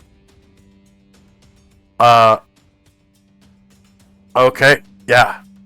Wait. No. Off balance just gives you a -2 to your saving throw. So yeah. Or be disintegrated. It is a disintegrate spell. He's immune to disintegration. Immune to disintegration, okay. Ryer. Ryer, so does it look like Musashi is readying an arrow? He's got one of those black or one of the fancy ones he just picked up. Mm-hmm. Alright, so Ryer will come over, open the door again, and it is real crowded, so he is just gonna, open the door and then wait and hold his action from there. Alright, Musashi. With a Kiai shout and one of the new man-slaying arrows, he's going to fire at the Wu Jin. Alright. Where? It's pretty much a straight line. And that's 6 squares. Well, it's... Should be close range, right? Yeah.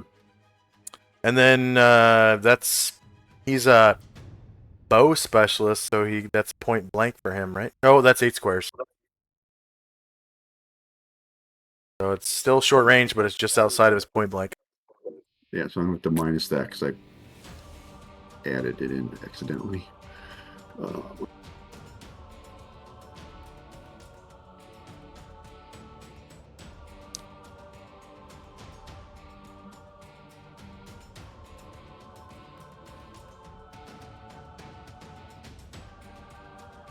Alright, Yezun is shieldless. -15 goes right through his mage armor. And he has to roll a saving throw versus death magic or die.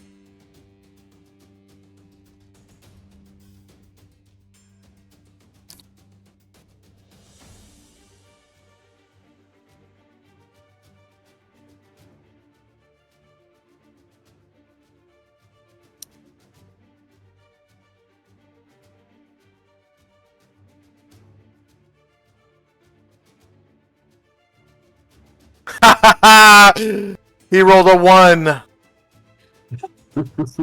So his target number was 8 or higher, and he rolled a 1 and croaks. So Wizard down. Yeah, the armor or the arrow goes right past the tuning, over Ovak's head, over the Jonian's head, like in between Zalman's body and his arm, right past Baphomet, and into Yezun's heart. And you can see the arrow kind of zigzag, like in what's that guy's name? Star Commander or Star Lord or whatever. His daddy character with the dart that he just kind of he just whistles and it just goes around killing people. That's exactly what this arrow does, except it goes right by everybody and goes right into Yezun's heart, kills him. Nozira tuning. That's the one by the stairs. Yes, I'll have him jog as well. Alright.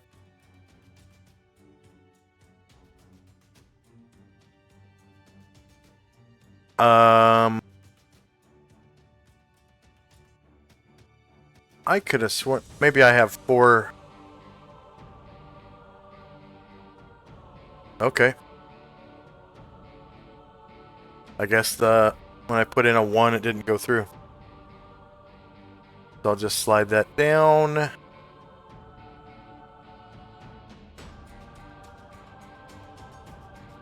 Alright, I'll have him stop there and hide. He jogged, so he can't hide. Oh, well, he'll just stand there.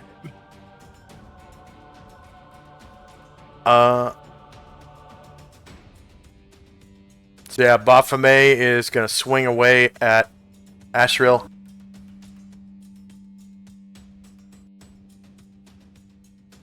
Off balance again. What? Protection from evil to affect his attack plus the chant. Oh yeah, so that's -3. Same elevation. So an effective -1. Because it's +2 for the off balance target. And this is to the surprise AC. That's a confirmed crit.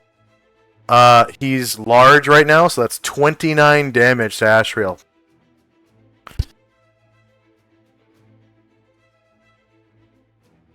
And St. Luther.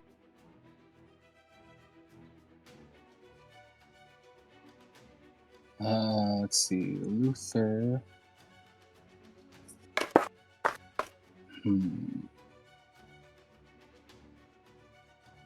And for our Yeah, viewers, and, this is the culmination of about 2 years, a 2-year adventure that has taken us through, what, 3, 4, 5, 6 dungeons? Yeah. Yeah.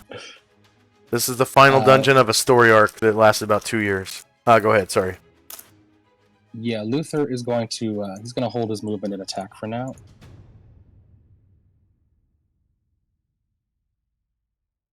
All right. Nozira gaining. That was the first one to enter the room last round. What's he doing? I thought he would. I thought I had hid with him. Yeah, you did. You just didn't mark him. Oh, okay. Yeah, you know how to do token markers, right?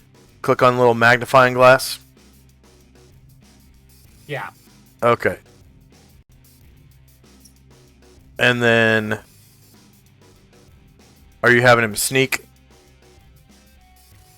Not right now. I wanted to try and attack Baphomet with a. Does he have any kind of ranged weapon? Yeah, he's got his shurikens and his Hankyu bow. I'll use the bow. All right. All right.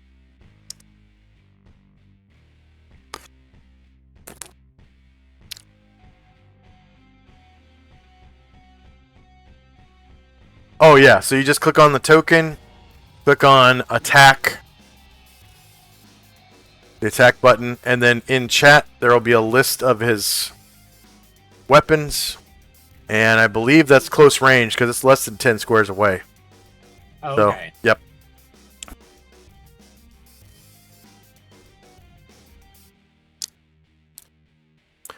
And they brought silver arrows, so it's even though it doesn't say it, it's a silver arrow.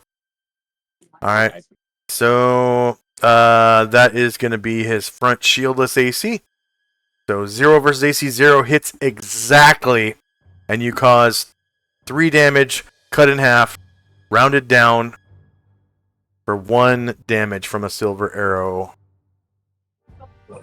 So I like pierce his ear or something as it goes through. Yeah, it kind of grazes Wasn't him. that supposed to be a backstab? Yes, it was actually. Oh, That looks okay. like a normal attack. Yeah, you can go ahead and re-roll it as a backstab. So you just click on the character token, and then up the top where it says backstab, you click on that, Okay. and then click on the thank you bow and all that stuff. Oh, and you should get a +1 because Chaya is chanting. +1 to Yeah. hit. +1 to hit and damage.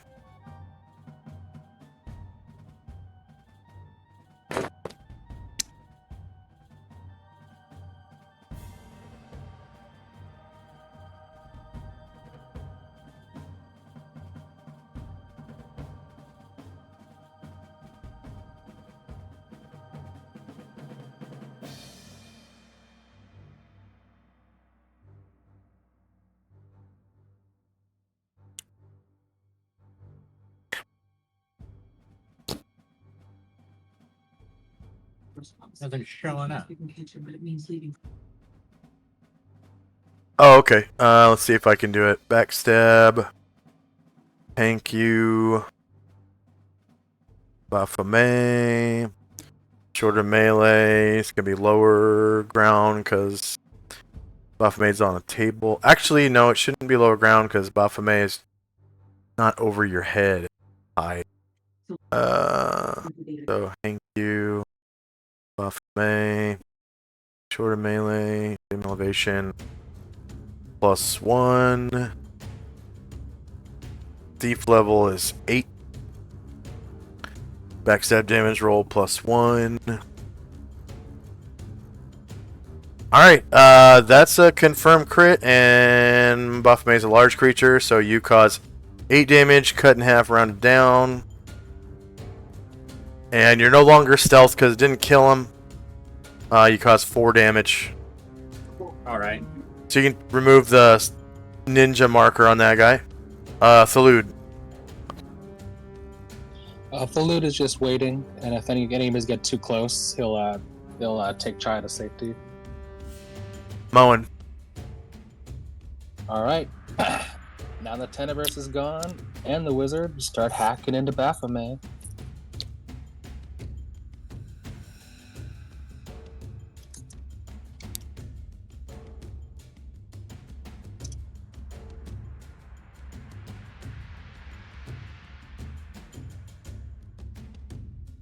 Alright, that's a natural 1. I thought so. Zalman.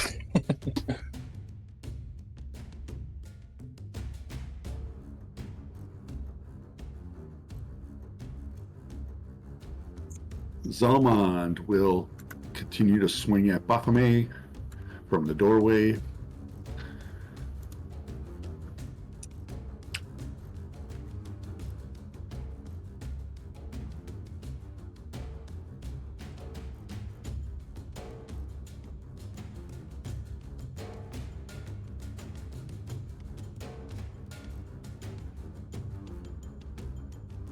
Shieldless flank. And that is a confirmed crit. Oh, no, I'm sorry.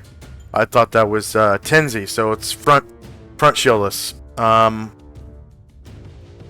Which is a normal hit. 17 damage to Baphomet. And Tenzi with the shieldless flank attack. Yep, here we go. That sigh of disruption. Okay, side disruption, shields flank. Remember your bonuses from your spells and stuff. Negative 11 hits. Here's a saving throw. He passes. So he takes 17, cut in half, rounded down is 8. Ah!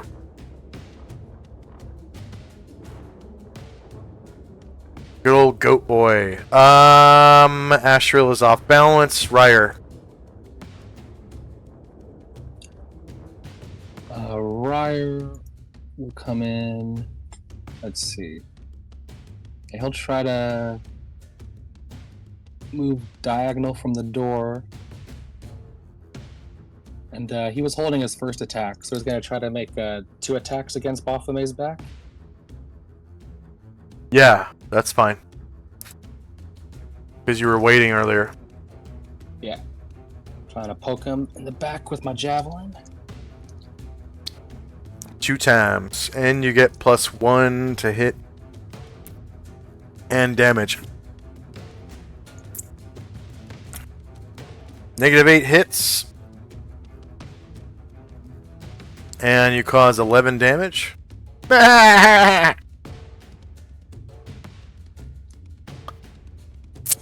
I should have won fair and square, but your gods keep stepping in. Looking at you, chat. Thank you very much.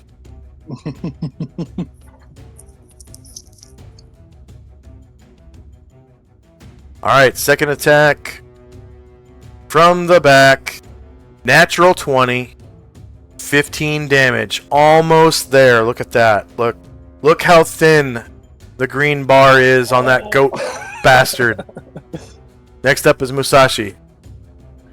Musashi pulls a +2 arrow out of his quiver and fires at Baphomet.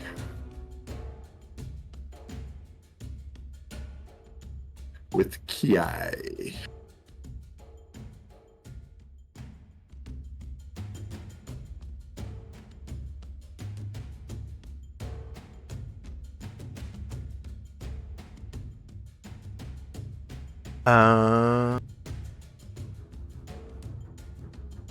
Oh yeah, Musashi's way back here. Okay. That is front shieldless. Natural 20. 20 damage. You kill him. Go and describe how you do so.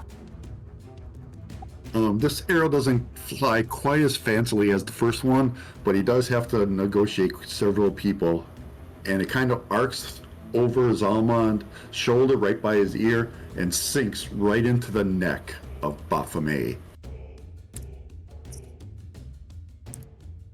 Like, sink right into his neck. And you can see the silver cord wiggling out from his back and a little doorway to the astral plane, aka the silver void, pulls him right through. And he disappears. And Yezun is supposed to be on the map layer.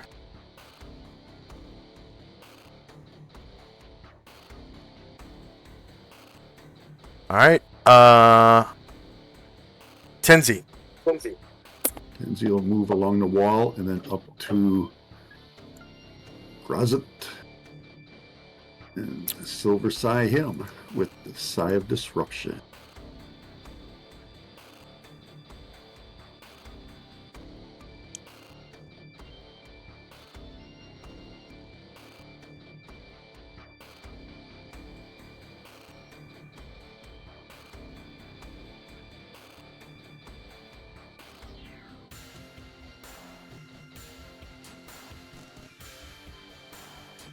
Alright. You barely hit him by 1. He passes his saving throw against the disruption aspect. And he takes 17 damage, cut in half, rounded down.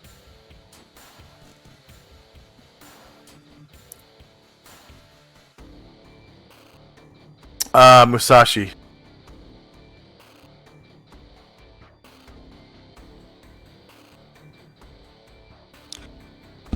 You think you've won, but you have won nothing.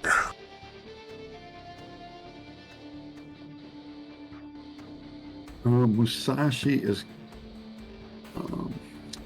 he's gonna wait till the end of the round so he can do a call. He's gonna move into a called shot.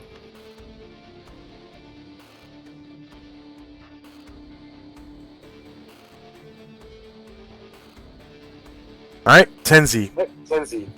Ineffectually kicks at Grazit's knee. Alright. Chai-Yai. She is continuing her chant. Luther, who is waiting, he will move in. Try to swing with his mace at Gratz. Okay, it's gonna take a dex check to hop up over the table. Oh, okay. He should be able to do it. Otherwise, he's gonna land prone on Yezun's body. Oh, does he have Cat's Grace? Yes, he does. And I don't think he was ever in a Dispel magic field, so he should be because he's not marked with Cat's Grace.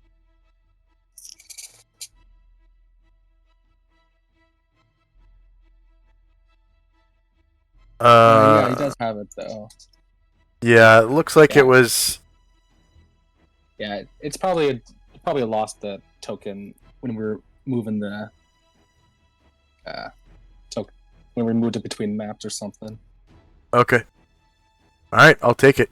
So yeah, he hops up over the desk gracefully and lays into Grotzt with his mace, yeah? Yeah.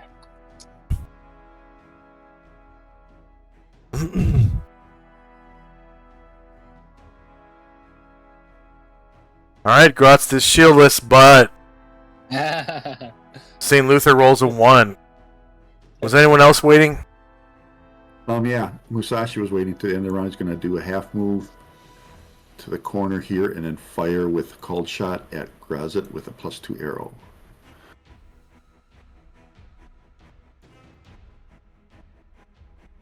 And Ki. Okay, -2, or sorry, -4 plus 1 to hit, so that'd be an effective -3. And then you get +1 to damage from the chant. So he is shieldless. -1 does not beat his AC. That's a 5 on the die. Not very lucky with that one. Anyone else waiting? Okay. From me. End of round. Was anyone changing their action?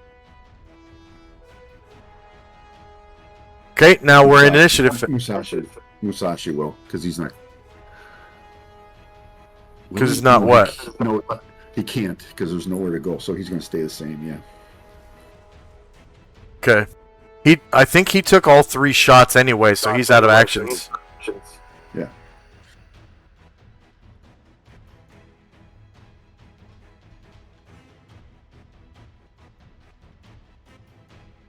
I need to turn my music volume up. It's kind of low. I like this track.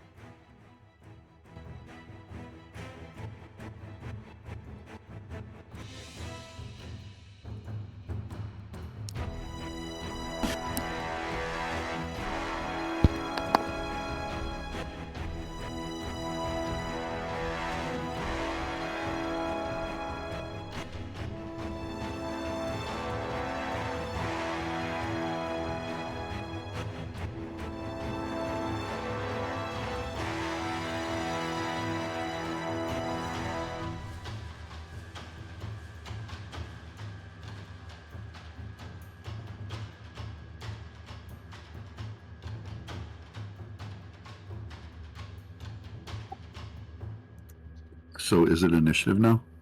Yep, we're in initiative phase. Okay.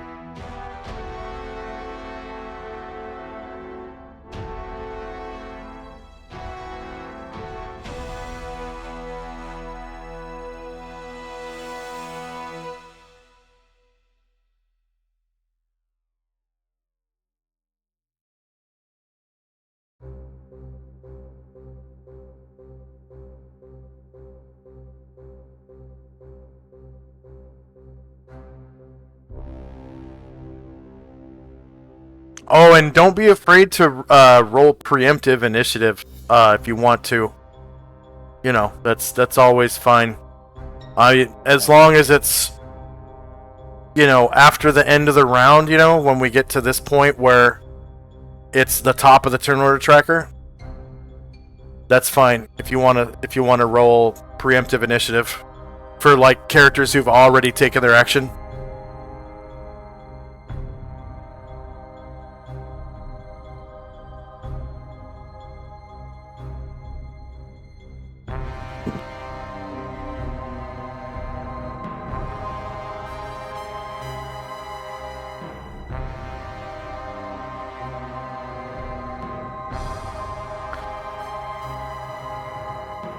So these ninja have intelligently brought silvered weapons. All their weapons have been coated in silver. They have silver ninja toes, silver arrows, and silver shurikens and darts and all that stuff. They're risking silver poisoning at this point.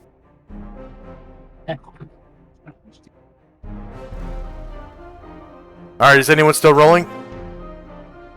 I am. I'm ready.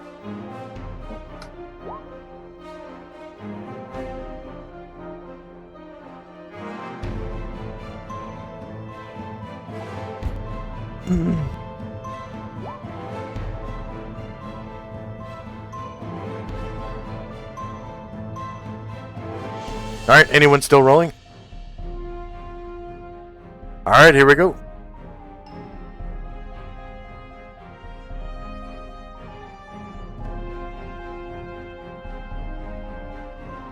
So we got spells and time.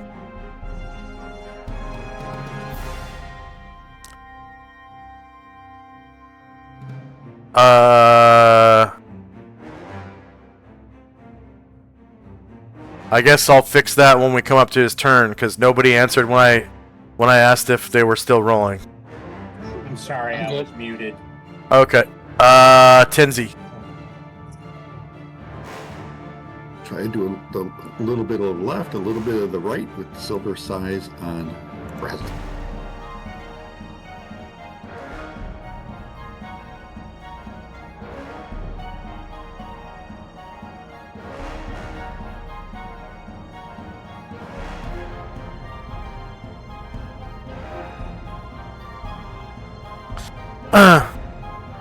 It's weird, I saw Sakaki Buma roll 17 in chat, but his turn order said 4 Spunton.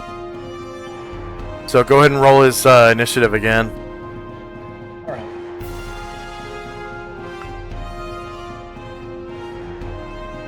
Because I deleted his whole line.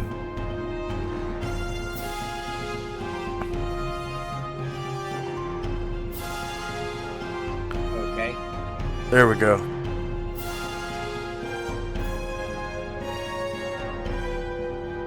No. You were rolling for your pistol. Go ahead and re-roll. I'm sorry.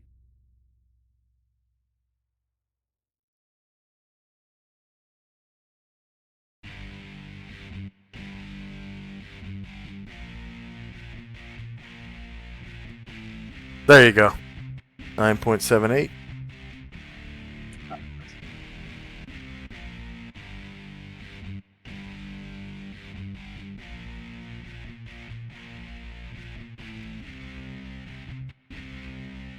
Okay, first up is Tenzi, who runs up to Grotst and attacks. His shieldless AC -7 does not hit. The AC of 9. And misses with that one as well. Yep. Miss. Shandrak. Alright. Hidden Shandrak will move silently around the room. And Shandrak will stop in the square Yuzun died in. And then I'm going to take a 5-foot step into Luther's Square to backstab Grotz. Alright. As you step over Yezun, you notice his staff lying there in his dead hand. Mm-hmm. Oh, yes. Oh, yes. I can't wait for that. And all right, you get your backstab.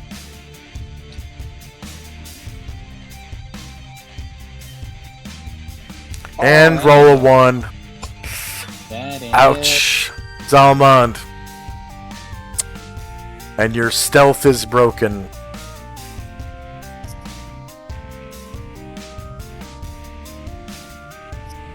Zalmon takes a step in, will attack through Astral Square at Rust.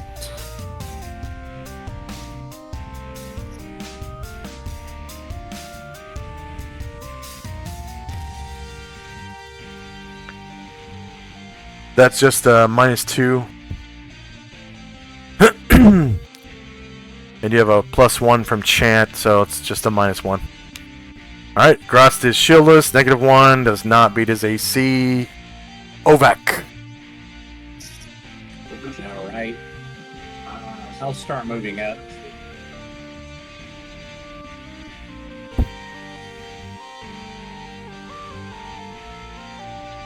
So, now that I have a better picture of the room, where is the baddie? So you see him right back here in the back corner. He's like surrounded. There's multiple people beating his ass. He looks like this. So he is a ebon, I think it was an ebon-skinned man. Find ebon.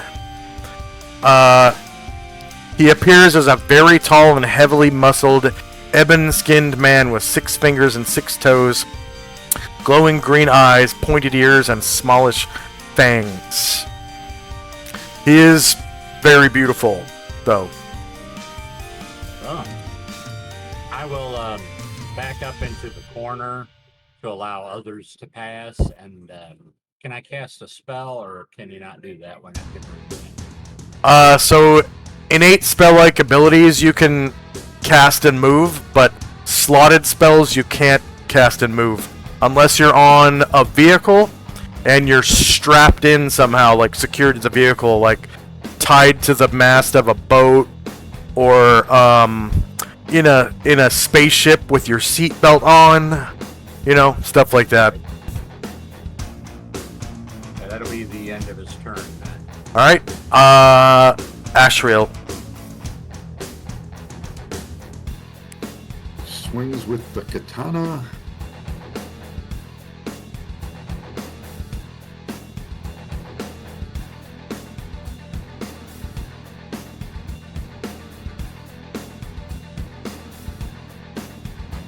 Shield is 2 versus -9 is a miss.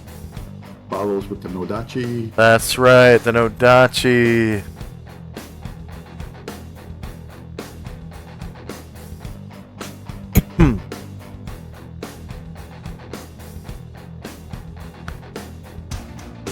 -8 is a miss. Mad Moen. Alright. Moen will just turn to face Grotz in the corner, and I think probably swing through either Tenzi or Ashrael. Yeah, -2 to hit. And you get a +1, so it's just effectively -1.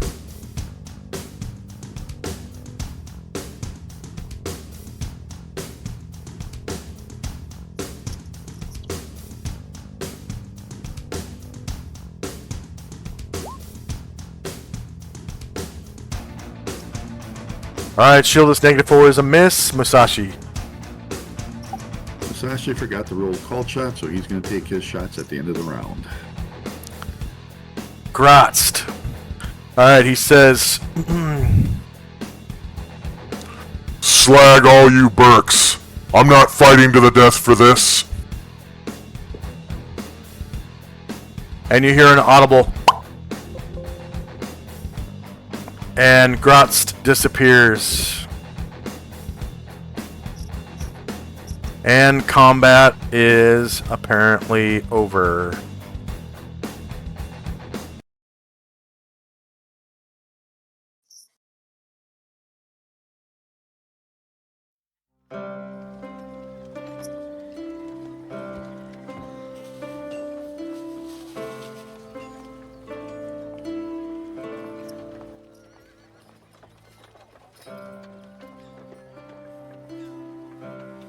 All right.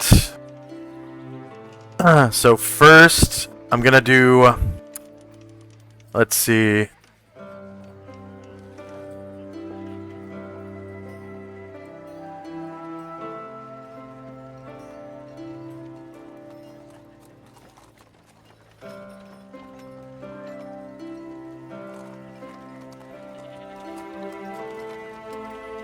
All right. First, nope. Those are all multiple attacks. So that's the end of the round.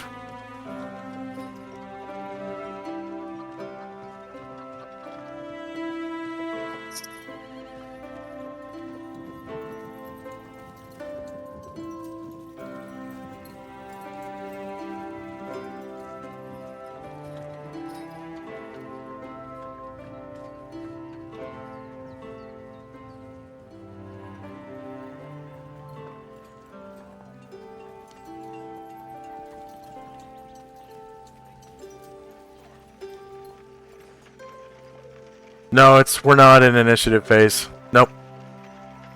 No initiative. We had to roll it for movement and stuff while we were out of combat. Nope. That's the characters already have spots on the tracker. So first up is Tenzi and Company.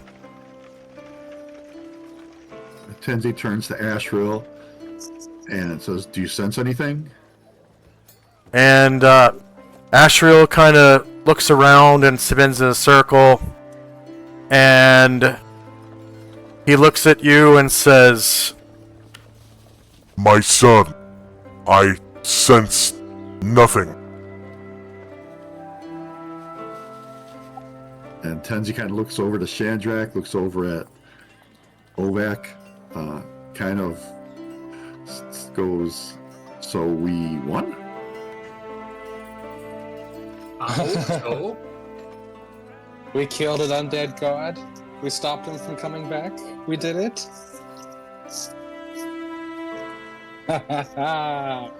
Good job. And you really did it, Tenzi. That sneaky Burke would have gotten away with the book if you hadn't destroyed that last one. Yes, we were very lucky that he did not get away.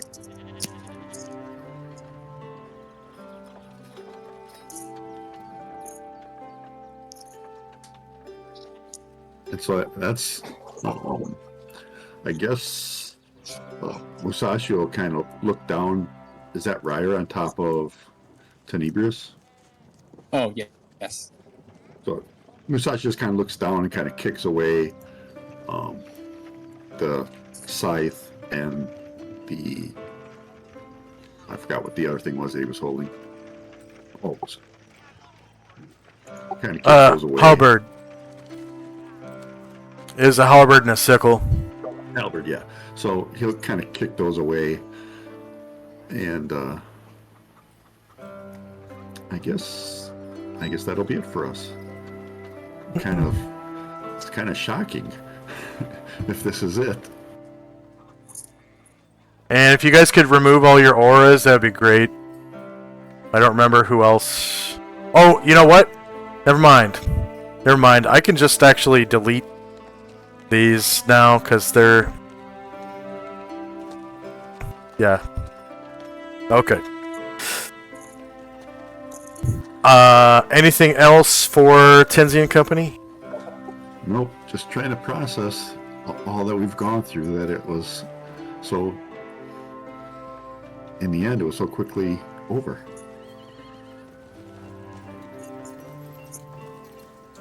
But it wouldn't have been if we weren't as clever as we were.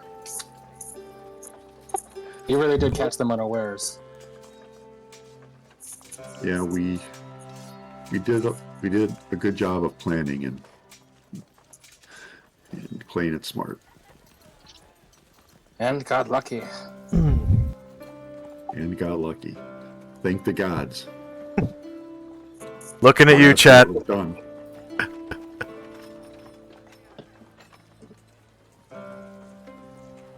done. So you're standing in a 20,000 GP Wizards library. Yeah, hell yeah, we are.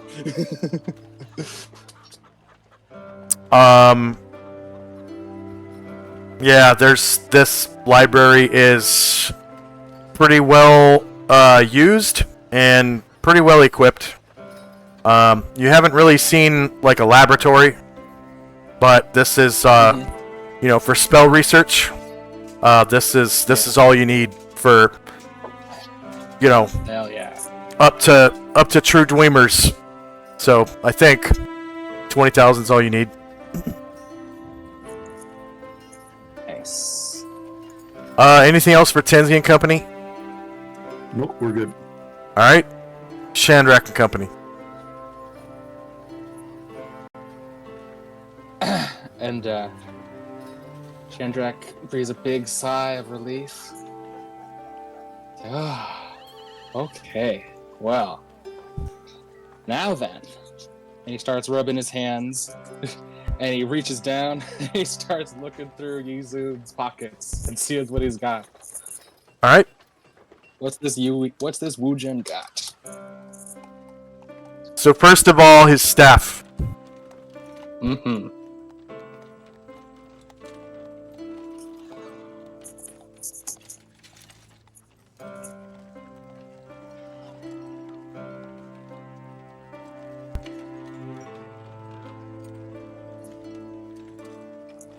It looks like a typical wizard staff, other than, you can tell it's made from special wood. It's not... Okay, and it's not normal wood. It's probably like, made from the wood of a Trent or a Norin or a hangman tree or something, special wood. And it's like inlaid with carved runes all up and down. The ends are shod with like, probably like mithril silver alloy, like mithril steel, and yeah, you can tell that it's basically probably 90% gonna be magic. Oh yeah.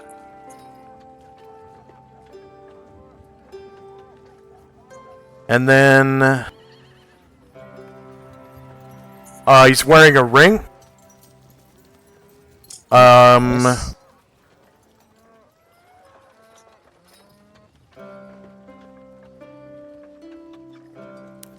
So this ring looks like a typical gold band, which is good, because all the magic rings you know of are typical gold bands. Mm-hmm.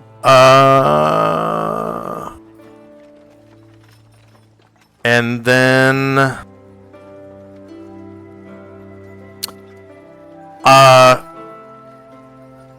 yeah, he's got like a backpack that has a lump, it's lumpy.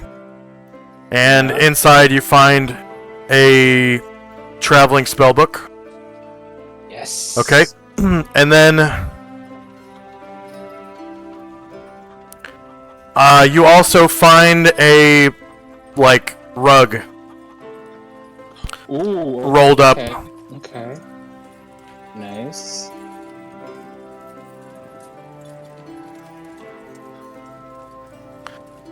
And that is... Oh. Yeah, that is it on his person.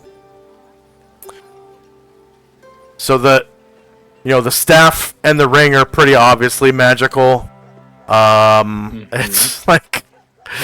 your detect magic spell is still going anyways, so you, like, just facing his direction, you're picking up, probably, at least dim magic. I gotta check something. Okay.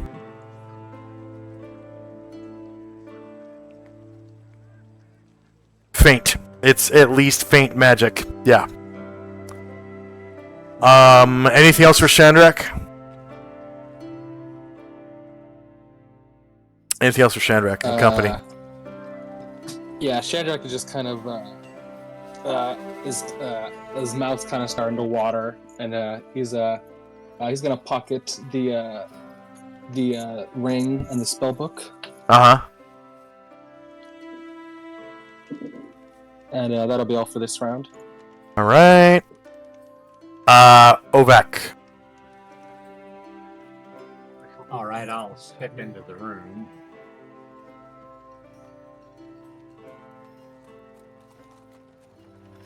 So you can see Shandrak is standing over a dead wizard, and he's kind of going through the wizard's belongings.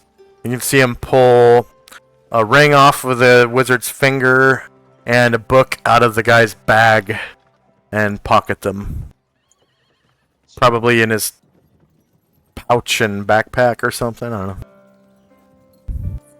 All right, you said that body of the person who was changing into Baphomet was still here? No, Baphomet got sucked out into the Silver Void, but his Bardiche is still laying there on the table. And you can tell that it's much too large for you to wield. It's actually gargantuan. Good lord. Yes. I'll still... The what's his name? Underneath Ryer, you can see that this guy. Still away. You see this guy's dead body. All right. I don't know if you're able to see that. Yeah, I can see what he looks like. I guess I'll go through his pockets if I can. Yeah. Okay. So first thing you find is a halberd, which is really, really high quality crafted. That's like 90. You're 99.9% sure it could be enchanted. Okay. And then he also has a strange looking like scimitar sized sickle that appears to be made out of horn of some kind of like probably abyssal creature. I'll pick that up, make a funny face, and kind of grimace and set it down. Oh, good find. That looks like something interesting. So it's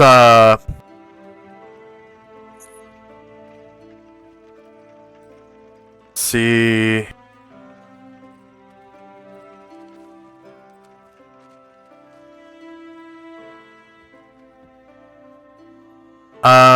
Yeah, it basically functions as a scimitar, but it's shaped like a sickle somehow.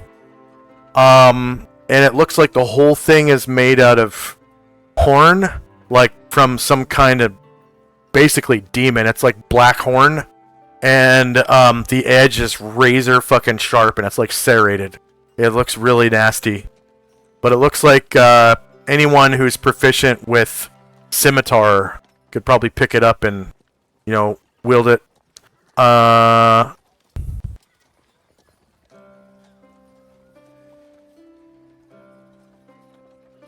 Yeah, and that's it for that. So you said you pick it up and set it down? Yes, I do. Because if I suspect it's made from that or it's from, I don't want to melt it. I'm sorry, all I could hear was the TV. I'm sorry. I said if all I can, if I know what it's made from or where it's from, and it's from the lower planes, I would not want to use it. I'll set it aside. Alright. I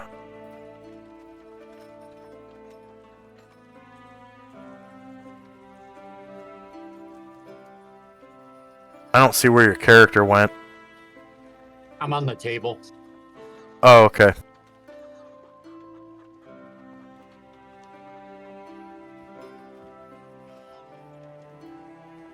Anything else for Ovac and company? Is there anything else left on this person? Yeah, there's, halberd. Alright, I'll give it a sniff. The metal part of it. It smells like abyssal steel. Oh yeah, that's I'm setting that down real quick. In fact, I'll spit out both these things.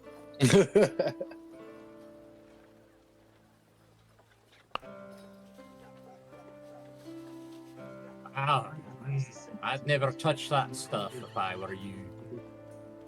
Yeah. In fact, be careful. Sorry, I probably should have mentioned it before, but Tenebris was looking for his wand. So if you see anything like that, probably shouldn't mess with that, because that's what he was really looking for. Okay, so no touching sticks.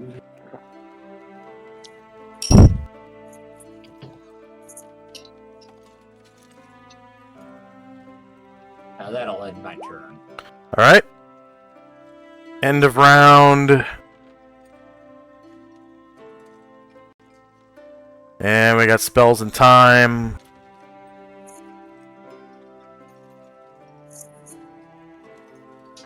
Protection from evil on Moen will end at the end of this round. And first up is Tenzi. Musashi will kind of kick that sickle into the corner, and then he's going to move out of this room. Put the sickle here, and then Ashra will innately cast Detect Magic, step into Ovac Square, and look down at the sickle.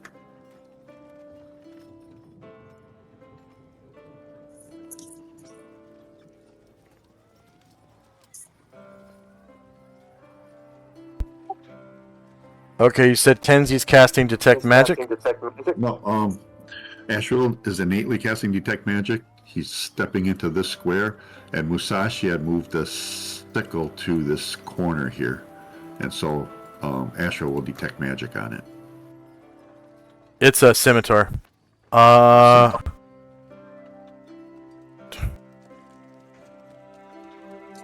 many rounds is this Detect Magic? Oh, I'll do that. I think it's 16, but...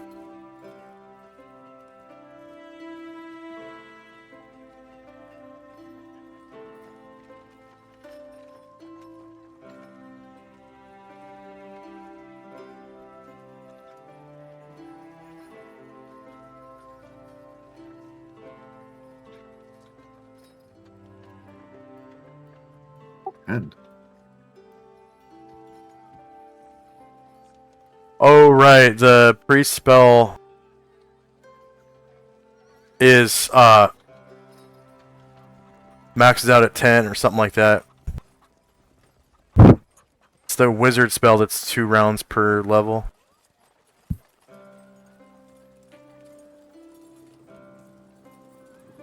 Okay, so you're detecting magic to the left of you? so he stepped into Ovac Square, and down in this corner is where Okay. that's where the scimitar is. So. You are picking up faint enchantment magic coming from that halberd. Okay. And it does look abyssal in origin. It's made out of this like greenish steel. Step back and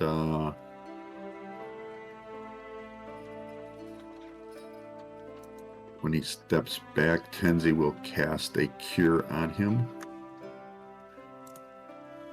And that'll be it for us. Alright, Shandrak. Shadrach, as he's kind of pilfering through the body, kind of looks up at Novak and is, "You're not a spell slinger by any chance, are you?" Shadrach says, gesturing towards the wizard's staff. Make an intelligence check. Me? Yeah.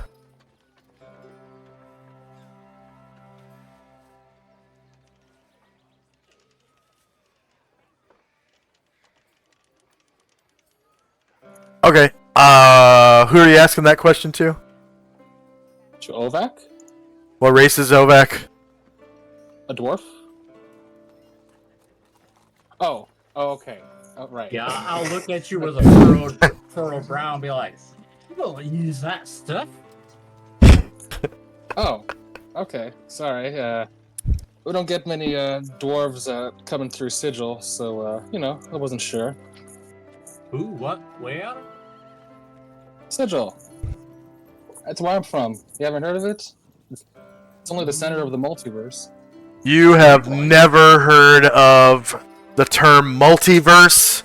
You've never heard the word sigil. You have like almost no clue what he's talking about.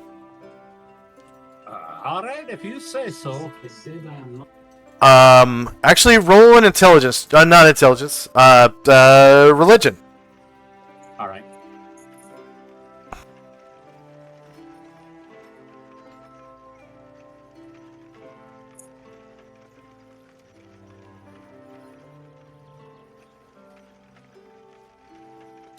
Okay. You've heard of this place called the City of Doors that lies at the center of the Outlands where the neutral gods live.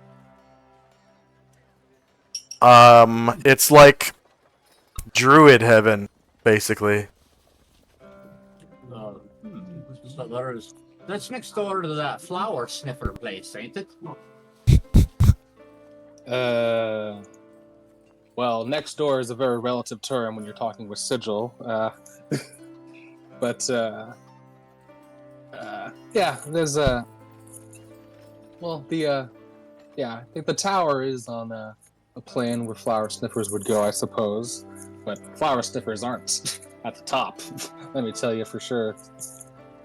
I don't know any that live in just cities. I've heard they only live out in the forests and things. Oh yeah, no. Sigil is far, far, far above that plane, and and you could even get it, even if you were there anyway. So it's all very complicated. I understand you're clueless planer. I'll stroke my beard and look off thoughtfully and be like, So Stick with us long enough though, and who knows? I'm trying to find a portal home. I'll show you some crazy things if we end up in Sigil. you said there's not many dwarves there? I don't know if I want to go. Well, a lot of people pass through. I'm sure some have come. some of his language, Ovak, is a little flowery. You don't understand it. It's kind of like Americans trying to talk to people from like Liverpool or whatever, where they speak funny. Like, you like dags? You like dags? Like a Cockney accent. Yeah, he doesn't have a Cockney accent, but he's talking Cockney right now. Like, some of the terms that he's using, you don't really understand. It's the common tongue, but it's like a different chant than what you're used to. Right. You're a basher, but you're not a spell slinger. So, right, you worship one of them powers. I understand. I do worship Mordred. And who is that power, by the way? He's the god of the forge. Moradin. The Forge. Huh. Interesting. Well, glad to have you and your powers help. We can get all the help we can get around here. Oh, very well. I'm gonna look real quick and see if anybody looks particularly hurt, and I'll offer them a healing if they'd like it. Yeah, you do see next to Shandrak, Ryer right in the corner. He's pretty hurt. And the angel's hurt pretty bad too. He can take care of himself, though. Yeah. If The paladin's slightly hurt. Who's it look like might be hurt more? This guy's probably hurt the most. Oh yeah. The guy up there is, you said Toast? This guy's hurt really bad. Yeah, Ryer. Yeah, that's his name. All right, I'll offer him a healing and see if he accepts it or not. Yeah, he looks like this. He accepts it. He's carrying a lute. It looks like he might be a bard or something. He's dressed all in like black, but with like a bunch of rainbow colors. Feather in his hat and all that stuff. He's fairly handsome. And you can tell that he's half elvish, so he's half pansy to you.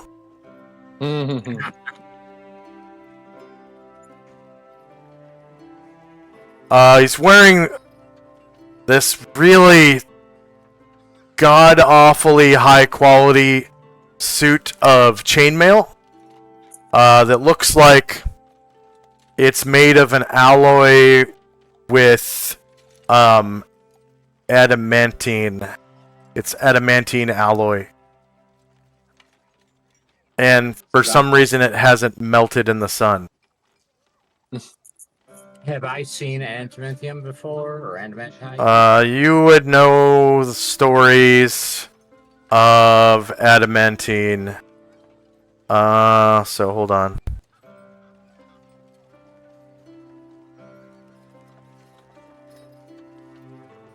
Isn't it supposed to be meteor metal or something? Yeah, well, I think mithril silver is meteoric. Adamantine comes from the core. Oh, okay. So 1 second. I gotta put it in your journal, so I'm not showing it to everybody. Okay. There you go. So adamantine is an alloy of steel and adamantium. And the steel dilutes the adamantium, but the adamantine alloy has the hardness of pure refined adamantium with the malleability of steel. Adamantine is used to forge the most powerful magical weapons and armor. I'll look at that later. And the only thing left Shandrak will do is he will turn and so the halberd is still on Tenebrus's body, right? Yeah. Yeah, so he will turn to face the halberd and detect magic towards it.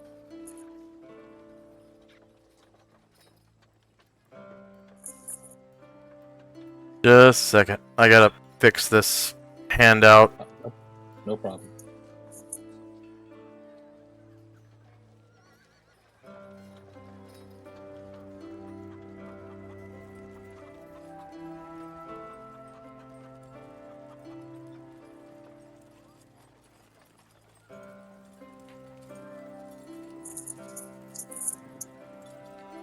I'll ask the fellow who's wearing the adamantium, can I taste that later? Sure. That's an interesting story to tell. Why not? Yeah, at camp, you can get a good lick if you'd like. I've never tasted that before. Although you might want to wait before I get a good wash out of it. Yes. Licks the crotch of the... No.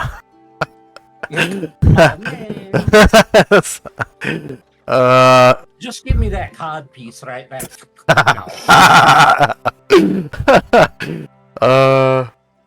Let's see. Okay. Shandrak was doing what? He's gonna turn and detect magic on the halberd on Tenebros's body. Oh, yeah.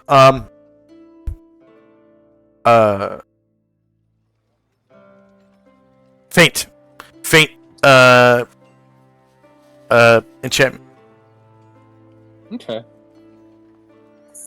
Yeah, and Chai will float in, being carried by Thalud, the Yeah. genie. Cure and, minor she wounds. cast some healing onto Moen. Yeah, she gets 200 points for that. Anything else for Shandrak? That'll be all. Alright, Ovak. I go again. Is it my go again? It is your group's turn. Yeah, you were just role playing before. It was my turn last time. Okay. There's a bath downstairs. If the water's slightly dirty, if you want to try and get some of this stuff off of y'all. Dibs!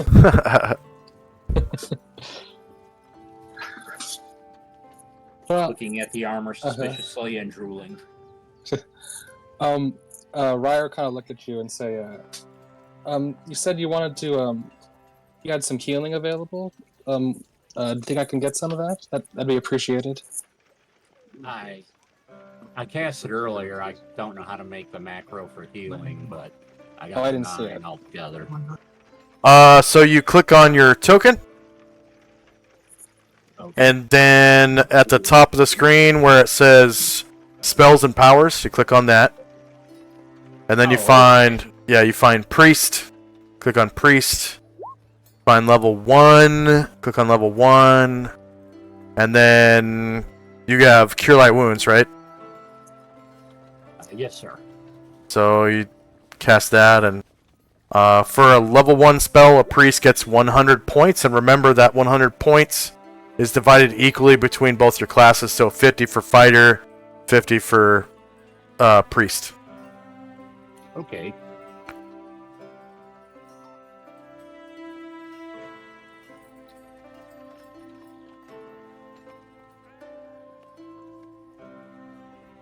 And I'm just fixing one other handout that has to do with adamantium.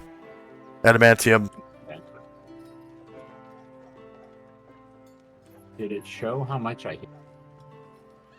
No, if you did it, I didn't see your thing. Okay. You have to. Once you do it, then there's another button inside the box that says Cure Light. It's in pink on my screens. You got to click on that. It'll say Cure/Cause. There you go. Thank you. Oh, all right, nice.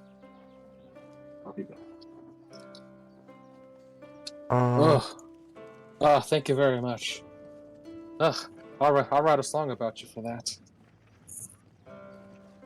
You like to sing? I do too.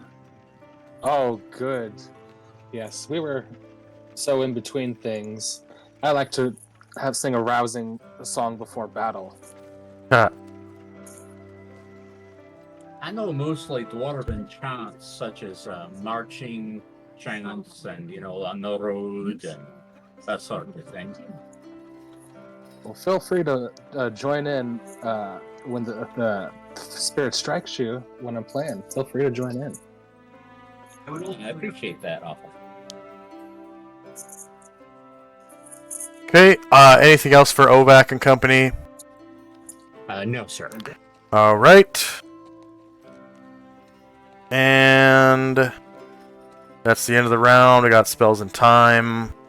I think some spells are about to run out right now. So this is 0 round for Enlarge on Ashriel. Protection from Evil on Moen is now expired. And first up is Shandrak and company. Okay. So Shandrak will he'll take up that rug and put that away in his bag. Alright. And for now, he's gonna just get a double fist wizard staffs for now. He's gonna hold that in his other hand. Yep.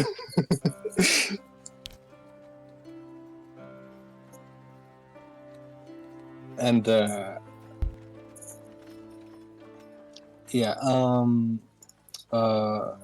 Ryer is gonna come over and he is going to pick up and carry that. He's gonna hold on to the what's it called? The scimitar for now. Yeah. How we identify it. Okay. For now, you can just call it a horn blade. Okay.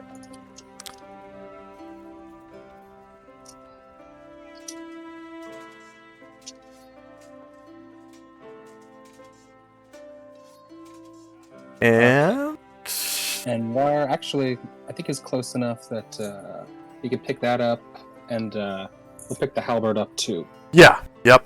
Store that away. Okay. Anything else? Well, Shandrak will say, well,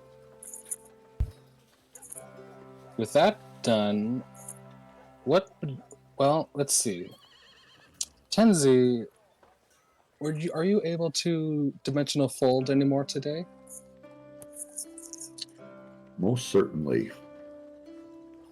Well, I was thinking that now that Tenebris and his demon lords are dealt with, and the Shogun is dead, why don't we go and bring Ushas back where she should be?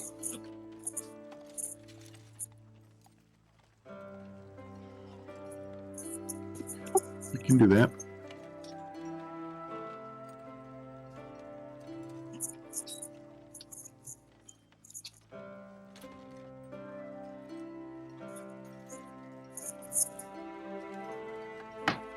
Does that sound good, or do you want to investigate further first?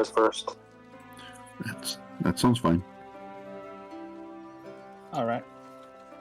Good. And why don't we head down to the throne room? There was that katana from the Shogun that I forgot to pick up, so let's dimensional fold from there. Okay.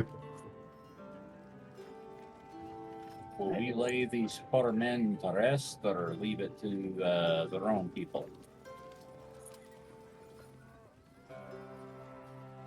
Well, yeah, we're not, I think, sticking around for full funeral rites, but we're gonna do a couple magical teleports, and when we come back, the city will finally be free from the demon scourge. So the people will be able to take care of the dead themselves. Okay.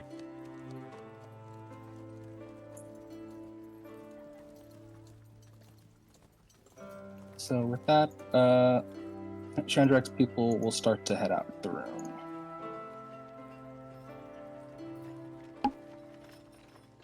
Alright, the ninja and Sakakibuma Kyokai go elsewhere. They leave you guys.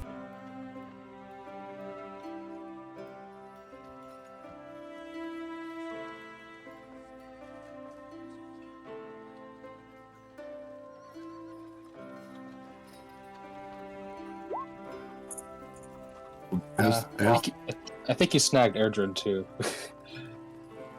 He was next to the door. You can just drop his token again.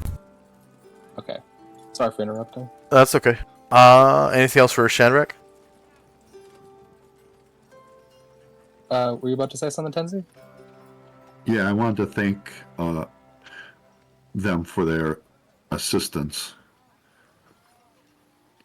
with this as they left, the ninja and Kyokai.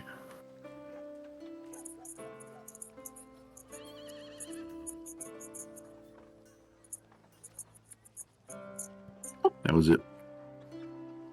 Anything else for Shandrak?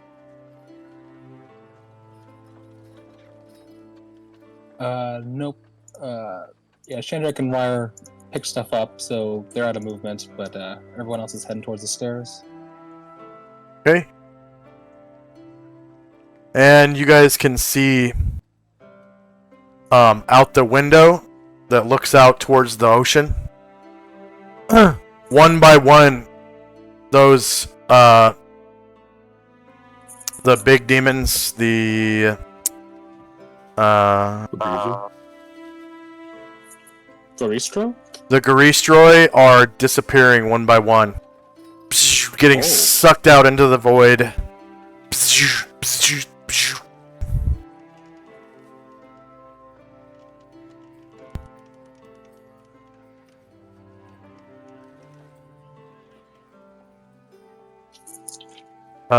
Tenzin coming. I may have to go at the bottom of the hour, just a heads up. Yep.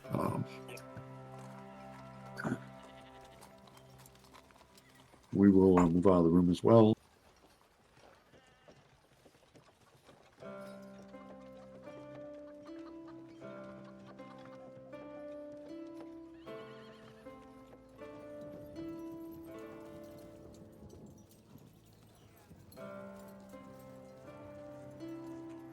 And that will be it for us. All right.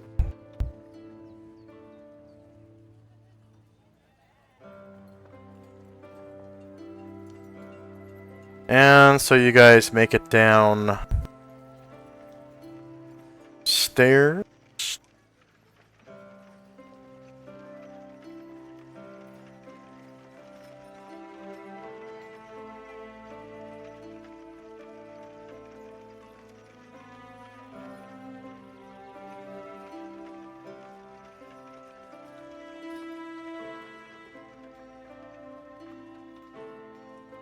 And Ovac and company, well, just Ovac now. What am I doing now? Yes, what are you doing now? I'll help the players with, or the other people in the party. If they're all leaving, I'll go with them. Alright. Sounds like they headed downstairs. Okay. Yeah, Shandrak says, yeah, we're gonna meet up where you met us. Downstairs with all those dead samurai.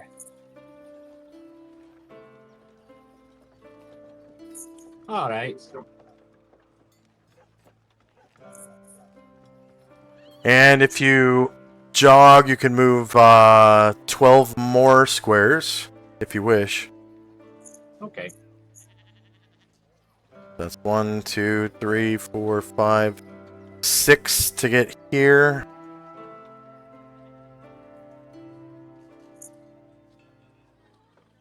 And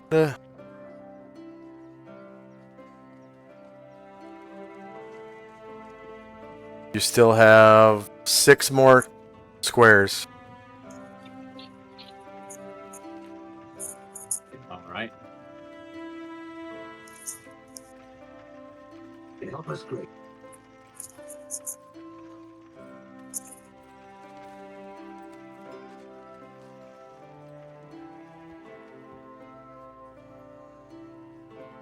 So you can smell that rotten meat smell as you come down the stairs, the smell of that blood, vomit stuff.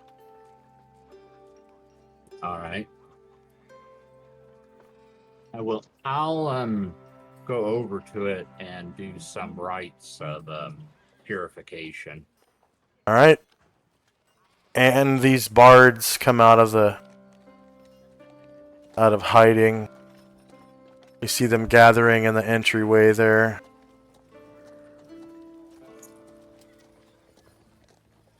And they kind of like embrace in a group hug while crying, because it was such a traumatic experience for them. And then they sort of step aside into this nook where the gong is. And that's the end of the round.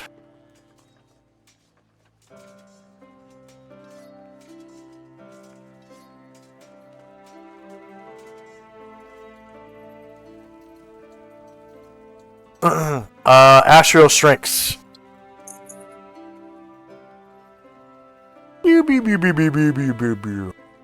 And next up is Shandrak. All right. All the goodies packed up. Shandrak and Ryer start jogging back downstairs.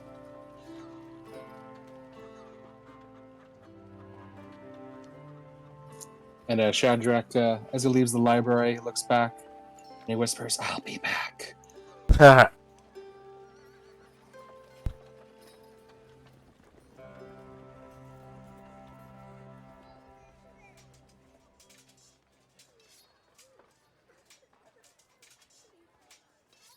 And you guys get down. Oh, there's more. Yeah, sorry, giant the load.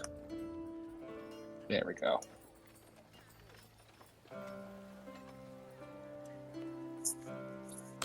Alright, you guys get down the stairs and get to right.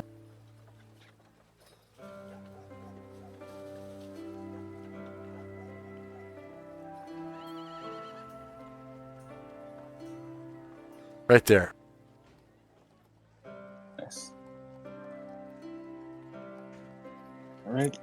Shandrak would keep jogging back into the throne room. Oh.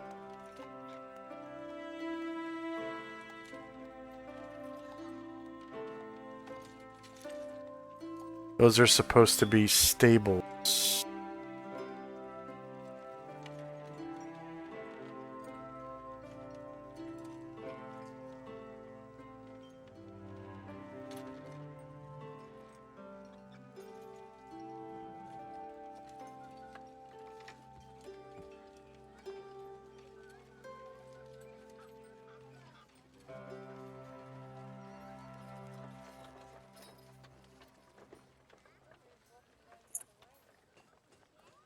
Alright, I don't think they'll quite make it to the throne room this round. Alright. And Tenzi and Company. Move to the throne room.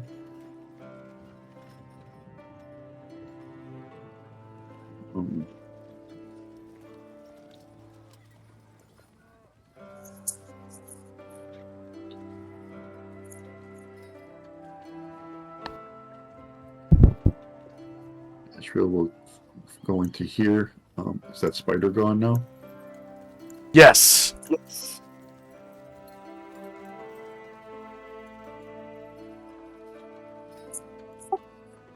And Zalman and Tenzil just go into the throne room.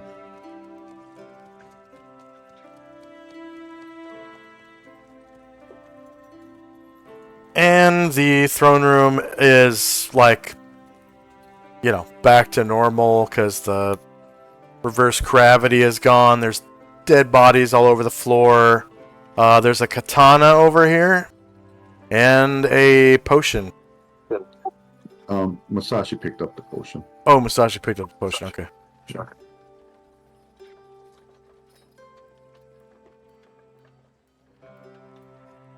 Anything else for Tenzi? Nope. Ovak. I'll join the others in the throne room. Alright. You can see the two surviving Kabuki theater people are kind of looking into the throne room and weeping over their dead ally, this Kabuki theater person, and the Koto bard right here. And they're all just bawling and like hugging each other. It is okay. They're like consoling each other. They will live on in the afterlife. Anything else for Ovak? Not right now, no. Alright, end of round.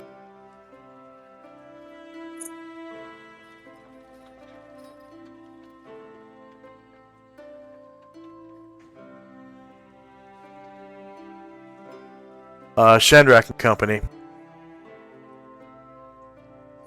Okay.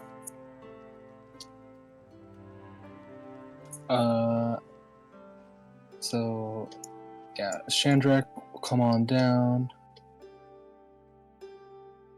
and pick up the Shogun's katana. Oh, it's beautiful. Oh, yeah. Yeah. I think I detected this is moderate on this, right? Yeah. Yeah. Oh, Asheville, you do see a peculiar instrument in the center of that octagonal gazebo outside. Okay.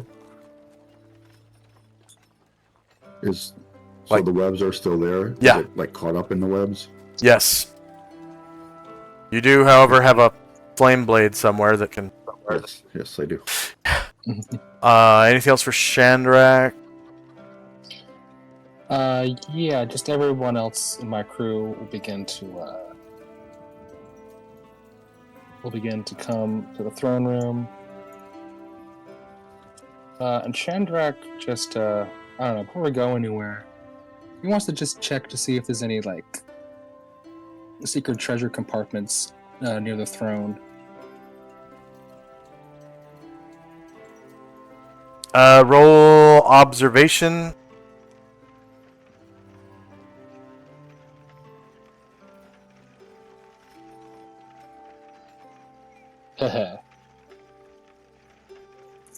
Find a secret door. Oh, well, let's just take a quick look if all the demons are running.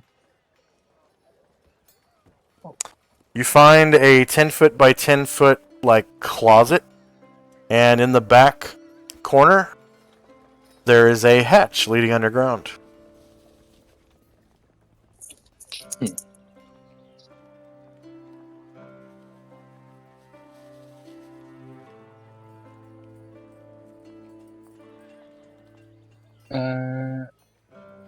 Let's see. Chandrak takes another step up. Can he open the hatch and Yes. see what's down there? You see a 10-foot ladder leading down to a tunnel. Looks like it heads off to the right.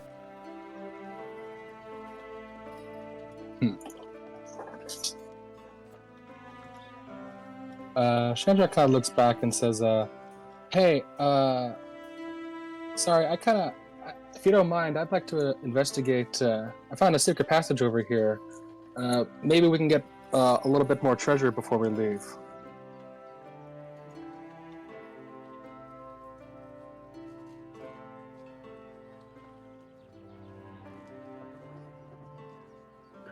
All right.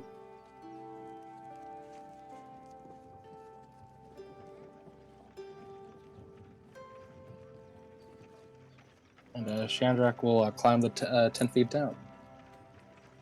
Alright. So the tunnel goes east about 5, 10, 15, 20, 25, 30, 35 feet, and there's another ladder going up. Mm-hmm. 30 feet.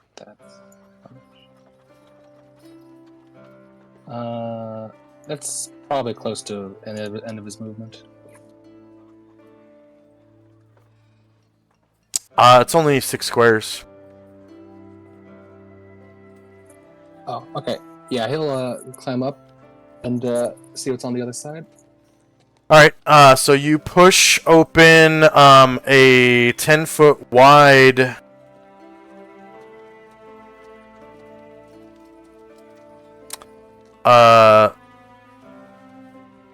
hatch. And it seems there was a woman that was standing on it, because as you push it open, you can see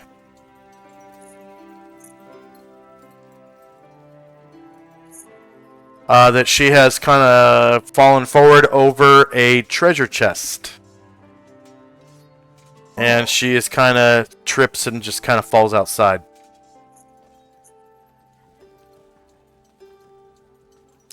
And you can see that these are the wives of Daimyo Nirura Anrishi, who you guys killed a few days ago That's right. in his homestead. That's And right. they came here to complain to the Shogun, and Shogun didn't really give a shit. So it looks like they've been living in this little shack for a while. Shandrak kind of looks over, recognizing them. It's like, oh, it's you all. You can come out now. Shogun is dead, and the demons are fleeing the city.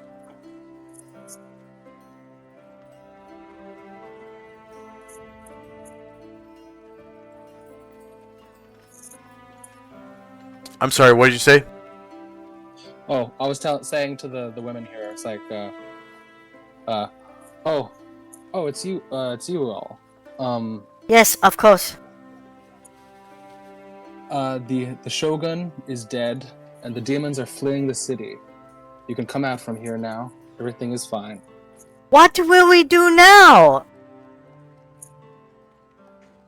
Well, you at least have the silver of your lady. I hope that can help you. May we live in this castle?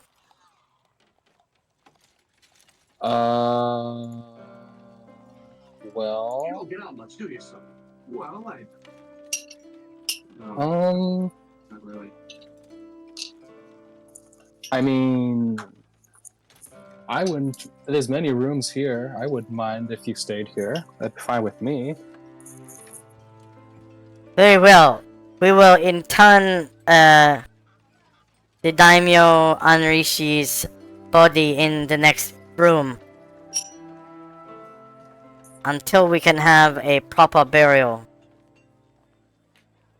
And they start carrying him outside and around this thing.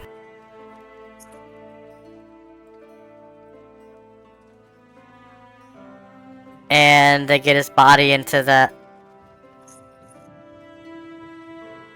like crypt thing, surrounded by food dogs on the other side of this little courtyard.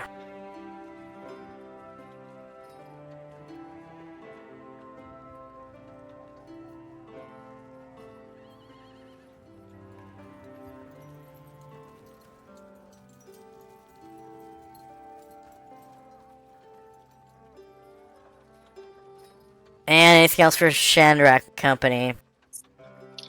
He'll just kind of shake his head at the silver and be like, yeah. That's for them. And he'll start heading back down the ladder, and that's all for him. Alright, Tenzi Company. Yeah, this will be it for me. It's past the bottom of the hour. Alright. So, Astral will get out the flaming greatsword, come out and torch the weapon. That'll be it for us. Okay. Torch web.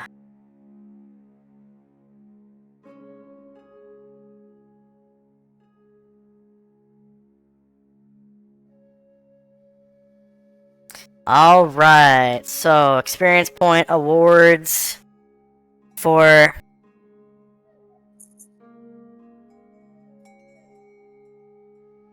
four enemies. You had Grotz, whom you didn't female voice changer still on. Sorry. So you had Grotz, who didn't die, but you defeated him. He fled.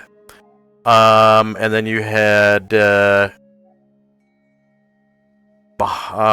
Baphomet, and you had Tenebris, and you had Yezun. So I guess we'll do Yezun first.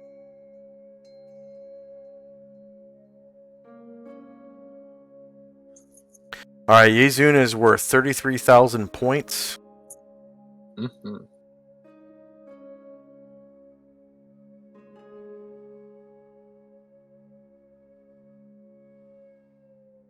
Alright, there are 3 player characters now.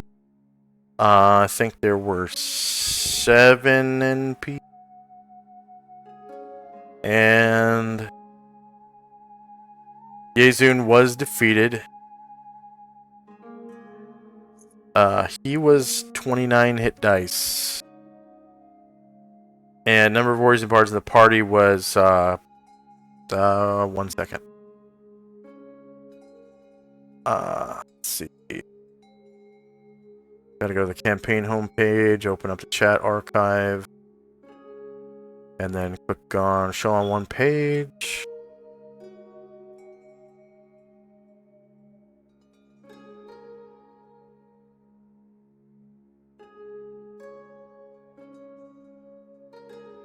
And then find group XP and go up to the last one. So there were... Oh no. 4 warriors and bards.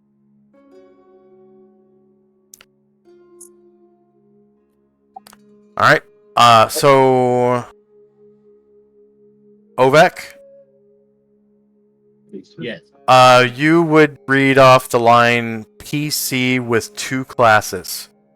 Because you are Okay. multi-classed. And so that number is broken down by class. You get 2,538 points. Which... Each class? In each class, yeah. Okay. Which is gonna level you up to level 2 in both classes. And then I think the next experience award is gonna give you what's called experience point overload, where you're actually gonna be 1 experience point below level 3 in both classes. Okay. So 1 experience point below level 3 for priest is gonna be 2,999. Okay.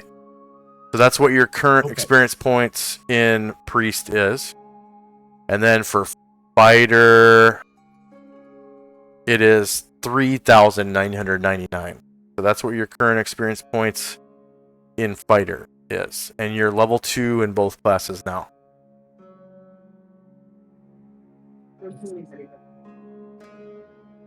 So I think all you really get is, you know, your 2 hit point rolls, and then your priest level 1 spell slots goes up by 1, and you can fill it right now if you want to. Okay, thank you. Yep. Okay, so... And then the rest of these experience point awards you can just ignore because you were overloaded with experience points.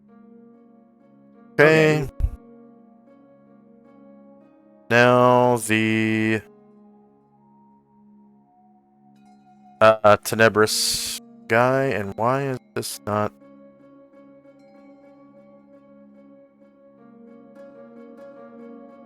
Is that because I already have his character sheet open, or what?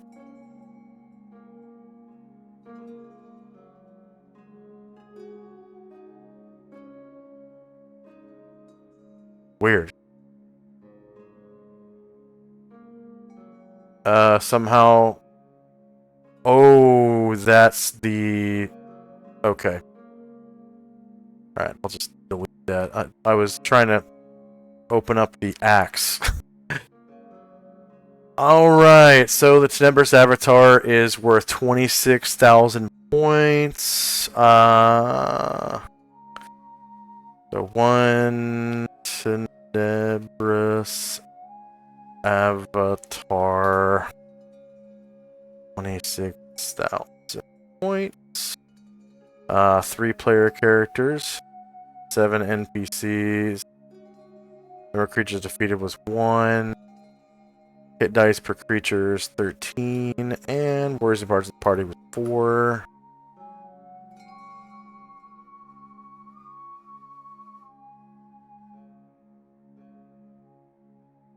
Alright, Baphomet.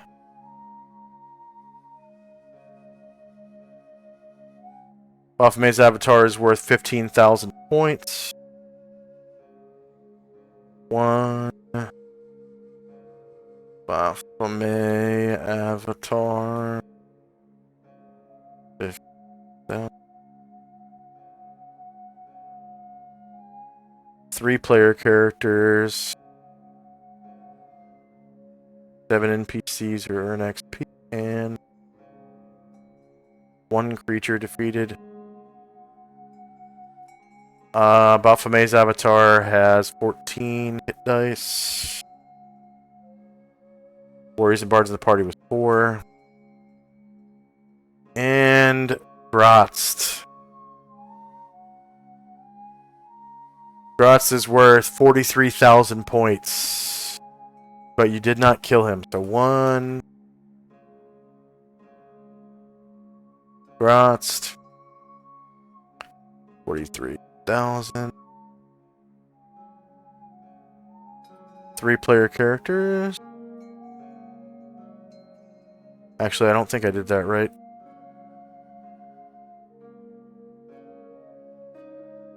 One. Grotz. There we go.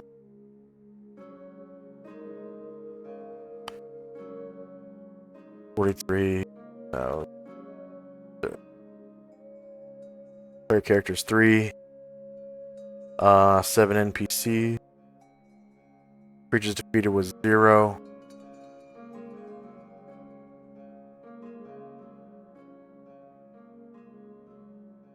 Alright. Did anyone gain a level other than Ovek?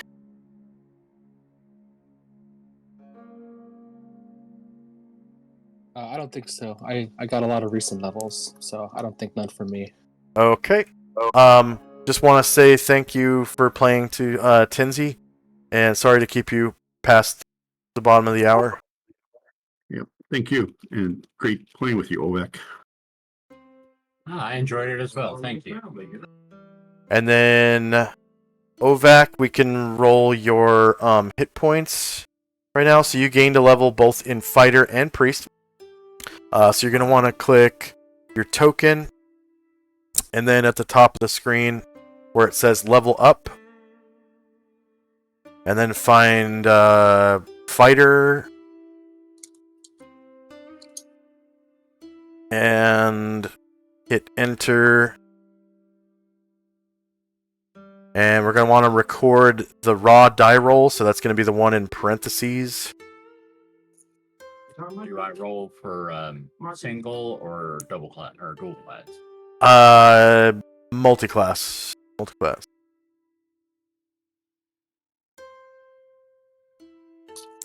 So go ahead and add 3 HP to both your maximum and minimum. Because you rolled a natural 6. And we're going to want to record natural 6 for your fighter HP. Where you recorded your other rolls. Okay.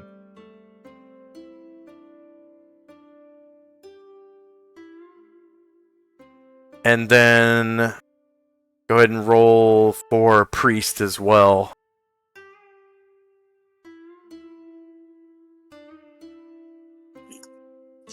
And you rolled a natural 8 on a d8. So go ahead and add 4 to both your current and maximum hit points for a total of 7. Nice. So you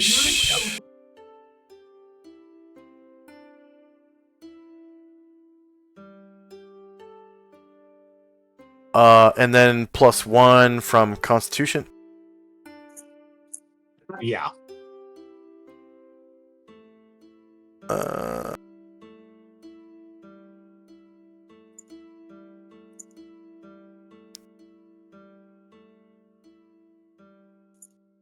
Just gonna move your token over a little bit. There we go.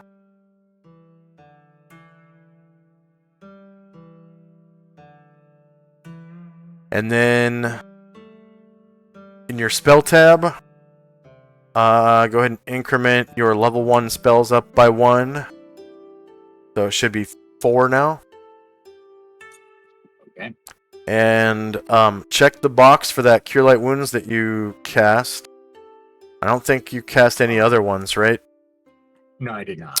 Okay, and then go ahead and click the add button, and it's going to add another line. And you can fill it now with a level 1 priest spell from one of your accessed spheres.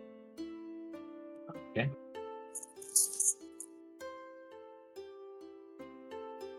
If you want some time to look up spells or whatever, you can do that in between now and next week. Okay. Yeah, that's fine. And is everyone able to make it to next session next? Yeah, I'm good. All right, Yes. so I'm gonna go ahead and schedule our next game for the same time on the same day. And hope you guys enjoyed. Do you have any questions, comments, or concerns for me? Did I screw anything up, or is there any way I can improve things for you? Yeah, what you said before, the thing you did at the beginning, yeah, that massively saved my PC. Everything was smooth after that. Oh, the exploration mode. Yeah, Okay. turn it off, fix everything. Okay, nice. So I guess moving forward, if you ever have that problem, I'll check the settings to make sure that I turn off exploration mode. I think that might have been the only map where I had exploration mode turned on, but I'm not absolutely sure. Anything else? That was super fun. Glad to have you, Ovak. And Some fun roleplay already. yeah, you guys have finished the basically the Adria story arc. There's no Grey Elf here to like celebrate with. That was supposed to be her kind of character story arc, but not you know, games don't last forever, so she had to go move on, and so that's unfortunate. That was but- the plan came together, and that went real smooth, yeah. and stuck the landing. Yeah, yeah, and got like pretty close to like 50,000 experience points out of it too. So, Yep. All right. Thanks for playing, and I hope you guys have a great week. And then Ovak, if you need any help choosing spells or anything like that, just let me know.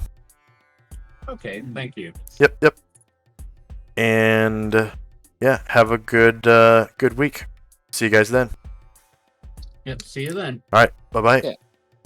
See And for our viewers, thank you very much for watching. Please like, share, and subscribe. If you want to earn some extra channel points, go ahead and stick with the raid. I'm going to try to raid into Lord Gosumba if he's streaming. Let's see, we got... Oh, Lord Gosumba's not streaming right now. So we're going to raid into Elf herself. She is just chatting. And hope you enjoyed the stream. We'll see you probably in a few hours. I'll probably stream again. So, actually, we won't raid. Yeah, we won't raid. But hope you enjoyed, and see you in just a little while. Bye-bye!